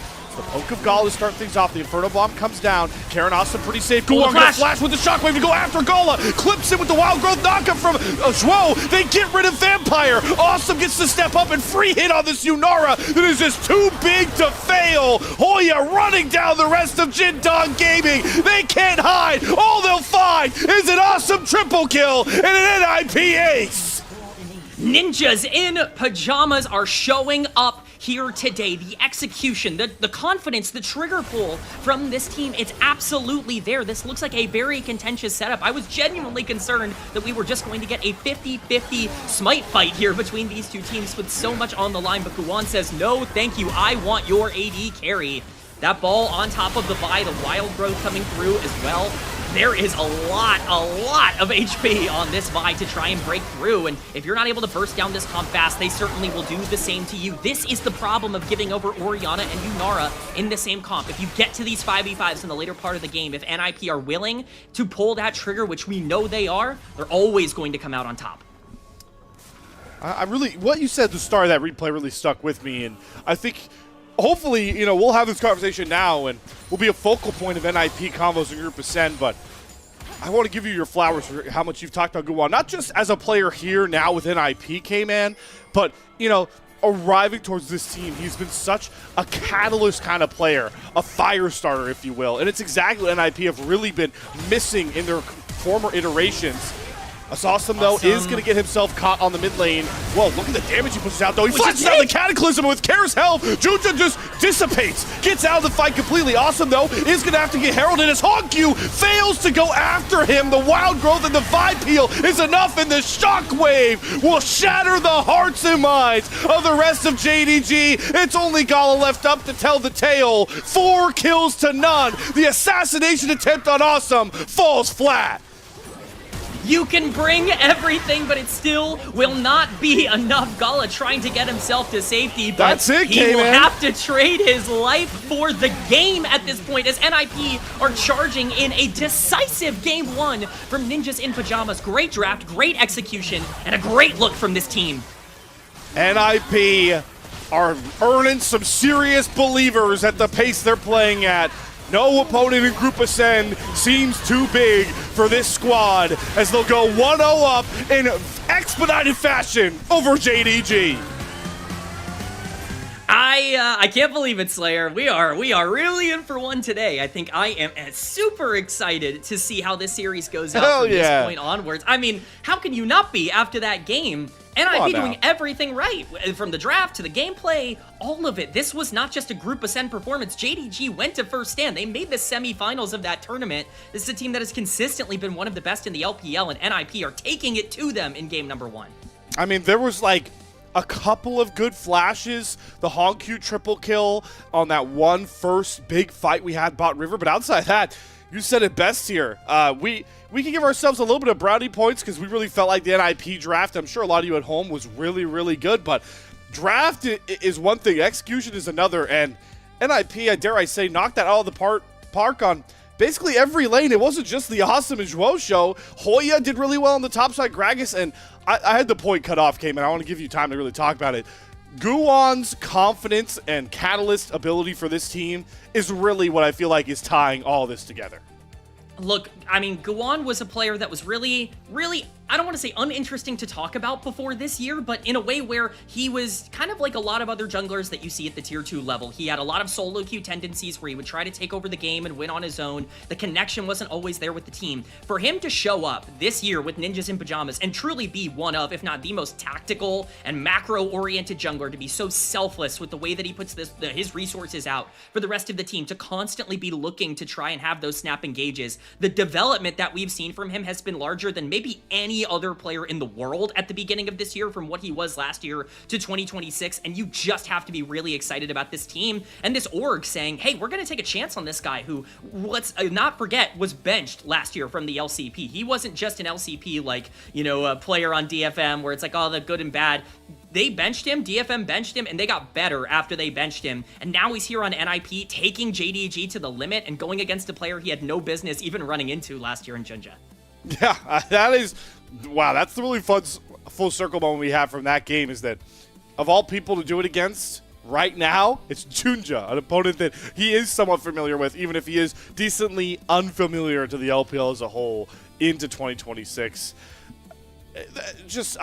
I'm running out of words because, you know, we've had some pretty one-sided games from a couple of these Group Ascend teams, right? Like some pretty complete and dominating-looking games. The teams right now that come to mind for me are like BLG games, of course. I think Top Esports have played a lot of really clean games. This is one hell of a page fun to page 100 complete game here for NIP. Absolutely. I do want to stand on my soapbox for just a second. You can take your 4 or 5 kill Azir. I'll take my completely unganked for Orianna any day of the week to outdamage you. That champion, if anybody that has any power towards these drafts is watching this, please stop doing this. Like, for my sanity, I need to stop seeing this champion be let Tabe, hit K-Man's line, bro. Please, that's all I'm saying. Please. Anything else. Anything other than Orianna to get let through draft. But you're absolutely right. I mean, again, it's not just the draft, right? The draft is very good, but at the end of the day, you still have to be better. I mean, Awesome was so much better than Gala in the laning phase. You got all of these snap engages. I mean, yeah, look at how he doesn't care. This Nautilus, a champion that we critiqued and criticized throughout a majority of the draft phase, you're not going to let the Nautilus keep your Yunara off of your Ziggs. That was certainly not the case in this game. Yeah, and as we go through the rest of these fight replays, this is, of course, being the nice, really shining moment from Hongq. Does such a beautiful job spacing with his Sand Soldiers to get this triple kill. But I want really just everyone to watch the rest of these highlights, watch Guwon, because every single one of these nice fights for NIP, it always starts with him. It always did, and it always worked. I think that's the thing for me, Slayer, is that, like, we highlighted Awesome, and we're even highlighting Guwon, you know, a lot here.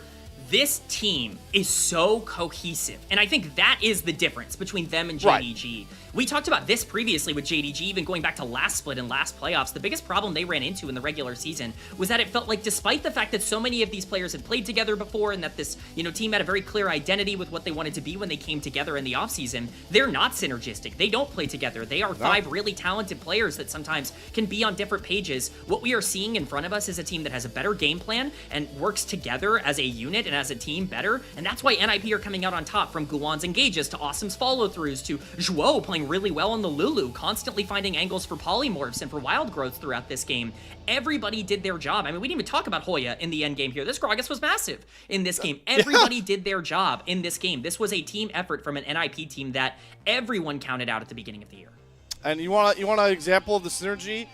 Look at this sequence. It's the Guwon flash engage, but then it's the shockwave. Then it's the wild growth as a knock-up into the explosive cast as another knock-up. It's like, when people like to talk about League of Legends as art, for me, it's always like team fight ultimate synergy is what I really think of. Like I could go to a museum and be like, you just put up a bunch of TVs of the most synergistic team fights. You know, the Faker Shockwave finds them all, the Wolf engage. Like I could go around and pay $50 to go watch bunch of TVs that have all those plays on loop, game man, and I'd put that team fight from NIP at the Drake Pit in my museum of synergistic ultimate plays. I'd buy a ticket. That's all I'm saying, Slayer. I'm there as well. You can sign me up. I am ready to see the exhibit of fantastic team fights. I'm hopeful we get more this series. We saw some awesome team fights in game number 1 in terms of those combos. JDG is a team fight team, and now their back is up against the wall. I'm really excited to see that now that Orianna and Yunara are off the board, can they rebound and bounce their way back in game number 2 and find their footing? Okay, but before we get on to game number 2, I want to, I'm pretty sure you know what question's coming your way, so you can't call this a hardball, a bit of a softball, off-speed pitch over the middle for you. MVP, who do you want to give it to? Is it going to be Awesome, Guwon? Like, there's a lot of names to really shout out here. I think for me, it's got to be Awesome just for the bot lane pressure. I mean, you don't kill the enemy AD carry completely alone 3 times throughout a game for me to just go like, you were fine. I think the lead that the Yunara generated is where that tempo came from. Love the way Guwon played, but you got to give credit to Awesome, who has truly lived up to his name throughout this split. Hey, man, that MVP pick, it's freaking awesome. Yeah, it's freaking awesome. It's freaking awesome. All right, congratulations, Awesome. 3rd MVP, by the way, of the short split 2 so far. We played 3 full series up to this point. They now have 3 MVPs for Awesome, who is really showing out and making, what do we call it? The 80 carry highway, whatever. I already figured the name of my bit. Okay, that's unfortunate. But hey, those 80 carry rankings from your boy Slayer are about to get a lot cuter if Awesome keeps playing the way he does. NIP up 1-0 over JD Gaming, potentially looking at a 3-1 start to split 2. And look at that, Awesome, the unanimous MVP. So we're going to give our, you guys at home some time to maybe try and figure out what JDG need to do well, and more importantly, give Tabe some time to get back to draft gapping coaches like he was all of split 1 in the LPL. We'll be back with game 2, Ninjas in Pajamas and JD Gaming, after this short intermission.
Did you miss us? We're back live here, LPL English, as we continue through the end of our day, our final series of the day, our group ascend action of the day here. Ninjas in Pajamas, 2-1 in series score, 1-0 in this series score against JD Gaming, your other representation of the LPL at first stand.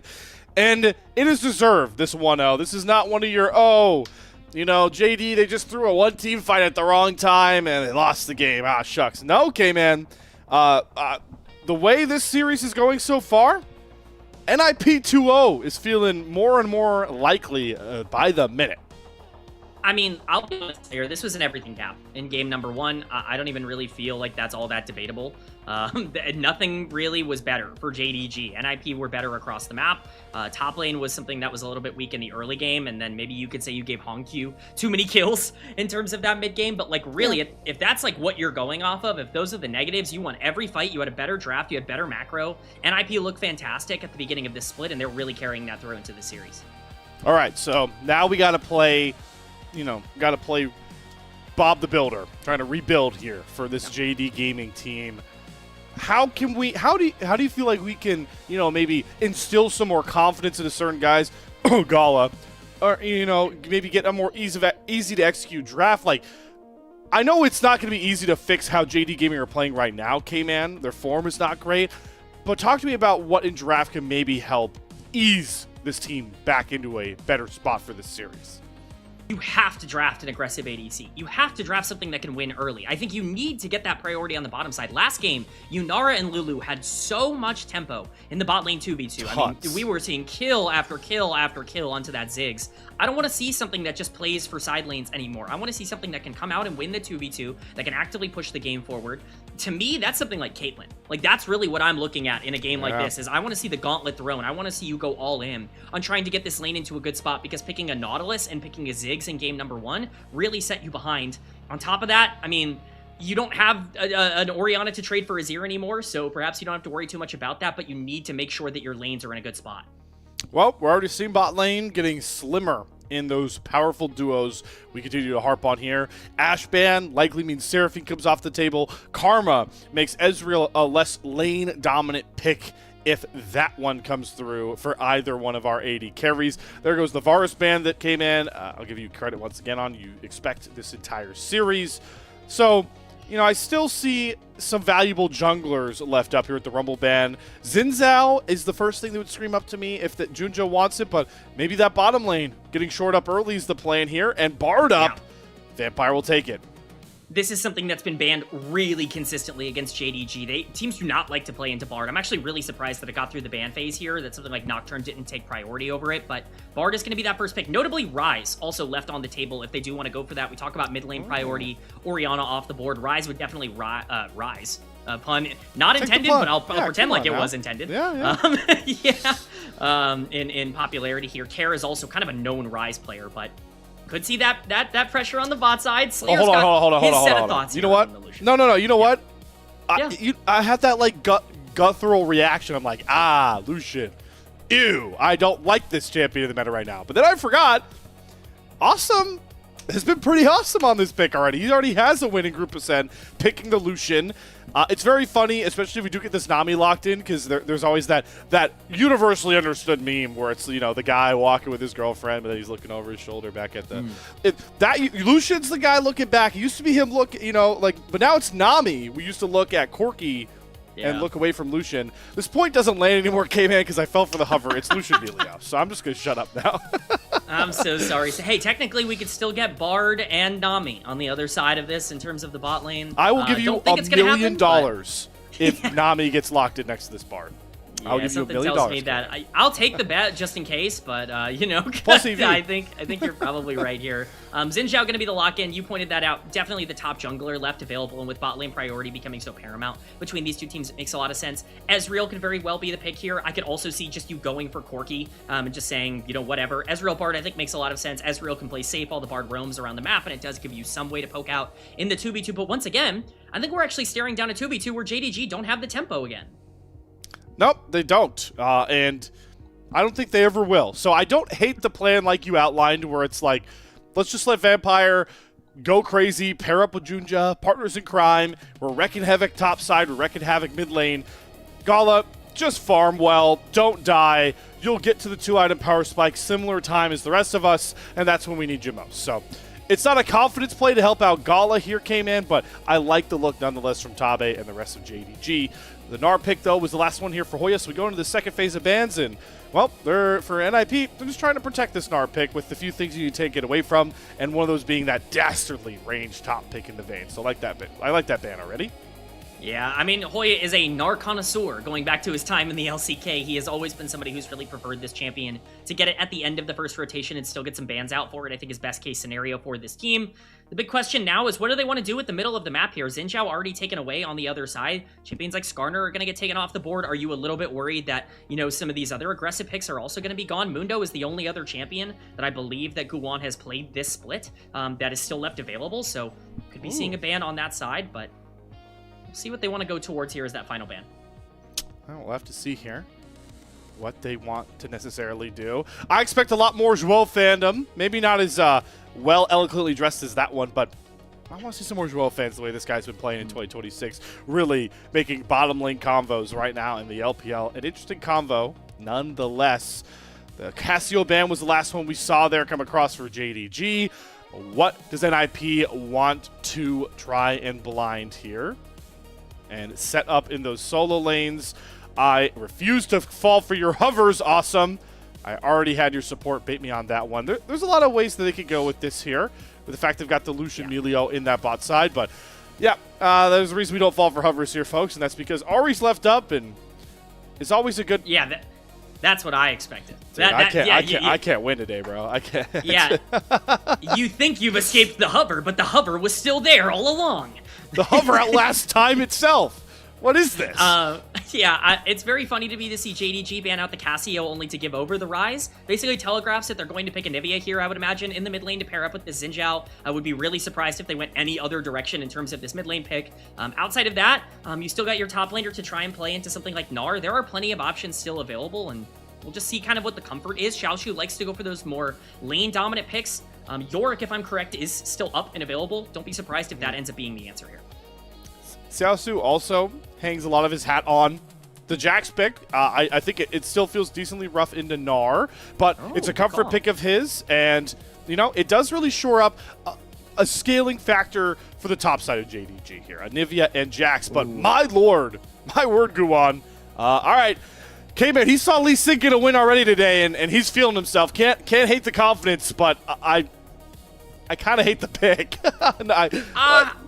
I feel a little bit better about it here. Yeah, Okay. I think I can sell you in that I think you are actually, with Lee Sin intervention, looking at 3 winning lanes here. In terms of the individual pressure that you are able to output, Ryze is going to have more kill threat than something like Anivia in the early game because of that Lee Sin, and the Gnar actually will be able to tempo out on the top side. If you want to play for grubs or something of that nature, you do really risk a lot of this game, but your mid-game power spike is really big once Ryze ends up getting that Realm Warp available. Yeah. Lucian, obviously, on one item is very dangerous to try and deal with. There is an avenue and a time frame in this game where you're going to have a ton of combat power for NIP, but if you can just survive that, I mean, you're looking at a side lane split push later on in the game with Jax and even like Anivia, Ezreal. You have so much wave control that, you know, JDG, if they can kind of survive the early game, they're going to have a much better shot than they did in game 1. I could not agree more with your assessment here, K-Man, but the worrying thing for JDG fans that you must keep in mind is that game 1 was NIP running over early. Yes, they had the scaling factor. They never needed it. We didn't even reach 30 minutes in that game 1. They scaled faster than expected, and now they're on champions that are defined by their snowballing nature. What an early spot here to really shake up Group Ascent potentially. And a 3-1 NIP start, regardless if they get it done in this game 2 or if they have to do it in game 3, I mean, K-Man, that will make NIP staying up in Group Ascend a pretty big reality, but we won't get to those conversations just yet. We'll get to our Jaios as we hit the Rift for game number 2.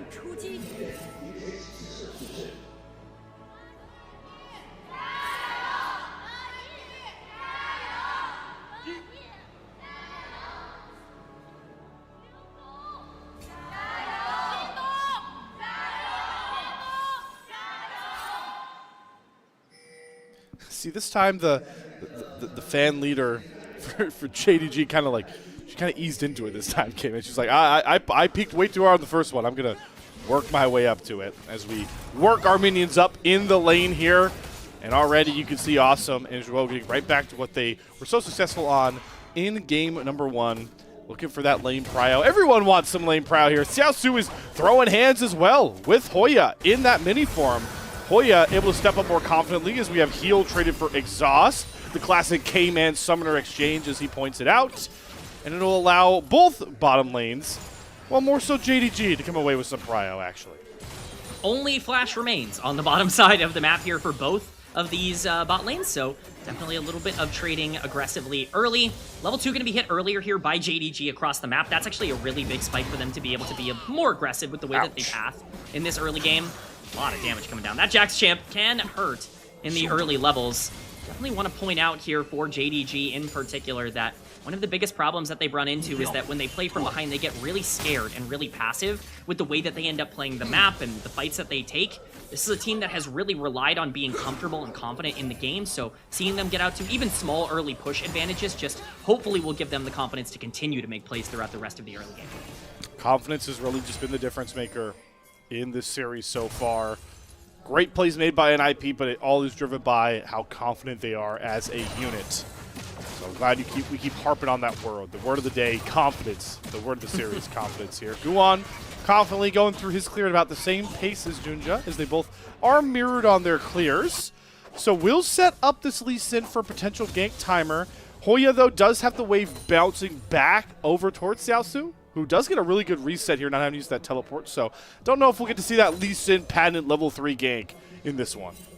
Yeah, I think they were actually really looking forward to that on the top side of the map. They were going to try and go for something really aggressive. Unfortunately, nothing to be found. I think one of the big things that is going to be, catching my eye in this game is Guwon. We talked about him a ton in game number 1 in terms of how important he is with the engages that he can find.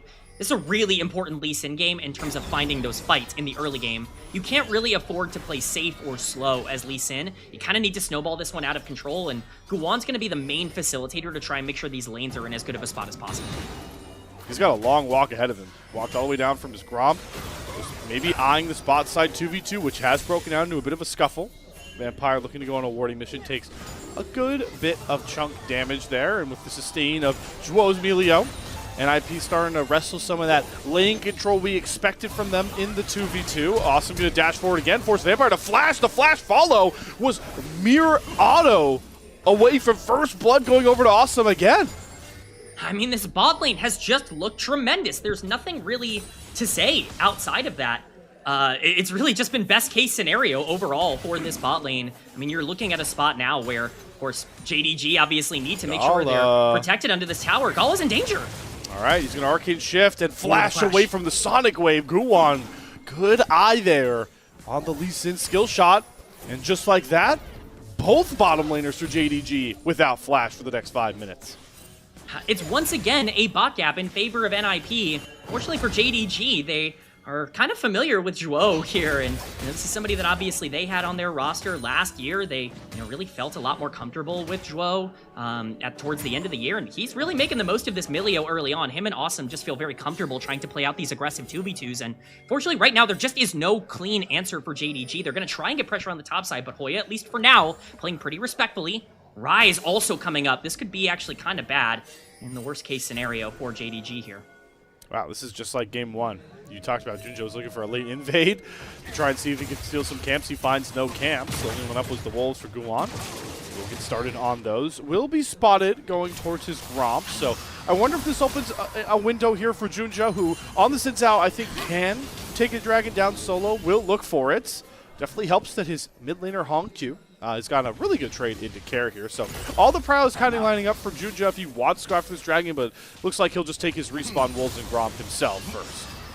Yeah, I think this slower-paced early game definitely favors JDG. We can even see that in their isolated lane matchup. Xiaoxu doing a phenomenal job on the top side with that level 6 is going to take a little bit more of an aggressive trade here, but the CS lead does not lie. Slayer, the gold lead, does not lie. Guwon going to be trying to find something in the mid lane, but with dragon spawning, Hongqiu just has to make sure that he doesn't make a massive mistake with no Rise to be able to capitalize on. So this overall isolated game state so far, I think definitely favoring JDG, even if their bot lane did have to burn some subs. Yeah, it's all about, can you really punish that NIP? Can you capitalize on that flashless AD carry, turn it into gold? Which, and with the nature of Ezreal, is one of those champions that's hardest to punish in that nature, even without that summoner. Xiaosu is going to take up 2 turret shots on the TP back here. Good ult there from Hoya. Even gets to throw the big Q onto Xiaosu and the lane. So that will provide some relief from that now not increasing CS lead you pointed out earlier, Cayman. Yeah, it's kind of neutralized, and that's not great. NIP is going to be starting up on the Dragon here. This is essential, in my opinion, for NIP to grab some of these early objectives. Not going to be contested at all here. This should be completely free for Lee Sin. I understand JDG being very cautious around this area, not wanting to, you know, take a fight and lose it, but should be relatively free as Vampire's going to be in the area. Shuo and Awesome can make their way here. Hashtag just Bard things, man. Only Bard players run into a Drake pit with no vision, seeing a jungler trying to solo it, and like, hey man, can I hang out here? No, you can't. So Vampire will spot out, as you called out, a nice dragon pull there from Guwon. Chemtech Drake off the board here. Fun fact about Chemtech Drake came out, I don't know how you feel about it, but a lot of people talk about it, I believe, as the best solo dragon to get, like, early on. You want it as a soul, but a lot of people really call the benefits of the stat boost that you get from Chemtech Soul. It's one of the best ones to open the game with. I mean, I think it's definitely helpful. I'm of the belief that most of these dragons are helpful, as heal is popped to run away here onto the bottom side. I think you're just happy to take the free stats. I think we definitely have some dragons that are better than others, but you can definitely make the most of both. Right now, Hoya could be in trouble on the top side, though, with those extra stats. Yeah, I think this guy's dead. He just went into mini as well. Wave is there. Hongq here with Junja.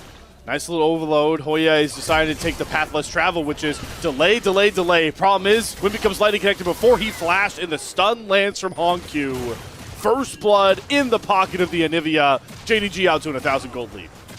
Yeah, I think he used his flash there to try and get as little kill participation over to the other side as possible, but there was no way that was ever going to be the case. It ends up just being a completely wasted summoner and a kill on the top side, which is a really big win for JDG. Again, them getting that pressure in the early game matters. Guwon gonna try and take away as much as he can on the bottom side in this vertical jungle situation because of that, with that bot lane pressure that he's been able to generate, but that's sacrificing the grubs on the top side, which will be going over to JDG. And let's not forget, let's look at this JDG comp. They love grubs. Jax, Anivia, Ezreal, they would love to play side lanes as this game goes longer. Yeah, and they got just the formula to do so. Junja even going to be able to try and at least look to steal away a blue buff here. Guwon running over. Zhuo on a bit of a warding mission, so Junja will try back out. Hoya's here to cover. Realm Warp coming through. Hoya needs to get this Narbar stacked up. Junja, remember, doesn't have flash. He used it earlier to kill off Hoya. The Crescent Guard timed well with that ult from Hoya, so he drags Junja back in with him. And now both mid laners get gifted a first kill here as we split one apiece in the early window. This is the massive mistake that you cannot be making in the early game here as Hongq's in danger. He's going to flash for the kick. Kare gets the root down. Hongq, remember, still has that passive form as Ro joins the fray as well. Hongq, though, going to flash towards the portal, and Vampire gets him out. Top side, Xiaosu looks like he tried to dive onto Hoya. And a couple autos making the difference there. Nobody dying on the top side. NIP moving as a unit back through the bot river. We are getting action everywhere across the map right now, Slayer, and it is fun action. I think the gold is going into the right spots. That's the kind of mistake I was going to say earlier that you can't really make against Ryze, and that's the reason that champion feels so strong right now in the meta. It's just because it's so easy to be able to punish overextensions. We see the dive onto the top side, just barely not enough damage from Xiaochu. Almost picked up that solo kill, but isn't quite able to do it. He still continues to grow his lead pretty heavily on the top side of the map, but gold is almost even between these two teams, with the Lucian and the Jax definitely taking priority for each. That Lucian, awesome. Up to about nearing, more closer to 400 of a gold lead, the largest gold lead in the game, but that's not enough really to cut it for me. Still need to see that get higher in priority as Junja once again, gets caught in the same exact spot here. Hoya doesn't have the Mega Narbar, but the flash forward from Kare gets the root, and Junja just dies again. The same transgressions, the definition of insanity is repeating the same action over and over again, expecting a different result, and we don't have a different result from Junja. I mean, he's trying to invade topside with this vertical jungle on Vision when the mid laner doesn't have priority. It's just a mistake from Junja. There's nothing else to say. It's a really bad play. He doesn't really get anything out of that and ends up giving more gold over to this Ryze, who is now at 2 kills. If he can finish this Roa relatively quickly and essentially match the timer from Hongq, that's a big problem for JDG, who did a good job of generating a bit of a gold lead in the mid lane early on, using that lane advantage that Hongq has, regularly generated for himself. So again, it's these mental mistakes that are coming back to bite JDG, a team that really does not want to fight specifically right now at this point in the game. Gotta buy more time if you're JDG. Like you mentioned, scaling items really across the board here, more expensive items for your other members like Gala, who is still waiting to get towards that Triforce, while Awesome, you called out on the Lucian, spikes really hard with that first item. I want to expand on that for a moment, talk about the reason why it feels like Lucian really spikes first item. His mana is always a routine problem with trading, so getting this Essence Reaver means that Awesome can look for a lot more aggressive trades and stay in lane a lot longer. So we'll see if he can utilize that first item spike. Maybe look for a skirmish here behind Guwon. With the dragon spawning, will push Vampire and Hongq out of the river for now. I mean, this is the hard part. JDG do not want to fight at this point in the game, but they also don't want to give this dragon for free with the bot lane pressure going against them already. So they have to kind of make a decision here. Right now, they are posturing in the area. We'll see how aggressive they want to end up playing this out, but this is the time of the game where if you lose a fight, it could be drastically bad, as Guwon could look for a wraparound here.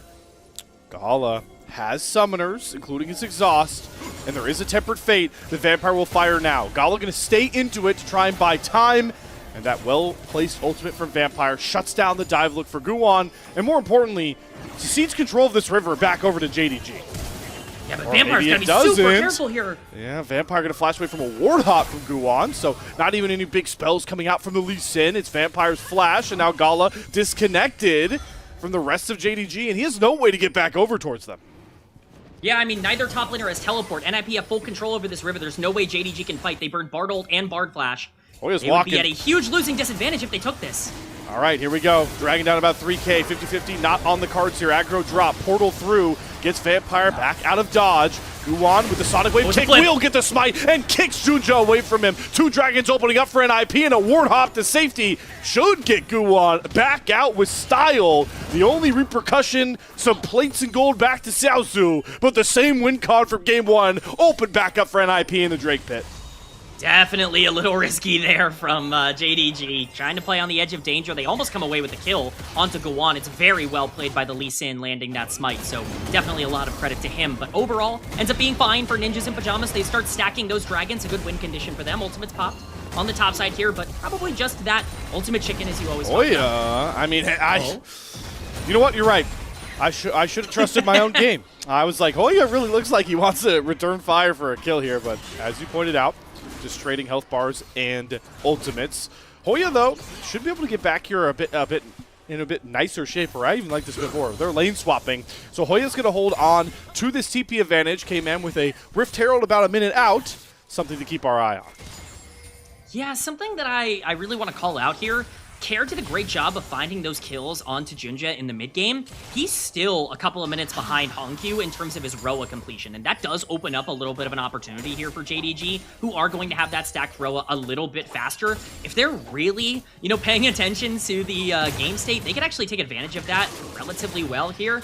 Certainly something to keep an eye on if they do want to go for a fight in, a couple of minutes as we continue to go along, but Herald going to be spawning in 25 seconds onto the top side. We see the bot lanes making their way, have made their way to the mid lane for that push pressure. It's all just about what that side lane can look like at this point, and that's where I think JDG can really get their big advantage. We are at that weird point where top and mid laners are meeting on the side waves here, and you can see that Hongq's taking a special advantage of that. I wonder if he... All right, now Hoya's going to stop his base, so he can still stay down here. And I do want to point out with this Herald up, that with TP advantage and with Realm Warp up, NIP actually hold a lot more pressure across the map than JDG can at this point, and maybe that's why you're seeing Guwon head charge towards the Herald and at least get it started, but he spots Junja maybe looking towards his AD carry, and that will slow things down once more.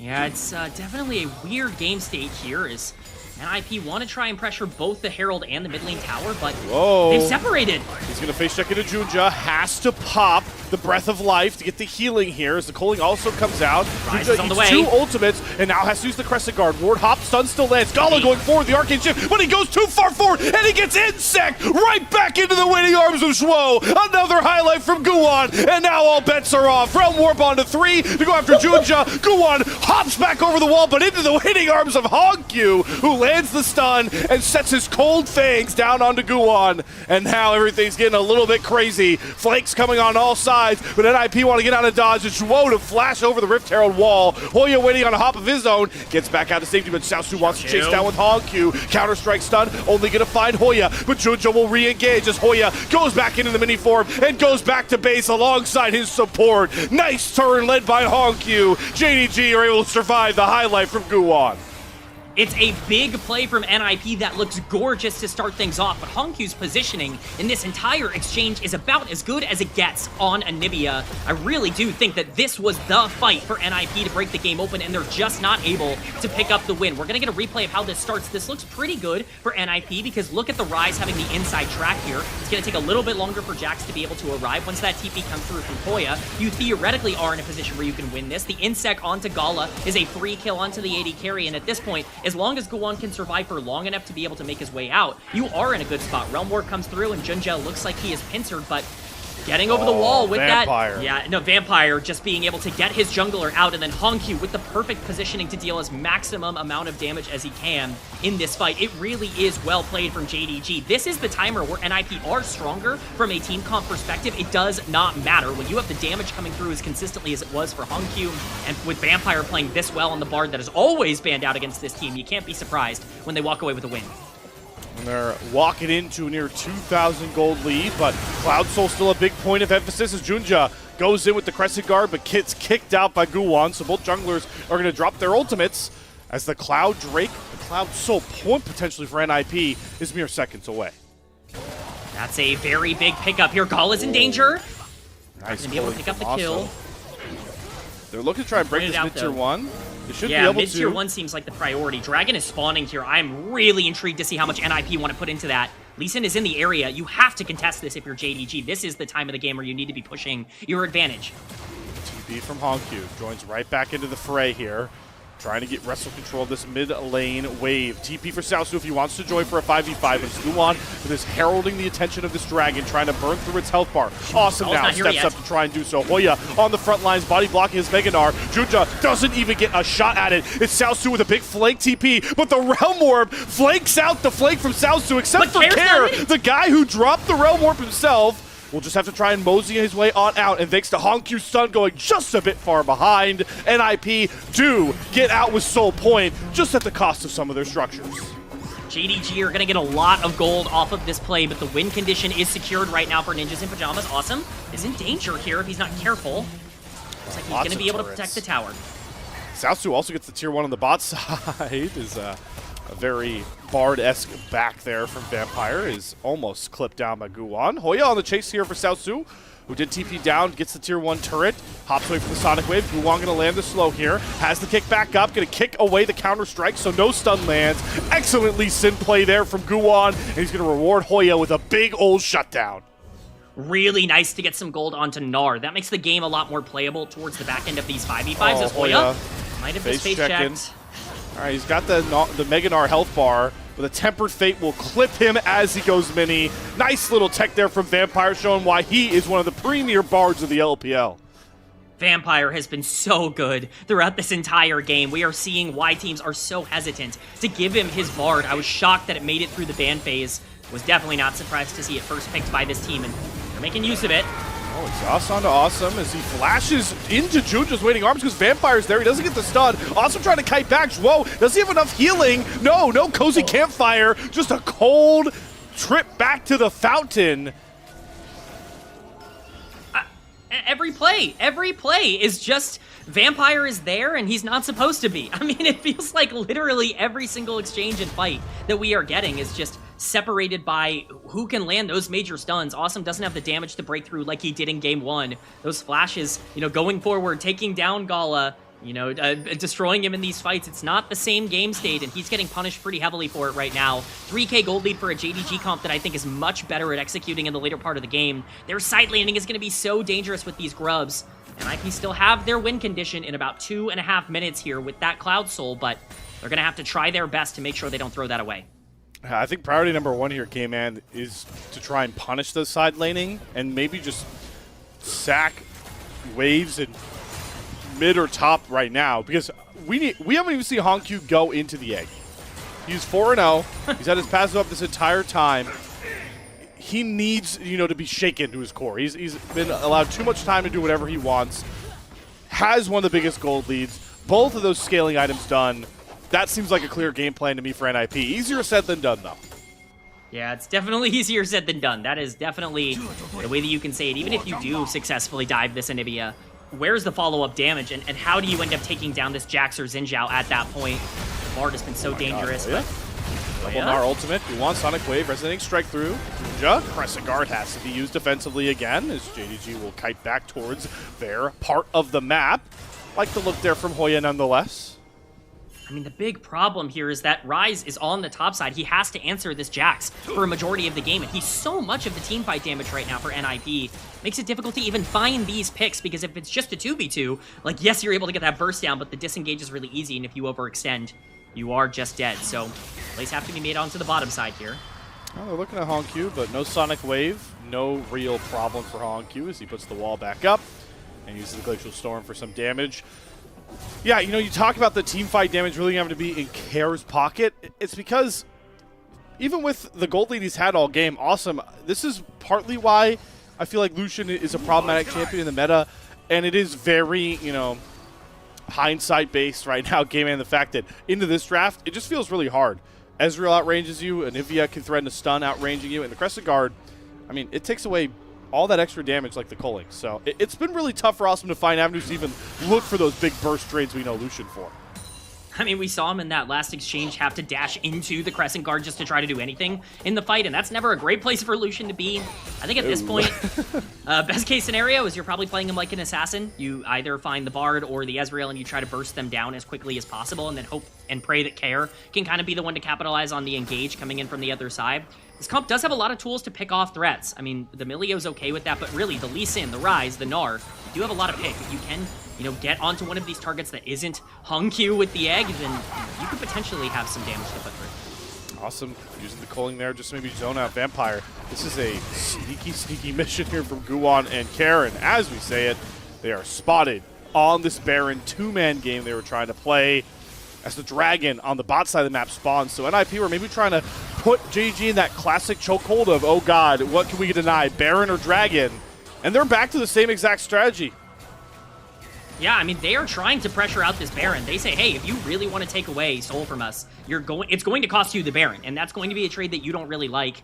I understand the idea here from NIP. They don't necessarily want to do this for free, but it does give over the Dragon. You're basically completely ceding this Soul for yourself, so gonna delay the game at least a little bit here. Notably, Kair finally has his fully stacked Roa completed on this Ryze because it was so much later than Honkyu, so we at least are at the point now where they're gonna be relatively even in terms of the stats that they have at their disposal, which was something that was a bit of a problem for them in some of these exchanges, but the longer this game goes, the harder it is to imagine this team ever getting back online with Lee Sin and Lucian.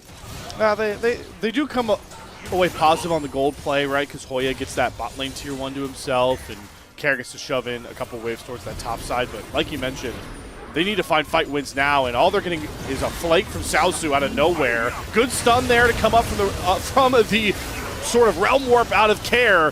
JDG do have to huddle as 4 here. Kair on the front lines holding him at bay. Temper Fate not going to find its mark. So Xiaosu's flank was pretty scary looking, but it leaves with a whimper. I mean, it's crazy how much damage you could have done there if Lucian culling actually hurt at this point in the game. Unfortunately, that doesn't really seem to be the case for anybody on the front line.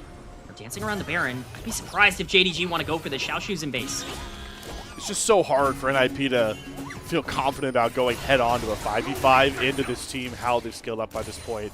It's such a tough place to be in, because you really feel, K-Man, the JDG recognize how strong they are as a 4-man unit, or then even a 5-man you bring in Xiaosu.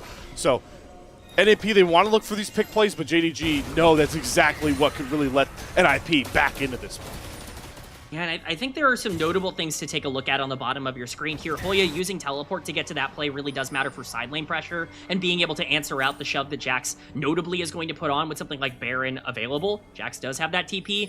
Also worth noting, Care doesn't have TP at all. He has the Ghost, and Hongq is going to be able to play those side lanes more efficiently, so you gotta make plays like this actually work out. God. Yeah, tries to blow up Vampire. Junja here to cover with the Crescent Guard. Breath of Life comes out from Zhuo is awesome. Really just struggling to get that damage out again. The Crescent Guard, Lucian doesn't feel like he can ever really fight. So everyone walks away just a bit more battered and bruised.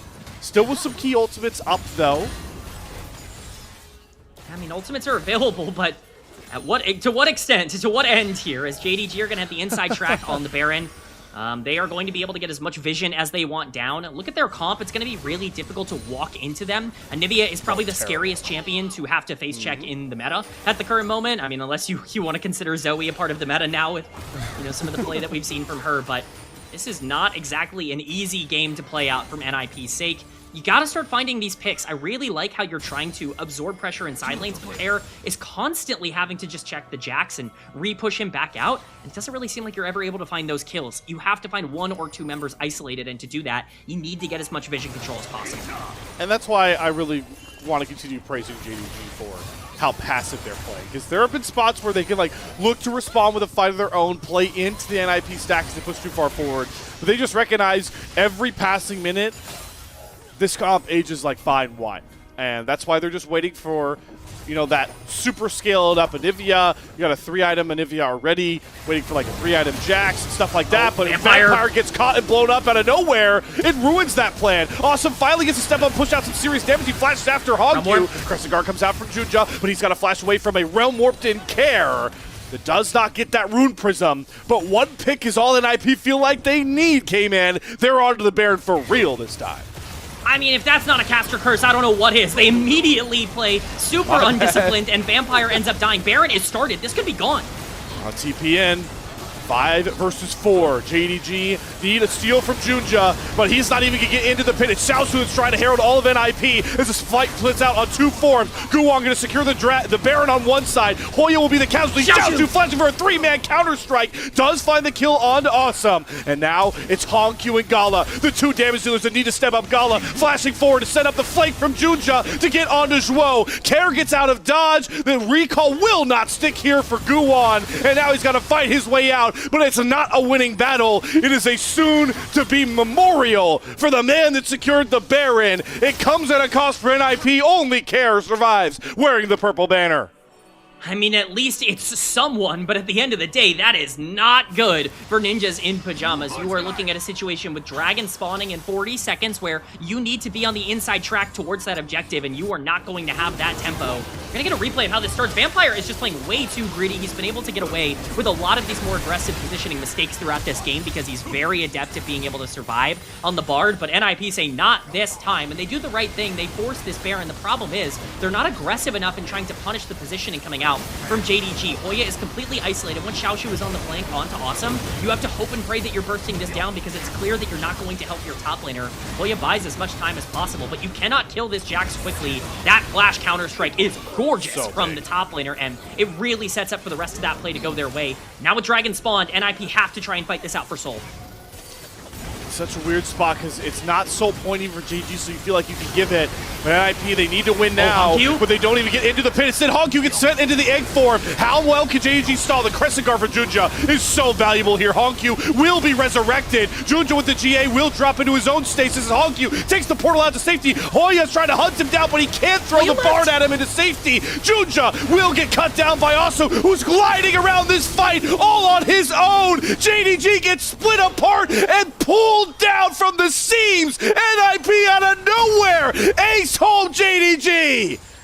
They ace them, and they're going to be able to use this pressure to be able to break open the base of JDG. That is a massive team fight. The gold lead has evaporated for JDG. And who is it but Awesome, who, as you said, was gliding on that Lucian in that exchange. They might not get the Dragon, but I think they're going to feel pretty okay with this trade, as they are now in a position where they can continue to push That's what happens when you pop egg. You can win team fights as we get a replay of exactly how this broke down. NIP just say, screw it. We're not going to get the dragon, but we can burst down this Anivia. The egg is popped for the first time this game, and look at the lack of damage coming in from JDG. Gala doesn't really have the gold at this point to be zoned out. Guwan once again just absolutely styling on the AD carry. Hoya ends up following out both of the damage dealers to separate this fight, so Junja has no backup, and Awesome diving in, diving out, going back and forth, and Guwan on the back end picking up a double kill. It's perfectly played by the main carries of NIP, and somehow, some way, in a game where they're outscaled, they've gotten back into this one. And they've cashed in some serious gold to the tune of a lead by just a mere 1,000. Also, really want to shout out our main man Zhuo there. The reason they could get that egg form out of Hongq, the breath of life, perfectly in time with the Anivia stun that Hongq thought would save him.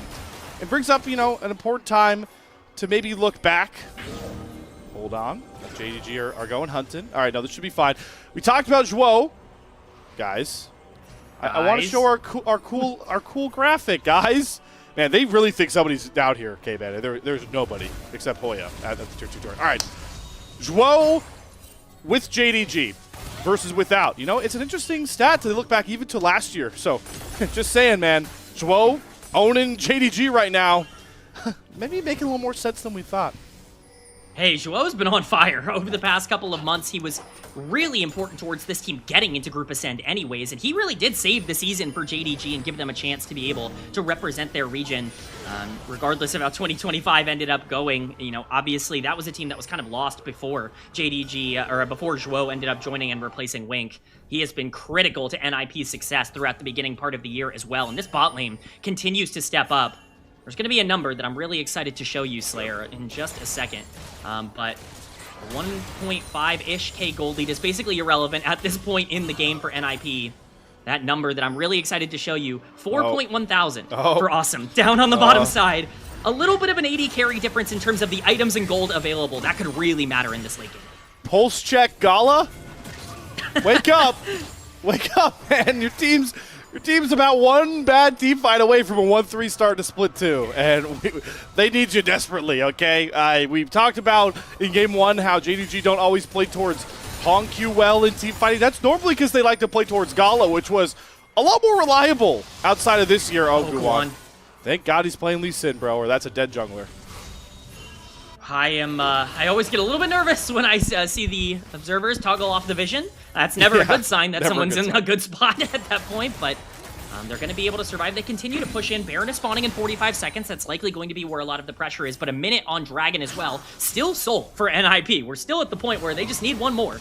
Hongq could be the target. Guwan has his Guardian Angel completed. That is a big, big item for Lee Sin to be able to dive into the backline. Expect these fights to be very chaotic as the Bartolt's going to win.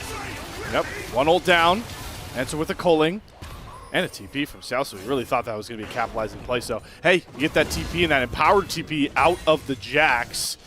The GA for Junja should be back up unless we fight right now, which, boy, were they threatening. Awesome. Listen, man, we can talk about Lucian as a snowballing champion, but when you get down to brass tacks, any AD playing for crit that's at 4 items hurts.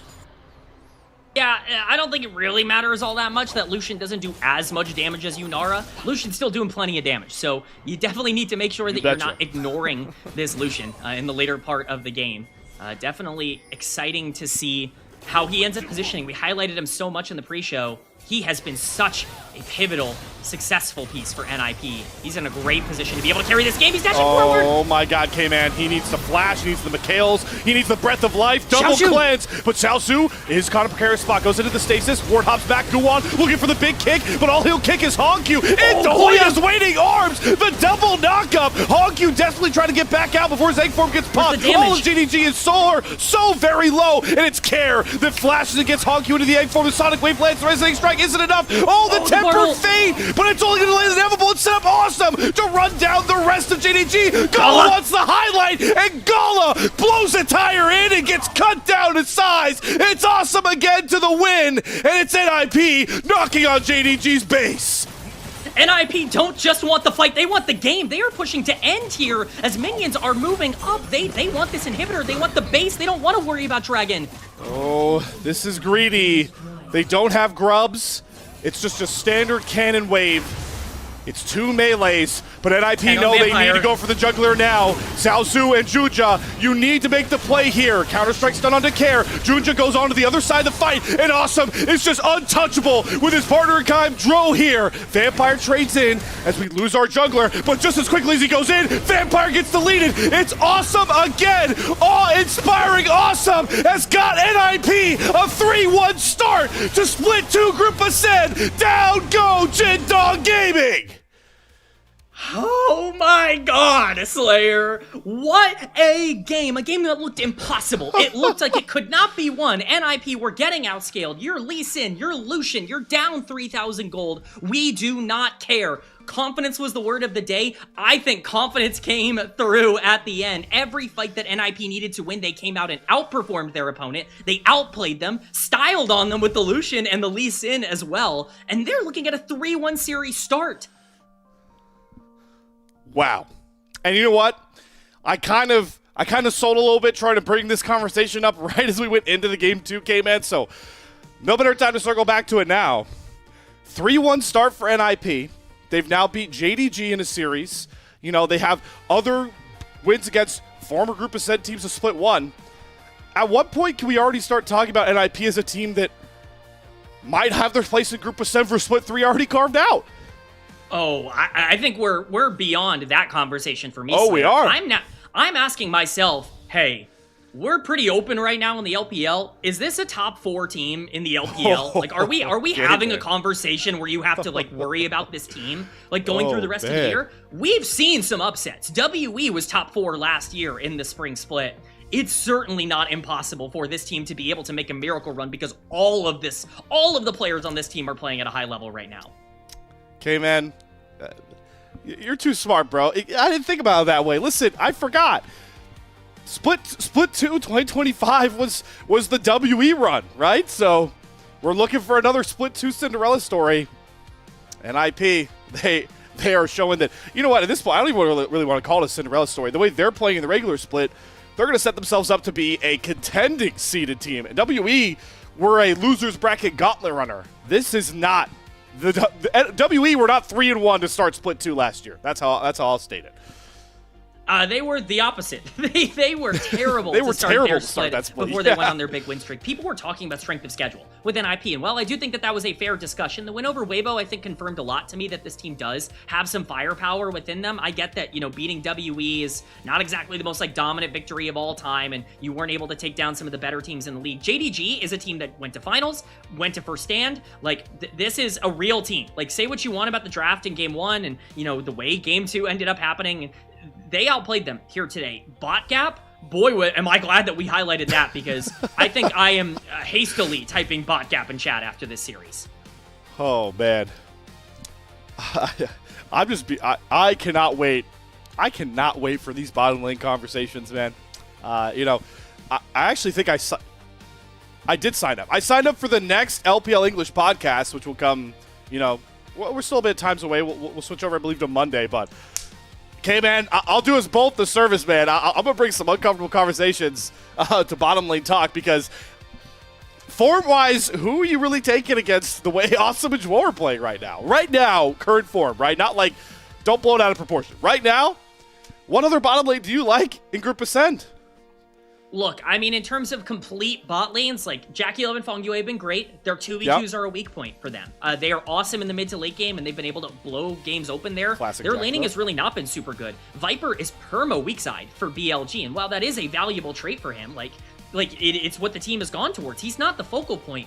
There is no group of, right? Yeah. Well, there's no Group Ascend team right now that plays for bot lane and succeeds better than NIP. Like, in terms of the form that we've seen. It's actually crazy. If you would have told me that at the beginning of the split, I would have thrown my entire monitor out the window. But somehow, some way, we are in a reality where that is a true statement. Oh, man. Yeah, it's a fun time to talk bottom lanes game, man. You know me. I can sit here and listen to you. I do sit down and listen to you talk for over an hour about certain regions. So I could sit here and listen to you talk about the bottom lane state of the LPL. Holy I mean, just you don't even listen to K-Man. Just everyone look at the 80 carries right now. Yeah, I mean, You've got 80 carry damage, you've got LPL gold graph. I mean, you've got everything. This is truly an endgame screen of all time. Good. You can possibly, yeah, we are eating good here in the LPL. I mean, just an astronomical ADC gap, if I'm being entirely honest with you. He's like the highest, he's higher KP than his entire top side too. All right, guys, due to the way that, I don't know, maybe not everyone's familiar, but the way LPL does the end of their series now, they hop right into the post-game interview. So we don't get to see, like, player of the game for our last game of a series or, like, player of the series talk before we close things down. I'm going to save you the trouble. It's awesome. And it's only awesome. And there's no one else that needs to be in said conversation, K-Man. Yeah, I know that there was some talk amongst the first series that, like, there's 80 carry bias amongst the player of the games. I don't think we needed a bias today. I don't think we needed a voting bias for this one. Awesome is your player of the game, he's your player of the series, and something tells me that this is the kind of performance that could land him in the conversations for player of the week. That'll be very fun.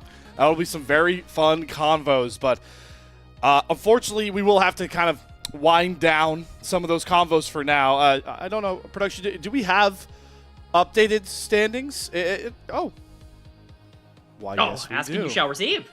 Ask and I shall receive. I mean, look at that. Is my top 3 top esports at IPIG? Am I taking crazy pills? What I'm learning, Slayer, is that the play-in last split was OP. It's actually the 3 of the top 3 teams are all from the play-ins last split. So something must be going relatively right now. Obviously, a little bit suspect there with BLG, obviously, being a team that a lot of people are expecting to do relatively well, but Top Esports has looked great. I'm serious. I'm not trying to overstate this. NIP beating JDG firmly puts them in the conversation for being a team that you have to watch out for, being a top 4 team by the end of Group Ascend. It's a long regular season, double round robin, but they've passed every test up until this point, and they get better every game. Their macro is better than so many teams, and this standings chart, I think, reflects that. And also, you know, soaking the fact you said double round robin, you know, talking about like play-in stuff for playoffs at the bottom of Group Ascend and how they're going to have to battle for spots like we always see. NIP already have the series win over Weibo and WE, who are currently at the bottom of Group Ascend. So, like, even further gives them more room to operate as, like, a higher-seeded team that can play continuously with that confidence. Man, it's just so refreshing, K-Man. We talked a lot about NIP, but Top Esports, you know, I'll take a moment to say that Jackie Love coming back is a big thing, but I think, you know, their top laner and support have really leveled up alongside Jackie Love returning to make TES a really big threat. IG, we felt like upgraded, at least me personally, at every role, maybe except support. All their players have stepped up. Renard's actually playing decently well, too. It is a very fun time to watch the LPL, unless you're a fan of, you know, the juggernaut teams that always usually seem to rule the nation. This is for all you smaller fries out there, except IG fans. You guys are the biggest fan base. My bad.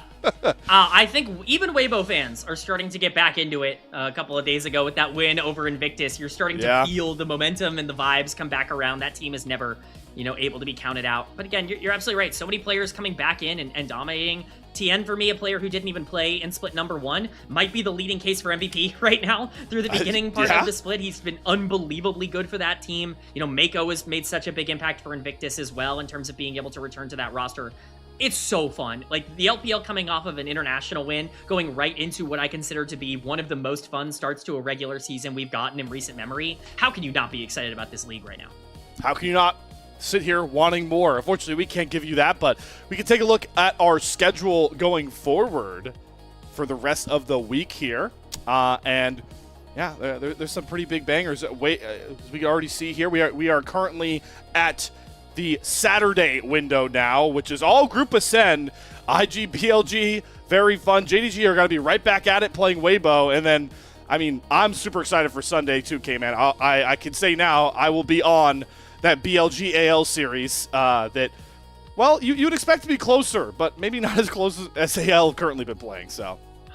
I don't know, man. AL look a little different right now. I think it's fair to say that the confidence has been sapped from that team, and that a lot of their decision making in the mid game needs to improve. BLG is certainly not the team that feels like a get right kind of series, but they were able to pick up a couple of wins against BLG in the regular season last split. So, you know, we're already coming off of a crazy showcase. We're still so early on into the regular season, this double round robin. I'm not counting any team out, especially with, you know, NIP winning today, Weibo Gaming winning earlier this week, BLG losing their first series to Top Esports. It seems like something is in the air in week number 3, and I could not be more excited about that. Yeah, and so wide open means anyone could really take hold and run away with the regular season here. Of course, our NIP squad taking center stage in that conversation. The final conversation I'd like to have is the formulaic thank you. We always close the show out, but it goes to some very important people. So as always, like to close out the show by saying thank you very much to our elite coffee supporters, that being Aaron Soup and Mong. Their continued pledge financial contributions help level up the broadcast and give back to the cast and crew who strive to give you an English LPL product every single darn day. That will close out our show, folks. Here, K-Man, it's a joy, my friend. It was a joy once again. Even if I am envious of the fact that you already got to sleep and I now have to sleep, I am happy that I get to go slumber off of this NIP 2-0 win. We will be back with more LPL action, same time, same place, all Group Ascent style tomorrow. We'll see you guys then.